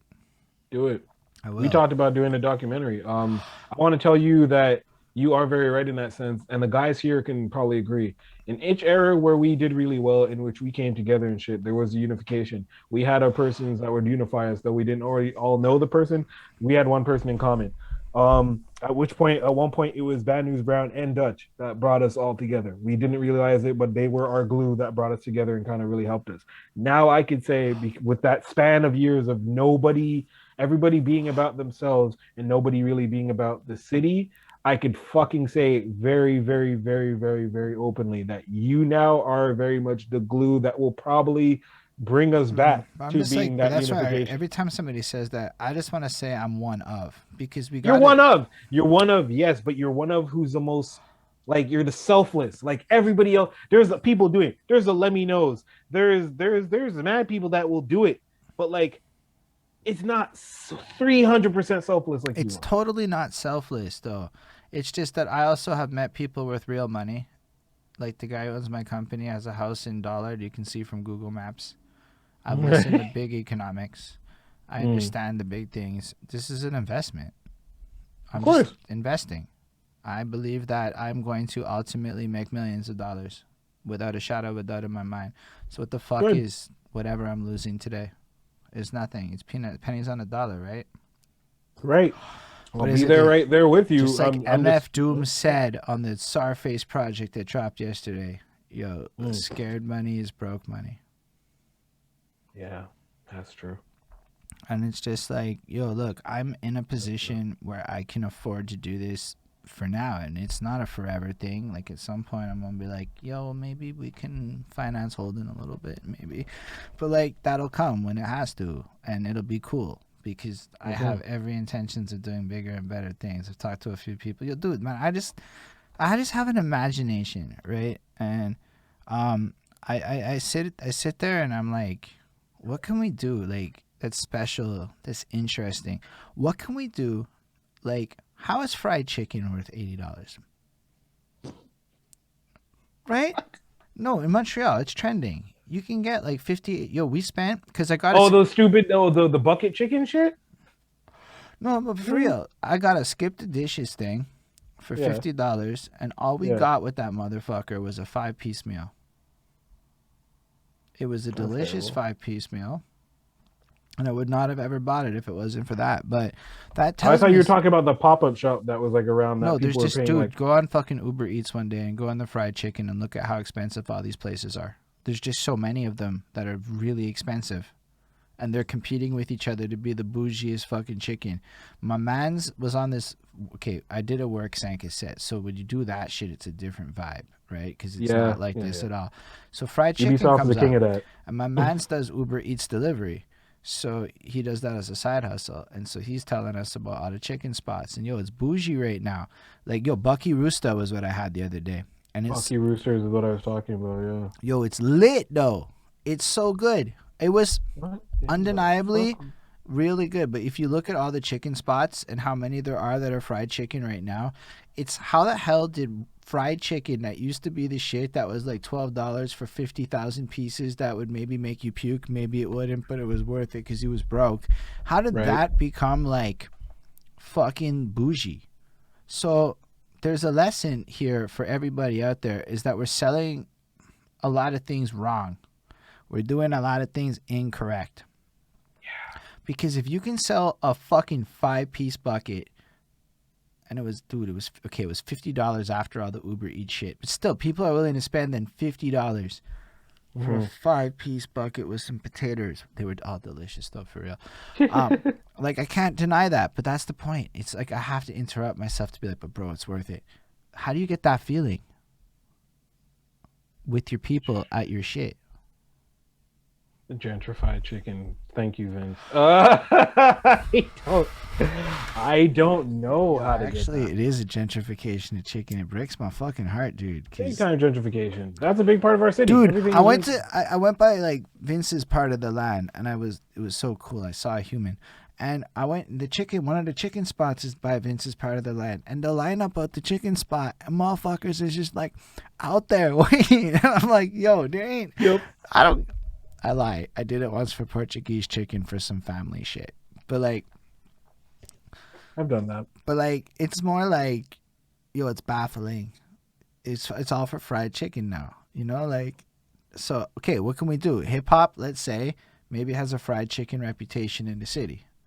So how can we, I mean, yo, dude, I went up to this colleague of mine and said, how do you feel about she's a 22-year-old lady. And I said, how would you feel about going to a Montreal hip hop show? I shit you not, dude, watch this. She went like this. At the word of, okay, that's a reality that like a lot of people don't want to have that conversation about, my guy, if we're going to go with the reals. Okay, I can tell you why that she feels like that. Because she's 22? Yeah. So when she was 18, she probably went to a show that had like 900 openers on it. The show didn't start till actually like 2 Preach in the that morning. shit. I know this shit because I know the dudes who put on these shows. I know the dudes who put on these shows to the point where their name got so shit. And I'm not naming their names, but their name got so shit in this city that dudes had to legit put on shows and use Skindeep's name to put on the show and have me running around selling the tickets and on some bullshit.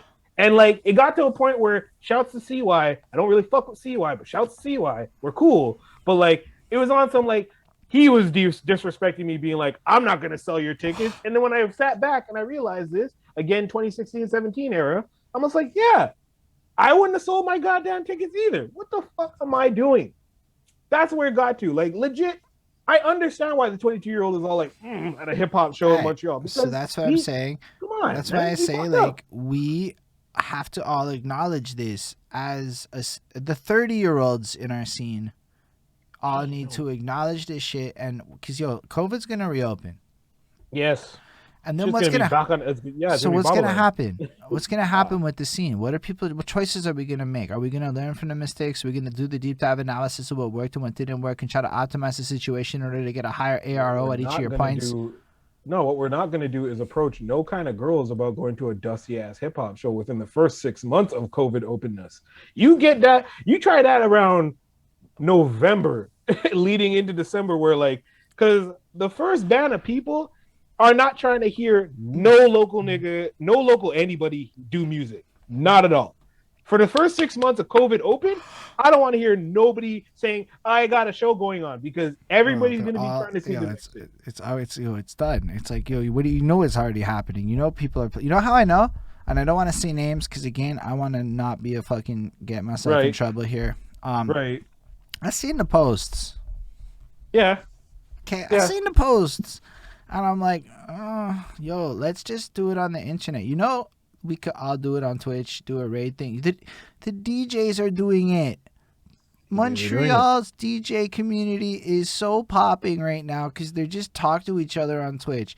I'm like, and they organize it and they just do it on their separate days. We got Blaster, we got boom. No, they all have time slots. So Blaster's 12 to 1. You just also, they hold their time slots. And then but what they do is they hold their time slots, but then each day is a different raid train. So now they're creating a network, and then they all link up on Discord, and they're all jumping on this shit. And like, I'm like, okay, rappers, let's go do rap versions of this. Honestly, I don't know if our caliber is there. Yeah, yes. You're incorrect, my guy. That's where I have to stop you and say, I'm sorry. You don't think We're not there. I think we have so many dope people that could absolutely bang this shit out and make it work on Twitch if they would just do it. Yes. Well, Because how many of those people don't have families? How many of those people aren't working 9 to 5? no, How many people can afford? well, I mean, I'm gonna argue that like these people somehow can do a whole lot of other things. It's just redirecting of their time that already exists. True, it's time management. I understand. So, I like, definitely understand. I'm sorry, but like, yo, look, like, yes, I'm not saying everybody can play my role, but you don't have to play the same role. You can just go live like an hour a day and spit some fucking freestyles on Twitch instead of Instagram. One pays you, one doesn't. One doesn't. One's owned by Amazon, one's owned by Facebook. One has this set of rules, one has that set of rules. It's like, how many times can you break that shit down and be like, yo, I don't know how to explain it. I don't know how to explain it. I got 8,000 views. Okay, in the good range of it, like on 8,000 views is what, $25. That's the bad end. The good end is 2,500 views is $11. That's YouTube money. That's what everybody's fucking trying to get monetized for, as I'm telling them jump on Twitch, where like on fucking Amazon Prime free subs, it's $2.50 per free Amazon Prime subs. Free money is on the table. No, you're not like lying. the fuck, my guy. Yeah, like, no, you're not lying. You're not lying. I keep telling everybody this shit. Like, Meticulous is going on Facebook Live stills. I'm like, my guy, go on fucking Twitch. I'm like, everybody, go on Twitch, go on Twitch, go on Twitch. Yo, shout out Vince Price. Yeah. He heard them. To be fair, Vince Price and I are on Twitch together, so I kind of forced his hand and brought him there. And CL's gonna move to Twitch too. We're gonna holla and we're gonna make it happen. And like, that's what I'm trying to say is like, and I'm just saying, like, now, honestly, it's gonna take 5 times as long as it would have if we all did this 6 months ago. I'm not gonna lie to anybody out there. It's too fucking late for this to be fast now. And CB Mac too. Shout out CB Mac. CB Mac's my boy. CB Mac is like legitimately one of the nicest MCs none of y'all have ever heard of, because none of y'all ever did the kind of market research I did. Jesus. I could give you. You're not lying. You're not lying, bro. We have a fucking HubSpot that we're gonna fill with names now. I'm gonna track it out. Fuck that. Nobody else wants to do it. We'll do it. Chris Chrome and I, and whoever else wants to be a part of the project that legitimately is gonna be useful. Because like Frank, I'm with that, and we need people to do that. We really do. Because then I can make an infographic that goes, there are this many rappers, and the average number of views per video is, and the this is that, and then fuck you, have some perspective.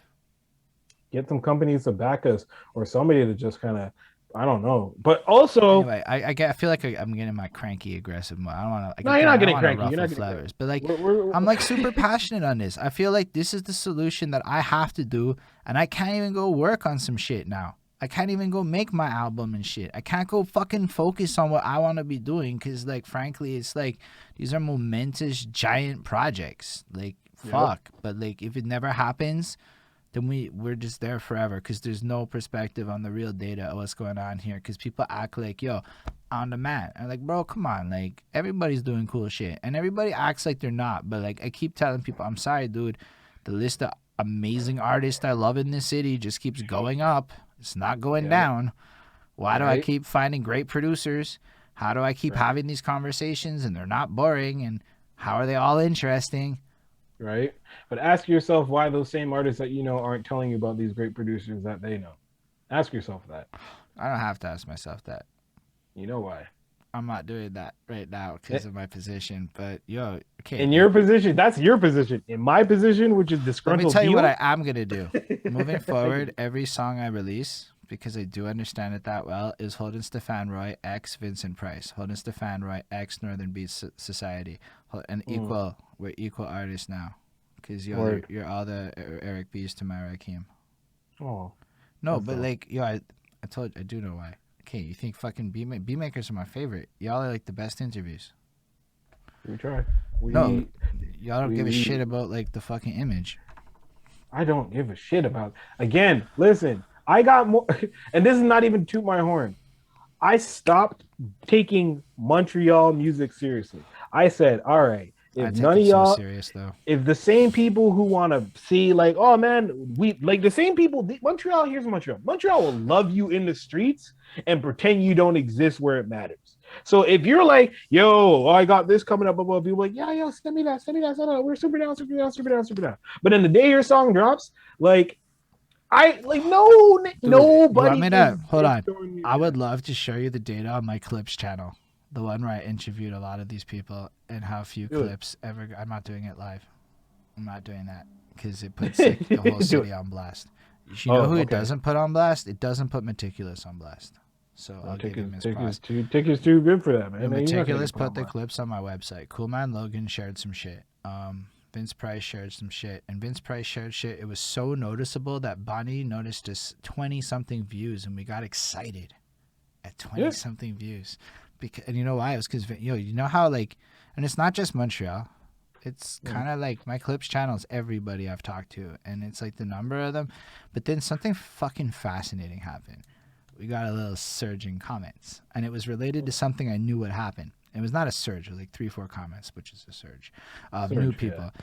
But it was because this lady I interviewed, Dama, had some situation with her peoples, and she ended up being this plug at the beginning of Hip Hop is Real videos for the week. And one of them went like big, like I saw it when it was at 150K views, and it's just her clip for a minute.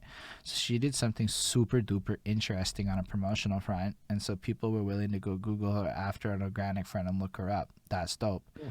But you know what? Like, people might even share their shit, but like I have like numbers on average watch time. I get it. Part of it might just be me being kind of a little bit boring, but really it's not. Like, we're trying to get clips of you guys sounding great. So it's more like, where's people's interest in y'all? We make this content, and then it's like, why are you guys like so focused on the next single that you're not even promoting yourself as a human? What do you think we're doing here? We're humanizing you so that your fucking fans that are not your fans give a shit about you. Let's talk about you 5 dancing. Yeah, so that Becky in the Office place goes, he's a fucking person and I want to bump his shit because that's what Freddie Gibbs and them do. Did you not hear the Book of Ryan? Little Ryan bouncing his basketball in the fucking corner store. That's a banging song. And it just gives you smiles and shit. Humanizes it. So it's like I sit there and I try so hard because I studied music for years. Modern music marketing. And what do you think you do when you're doing a new album? Multiple new albums. Ismail can attest to the volume of albums I did for years. Hold up. I did one this Friday. Sarface and MF Doom's brand new project, Super What. That's how recent I did it. I'm really not doing them like I was. They're very time consuming and they're not as fun. But it's also like that shit. Like, I did a bunch of local reviews for somebody. Actually, they kind of in the back end implied money would come my way. I did a lot of free work. Money never came. If y'all go to patreon.com/behind that suit right now, you can sign up at a certain tier and I have to review your music. Full on effort. How many people were willing to do that?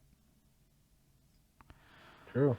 But Cool Man Logan I like a lot, and so I'll fucking cover it. I like his sound, his music. I think it makes Montreal look good, just so you know it's not just some friend shit. I think he's an excellent. He's in my top 5 in the city right now for a vibe because he owns a lane. I was in his ass for 3 years to get that album out. Oh my God. God damn it. Every day going to CL's house and yelling at him.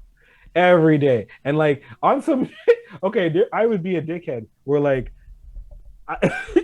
I would just withhold certain things from him on some like, nah, you got to do this. I ain't giving you this beat because you need to finish that. He'd be like, yo, send me beats. And I was like, deal with the first 4 that I gave you. Hold on. I just want to go. I saw Cool Man's Logan. Y'all don't watch each other's interviews.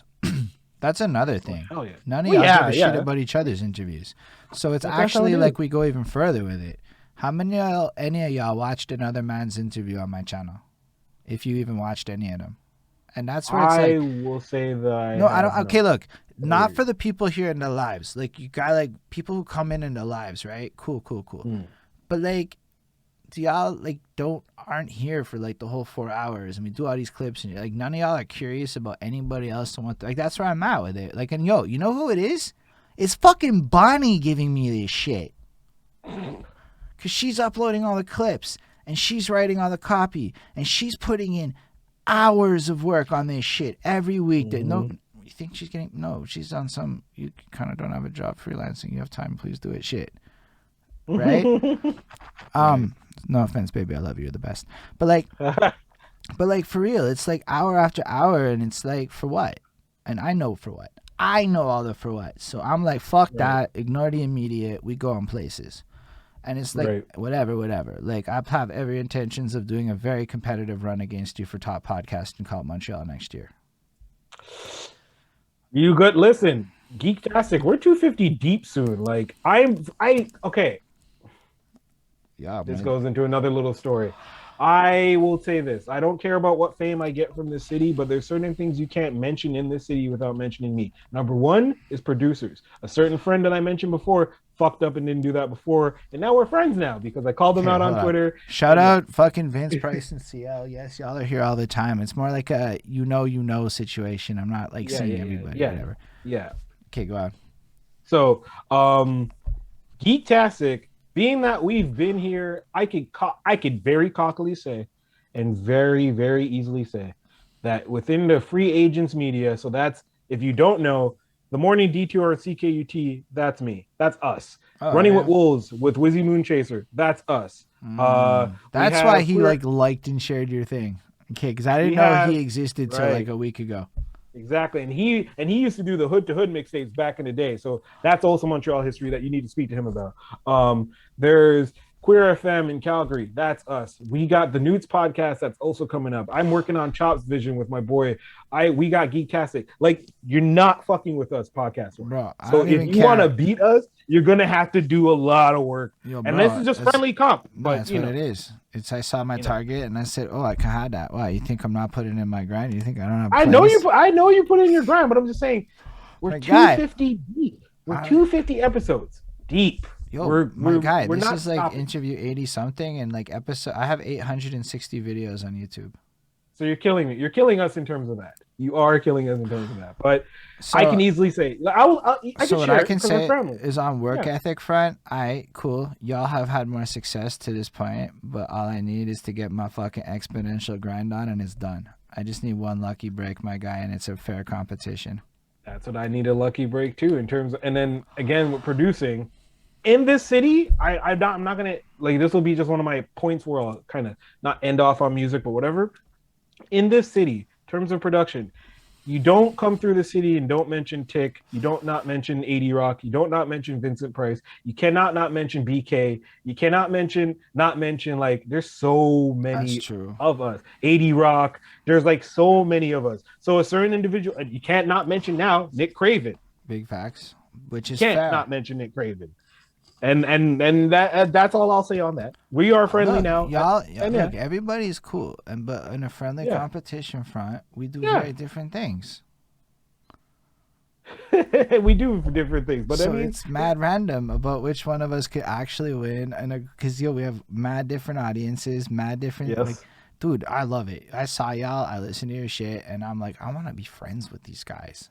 But as in you the should be. spirit of how Wu Tang played, game on, motherfuckers. I mean, hey, No, I don't hey, actually. game Okay, on. listen, Merker too is pretty fucking Cali. Um, so look, Oh no, sorry. Okay, actually, wait. Let me do this for Callie. Callie, low key is my Callie is not even my engineer. Callie's been the one dude that's mixed every one of my tracks mm, without me asking for him to mix every one of my tracks. Dudes will get my beats, go to Cali, and my shit ends up sounding stupid amazing because it's Cali and Cali understands my beats. Certain engineers will come in, muffle my shit, try to mix my beat where I already Sky mixed Beats it. is pretty big.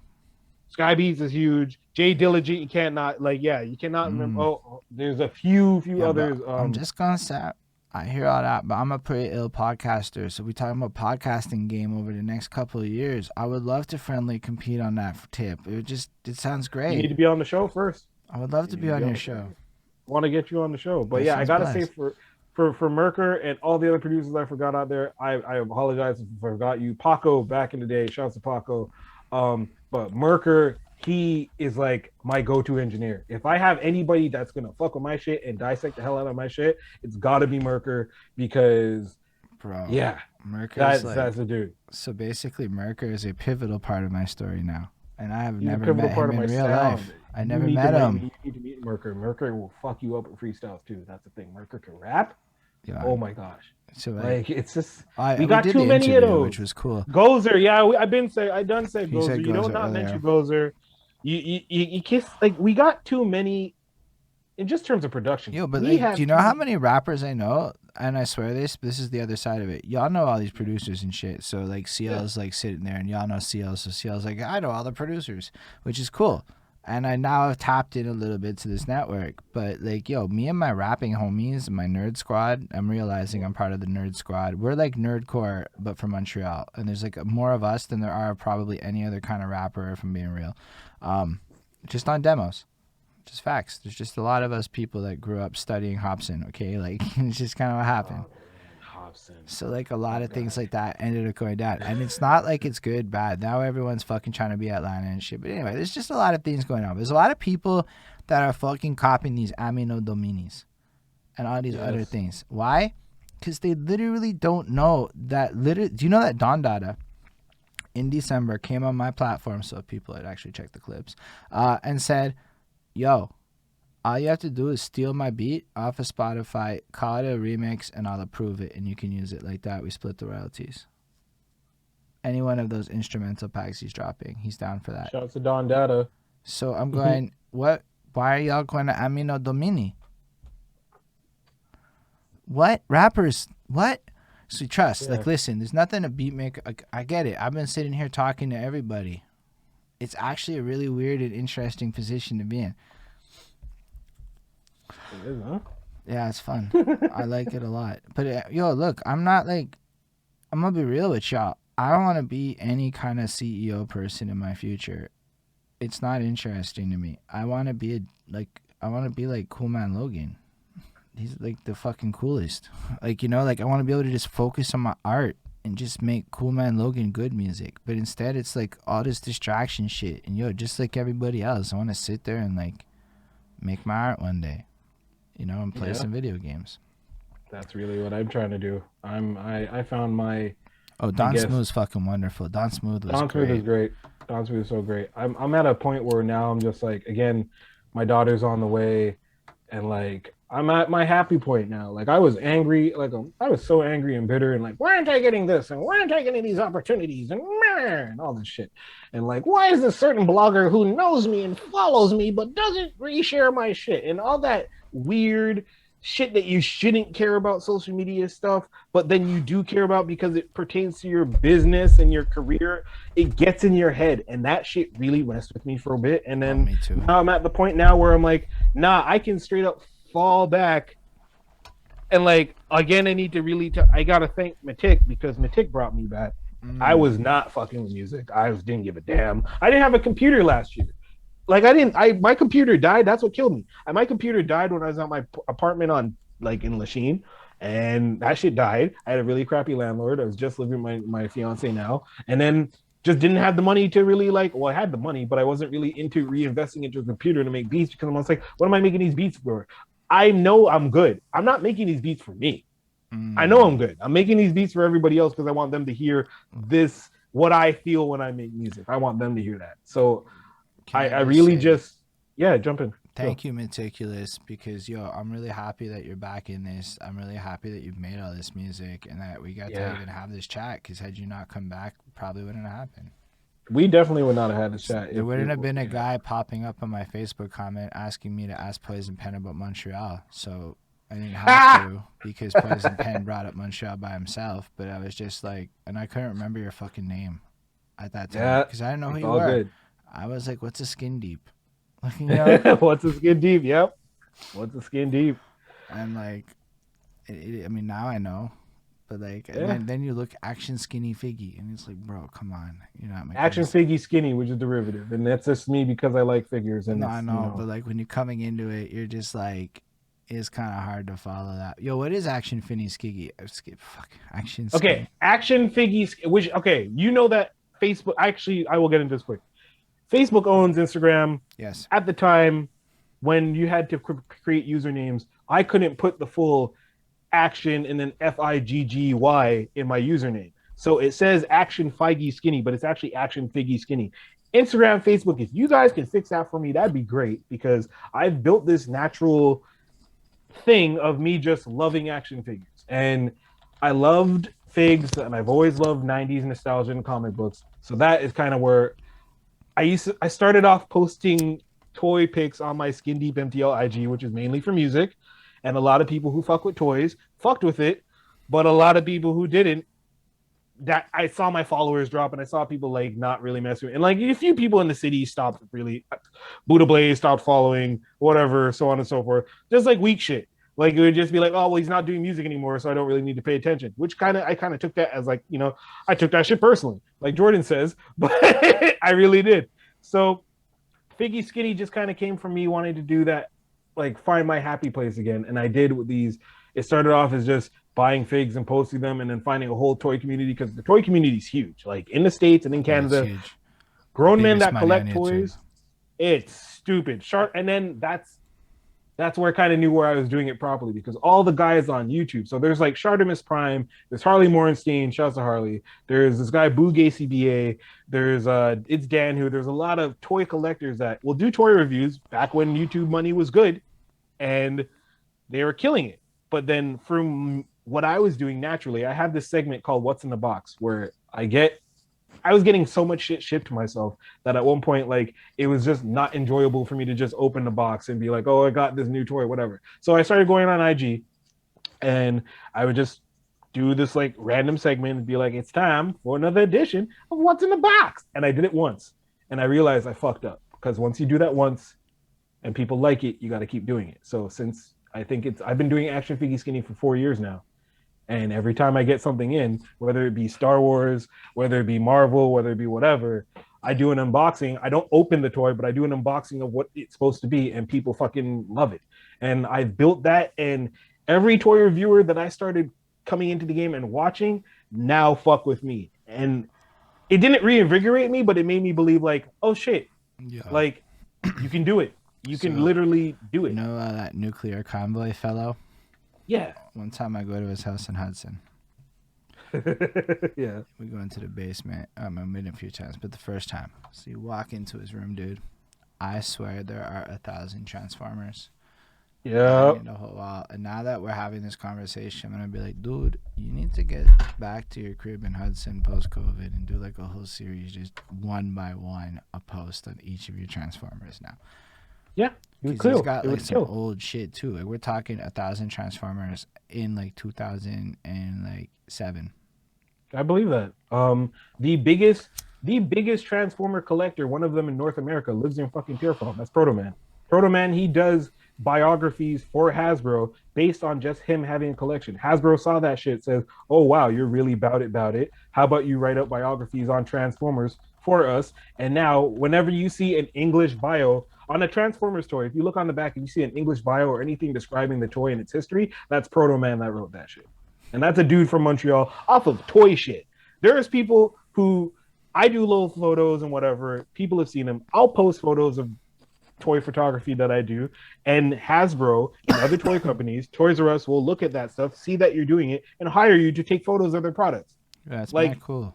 You're making bank off of your hobby, and that's faster than the music industry, because sadly but surely the toy industry isn't as corrupt as the music industry. So let me like give rappers a little free one.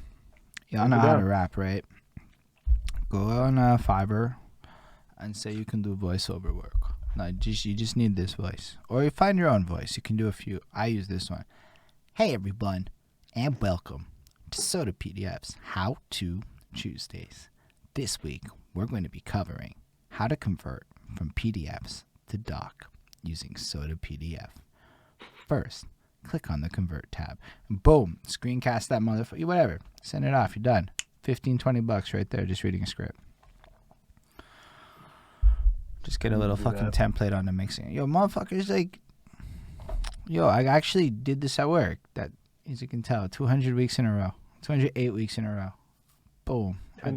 Nobody gives a fuck. It's tutorial videos on a PDF app. Actually, I'd probably get in trouble for fucking saying them. They're like, don't talk about us on your shit. We're watching your socials now, you fucking guy. We think you're talking about. I'm not talking about y'all. I promise. I swear. I promise. I was talking about rapper marketing. It just happens to look like software marketing. That's not my fault.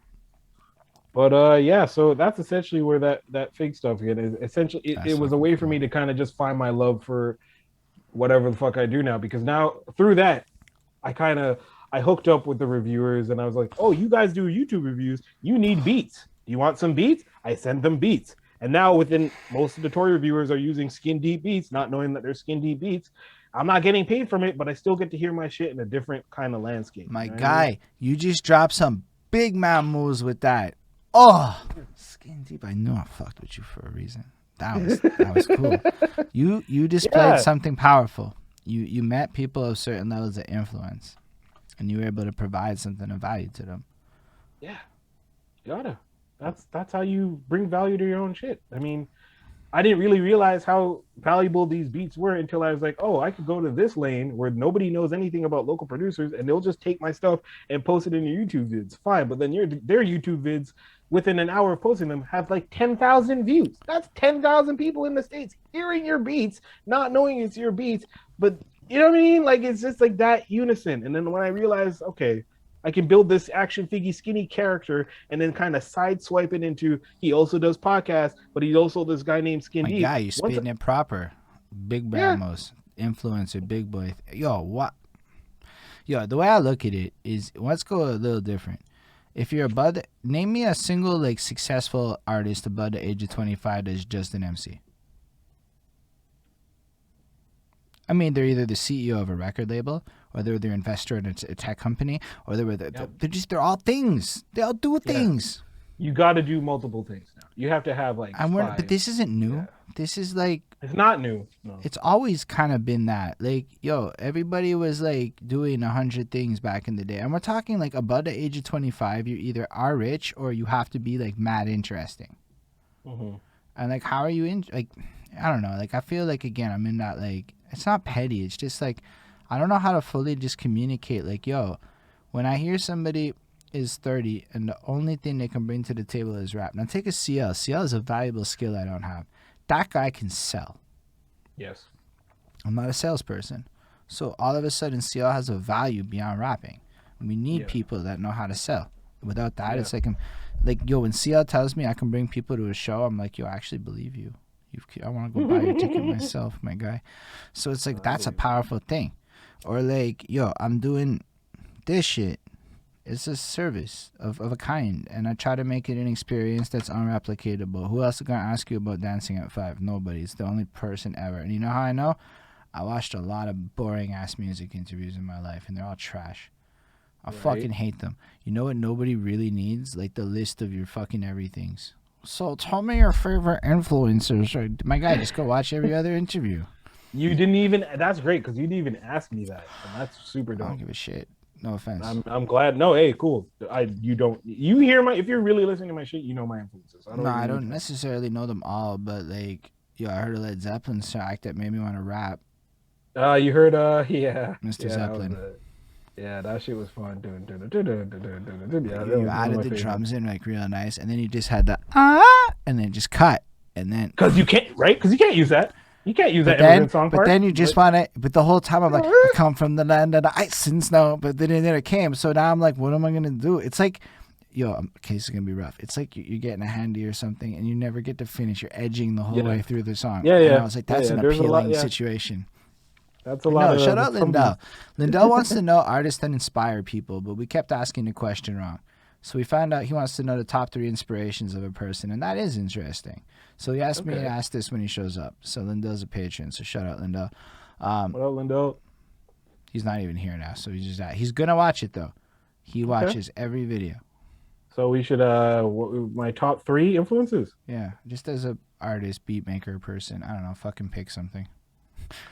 It's an awful question. It's a weird one, and that happens every time. It's not. Dilla, Timbo, Kanye. Awesome. You have that answer. But yo, half the time I ask it, we're in mid-conversation flowing, and people go, let me think about that. But we're live. We don't have time to think about shit. We're just flowing. That's why I'm like, let's go down memory lane. Plus, I can't research none of y'all. The fuck info you think is out there? It's true. You can't really. Yeah, thank you for opting to do that because we do need a Rolodex. No, I'm gonna make it bigger, my guy. Montreal Wiki's coming. It's just I don't want to do this with people I don't like, so I have to make friends first. I know. People suck sometimes. It's not that they suck. It's some energy shit. I'm on this, let's say, a color spectrum that I don't know how to put it. Colors makes it make sense to me. So let's say I'm like the today you're blue. Today I'm at the purple people. Because fuck it, we all purple for April. I dropped a slowed and chopped remix for purple.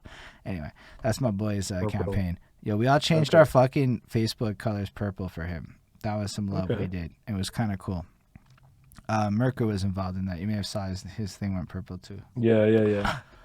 Anyway, so we're all, let's say, on this purple wave, and we all have this lifestyle wave of things that we think is cool. Like, yo, I talked to you earlier, bro, and I'm like, yo, sea sky and fucking cool shit, this, that. But that's what we think is cool. And so we can fuck around and go, I fucks with Cool Man Logan. I fucks with these people. I fucks with all, and let's say we're all like on a certain area. Then there's other areas and different energies. It's not like one's better than another, but we're not really going to be compatible with everyone. So what I'm all focused on is creating vibes that attract people that are like-minded and being open to people who are not. I'm really down to tussle with anybody intellectually on any topic. Well, I can see that. That's definitely for sure. I can see that. This has been a great experience. I definitely enjoyed this, and I need to come back for a part 2. Yeah, I know. I just wanted it to go longer than Rico Blocks's. How is Rico? How long is Rico's? Hold on. It was because no, and I don't think we're gonna do it. We can't. It's not gonna happen. I don't think Rico was touching like 7, right? It's 4 hours and 20 minutes after editing. I don't know if Rico Blocks is still with it, but I thought it was 4 hours 23 post editing. So we had a 3-minute pee break or whatever. We started at like 7:20, no 6:20. So 6:20. And So it's like, what is that? 4 hours and what? Is it 7:40, 8:40, 9:40, 10:40? Yeah. It's kind of like pushing it. Maybe we can run it an extra 15 minutes and we will see what happens. But no, I can run for another extra 15 minutes for sure.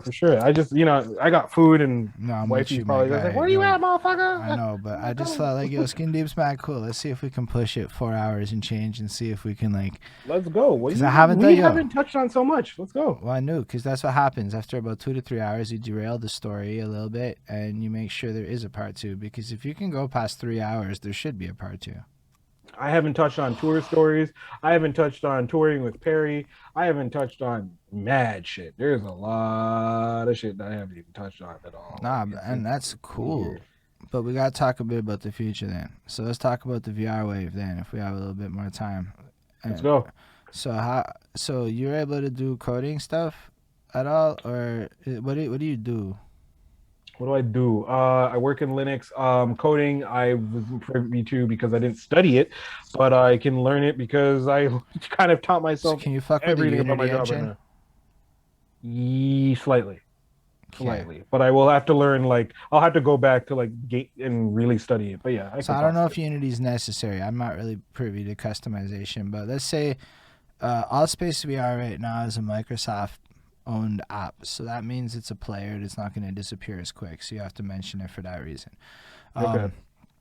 Basically it's a spaces thing. So imagine if we were doing this except you and me were an avatar on a stage, and instead of just a chat we saw all these people and little chat bubbles appearing above their heads, and then you could see like a Cool Man Logan if he had a VR, and he'd be like, come on, whatever, I was there, and you would see his like fucking avatar's hand motions and shit and his mouth moving and stuff. That'd be nuts. So that's exists. It's free, and you don't even need a VR for it. Okay. And it's just like, yo, I even made it. I clipped in this app into my music video that I dropped in like last fucking May, just to show people little visuals. So my next project, we're gonna do the whole fucking thing in this app and storyboard it and try to make like a 20, because it's 24 minutes. It's gonna be 12 tracks. Shout out Peter West. And so we're gonna do this thing, but I realized nobody's gonna be able to party. Because, yo, as much as people think it's opening that soon, I'm like, it's how am I feeling about it? So, like, we'll see how it goes. I don't know. It's like 50-50, you know? Like, it's hard to say. I mean, in 6 months, everybody's vaccinated proper, but we're half vaccinated now, so it's weird for me. So it opens up, but you don't see, like, I'm not going to be the first wave of people going out. That's what I'm saying. That's for sure. So, like, either way, I want to make this party album. Because I agree with you, nobody's going to want to see rappers. And I want to see girls. I want girls at whatever I do. So we made this album, and then I found out I didn't record it good enough, so I have to spend next week re-recording it because people were like, bro, this doesn't suck. And I'm like, oh, fuck, okay. That's not what I had in mind for this, but okay. Now I need a new bullshit project, but, like, fine. So nobody's going to party. And I'm like, yo, but I got the Oculus. So, like, in theory, a couple people could come through, run the Oculus, and, like, we film their avatar moving appropriately to whatever that plays roles inside of the characters, so we can just get like, you know, it could even be like 1-2 people really that just does it, just to have hand motions and shit, be more natural looking for the avatar. Otherwise, it's just a bunch of fucking avatars in a VR platform. Half of us could show up for the party from our own fucking house for free on our computers with existing gear. And I know because I've done about 90 of these interviews already, maybe about 70, 80 since like fucking November because of Zoom and shit. So half of y'all have the gear, okay? So we can all go rapping this shit, and if y'all think Twitch is whatever, Twitch is saturated on the way to a weird place, but Us Space VR is like fucking ratio of, it's in a weird place because it doesn't exist yet. But then I gotta ask you, where do you think it's gonna go next? Because I want to be there with you. I can't. I'm tired of jumping in late. No, it's gonna be Space VR. VR? Okay. Everybody's just so focused on crypto now because they're too focused on commodity markets, and I'm really focused on the experience market. So if you go to the experience market, it's gated subscription model. So basically, what you need to do is make your shit super cool and super exclusive. Like, I don't really want to have shows that are easy to get into. In fact, if I don't invite you to my show, whether you're a consumer or an artist, you probably can't come to my show. Because that's the vibe, man. Nobody's fucking into this open, like, fucking... Anybody can jump in and tear down your shit type vibe. Like, I don't want that. Like, that's not cool. I mean, like, think about cool again. But then we think about spaces of VR. It's like these Twitch channels where you can could you do like a 10-minute episodic show on these VR channels? Because I'm leaning towards that. Oh my fucking god, dude! You just gave me an idea. We should talk about off cam. Or we will. That was lit. Nah, for real. But it's more like the idea is going to be live and interactive, more video on demand. Like, why are we going to go towards it? And you just have to look to the Asian markets. Yo, shout out Capitan Trombon for the follow. But like, basically, if you look at the Asian markets, they already do a lot more live, and then we're kind of late to the thing. So a lot of people are not following it. A lot of people are on mobile devices just watching shit. So, but frankly, everybody that's on YouTube is kind of not hip no more. Like, it's kind of, my guy. I see them moving to Twitch. I see them moving but it's not towards that, actually. So what happened was a bunch of motherfuckers got this great idea to go jump off of YouTube and go make their own fucking sites. And you must know these motherfuckers. Go to our website. Meticulous, I'm sorry. I fucking love you, my guy. But what they did is they gated all this content. So now all of my favorite creators don't give a fuck about YouTube. All my science guys, they're like Nebula and Curiosity Stream. I'm like... Get the fuck out of here. I'm not coming to your shit. I actually went to Curiosity Stream for 1 month. And they got my $15. And it lasted 1 month. Because it's not fucking YouTube. Yeah. That's what it is. And it's like not... the problem is now what's left is like, yo, the only thing I like left is video game essays. So me and my homies, we're going to make Cyberpunk lore videos next year when it's cool again. Ooh. Do you have Cyberpunk? I do not have Cyberpunk. I'm a PS4 gamer. I was gonna get it. I didn't get it. No, you explained it. I understood. Yeah, right. I saw that. I'm just like, nope, not gonna do that with Cyberpunk. But Ghost of Tsushima, you need to play that game. That's a fire ass game. Just Cyberpunk has like 9 distinct graph styles covering the walls. And they really put like hours and hours. Like, dude, you don't understand. I'm gonna make videos on the graphics. They did put hours, but why didn't they test the PS4 version? What the fuck? I can answer that. It's money man. Porting. Right. You work in a software place. It's money man means programmers. Everybody knew it was gonna work, right?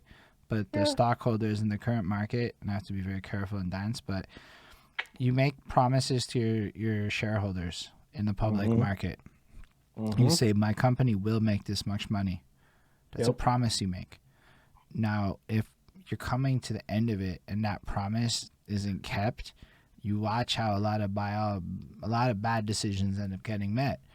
Because, unfortunately, the job of the board of directors of a publicly traded company's responsibility is to the shareholder and not to the fucking consumer.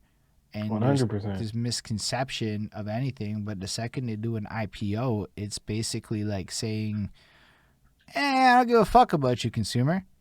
Yeah, pretty much. I mean, yeah, essentially. Look at what happened with Watch Dogs 1. How that looked when it first came out at E3 versus how the actual game came. And what kills me is when I was at Ubisoft peak when that was coming out, ninjas are like, hey, yo, so like, when are we putting this game out? Because we don't know what to do. And then, and then, and then what killed me? I remember being at work that we were working on the game. So I worked on Rainbow Six Siege, and then I was simultaneously also working on. They were working on Watch Dogs.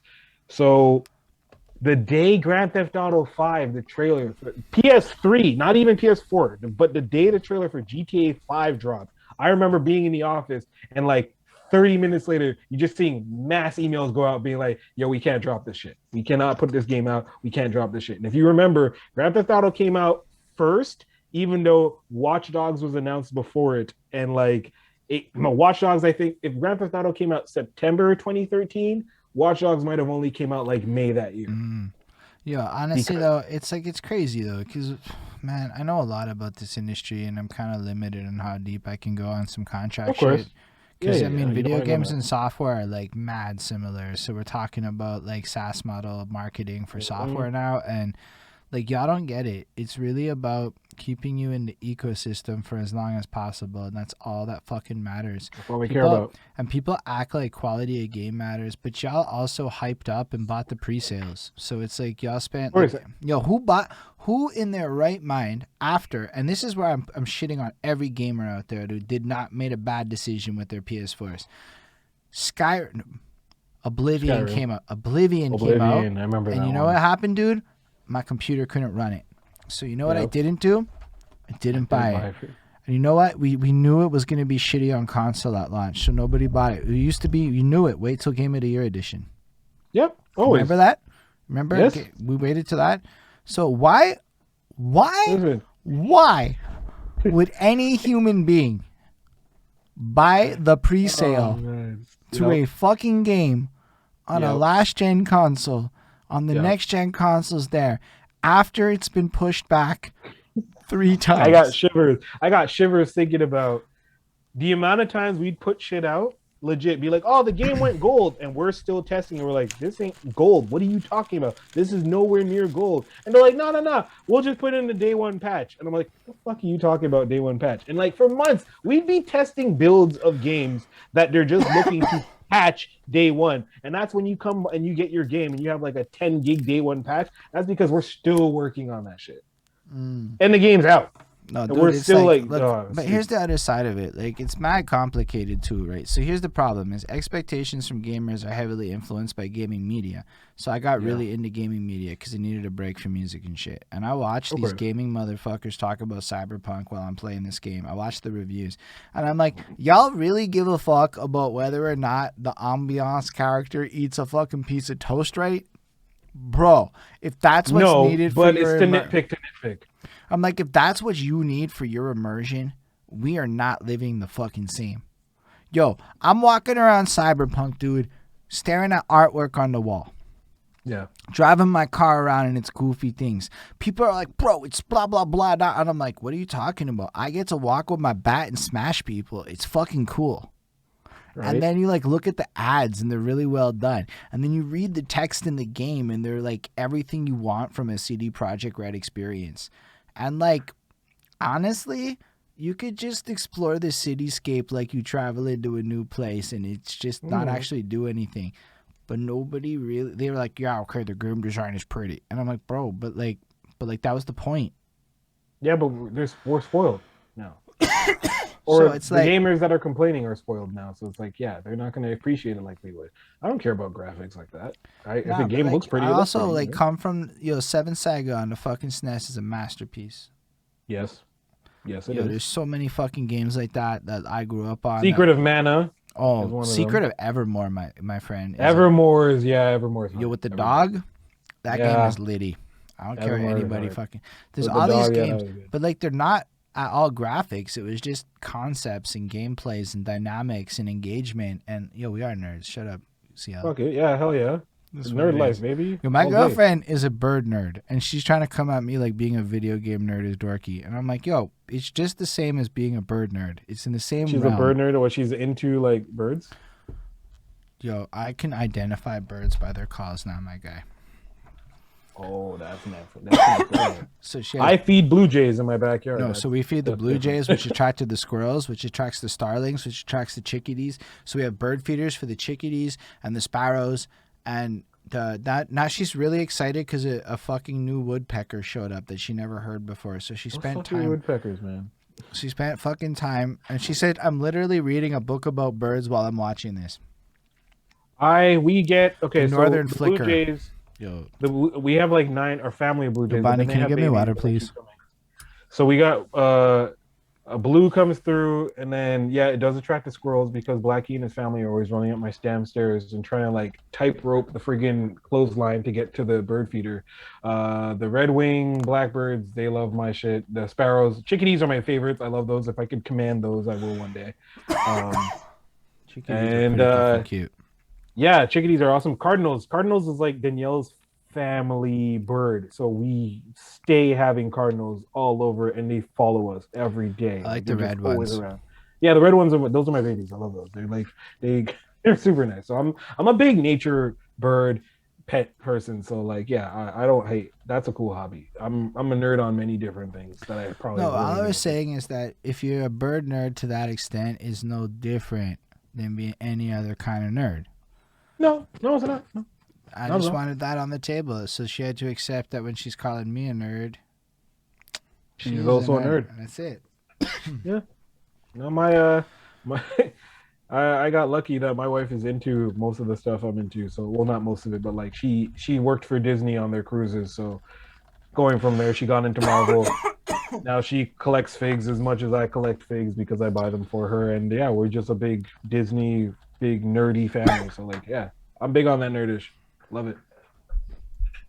No, fair enough. You Yo, know those people. people who try to sell you things on Facebook Marketplace, but then they give you like the wild, outlandish like price that you don't want.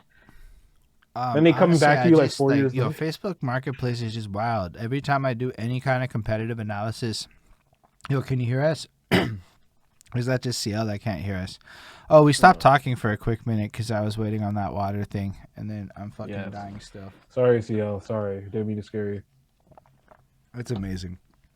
But basically, yeah, I got like sketched out a bit by Marketplace because it's not that it's bad, but legitimately every item I have ever searched on Marketplace, I have found on Kijiji cheaper. So I just have no incentive to like think about it. The more I find it on Amazon cheaper, or I find it on the next site cheaper. And I'm not saying that Marketplace has no value. I'm saying there's not one item I have personally looked up that I have found the best value on Marketplace. And I mean, maybe I just don't look for the weird shit or whatever. Like, what are you supposed to find? Like, that's better value on Marketplace than like Amazon or whatever. No, you're right. You're right. Some things I look for on Marketplace, I'm just kind of like, nah, I'll just search for it because it's be like in a group that I'm a part of, and then you message some dude and he'll be like, oh, it's this, and then you're like, nah. But the thing is, with Marketplace, I love it that if your shit's too ridiculous on Marketplace, I just stop talking to you. And then at that point, then you usually get the person messaging you back 3 days later, trying to be like, hey, well, how about this price? And I'm just like, nah. Or like, I don't know. But Marketplace is kind of weird. Very weird. I mean, I think it's kind of fun a little bit, but then it has like a GPS location attached to it. So you get to find out how many kilometers away from it is people that are like.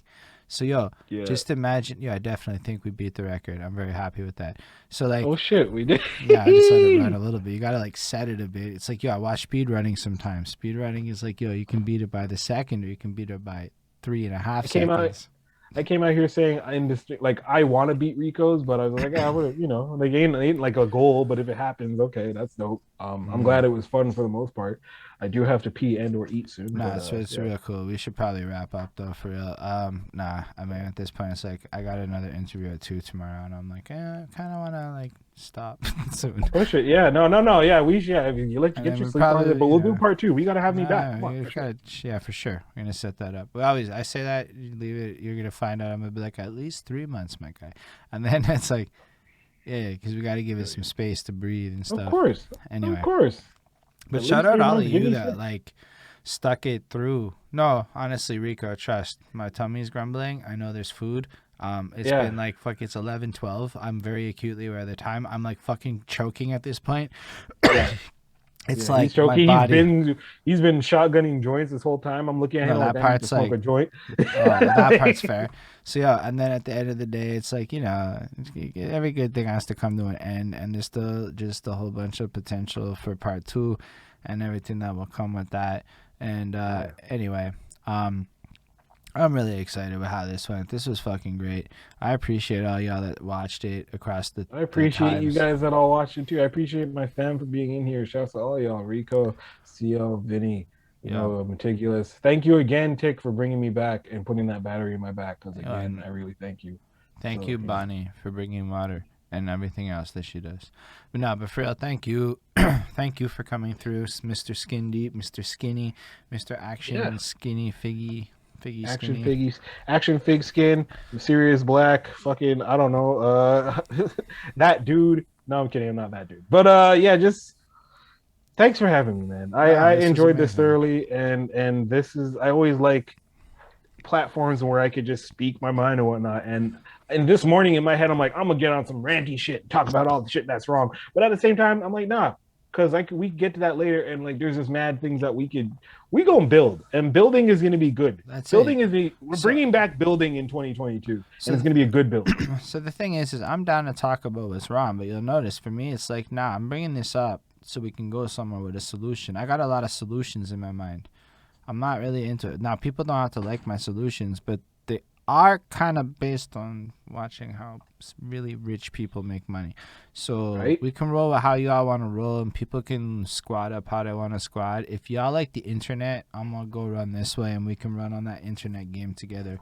Because I just believe there's a lot of internet money out there and a lot The of wave great of the future. opportunity. Yo, I'm like legitimately getting to talk to people that like are just so interesting. Like Poison Pen. Like what? Right. How? Oh, Zoom. It was Zoom. Cause yo, you think I'm going to fucking like New York City to like link up on interviews and shit anytime? No, Zoom. And that's Yeah. like the crazy part. It's just if we think That about yeah. it all different, we have more opportunities if Right. we're smart about it. Anyway, thank y'all for real. I'm fucking dying here. I'm gonna go ahead and see who's live. One more little sip of water. Word. This was fucking great. Thank y'all for Good real. times. Special thanks to the patrons and all of them. I'm not gonna do the name thing. If you want to support special patreon.com/behind that suit. I'm gonna go find a channel to rate. I'm fucking dying. I think my throat is like shut the fuck up for a second here. You're I don't not know how sounding you great do on this camera. every day. That's wild. Practice. I think I Yeah. talk a lot softer than I used to. I put a lot Right. less energy into it. We're gonna raid this Yeah. Thug Shells lady who's from Canada and raps better. Oh fuck it. Oh, Ismail guided Thug Shells as I was fucking gonna pick Thug Shells. Are you fucking kidding me? I had already What? copied that shit. So Thug Shells just ill freestyler. Bonnie's big fan of hers, etc. etc. etc. So she hit me up earlier. Plus, I also like Dougie, and I want her to be on the radar. So y'all hit that follow when I get there. I want to interview her because she's way more popping than any of us. Also, women are taking over, guys. Don't even play like we have a chance. Holler at me for beats. Any women rappers? I want to work with a female rapper. Haven't done that yet. So, holler at your boy.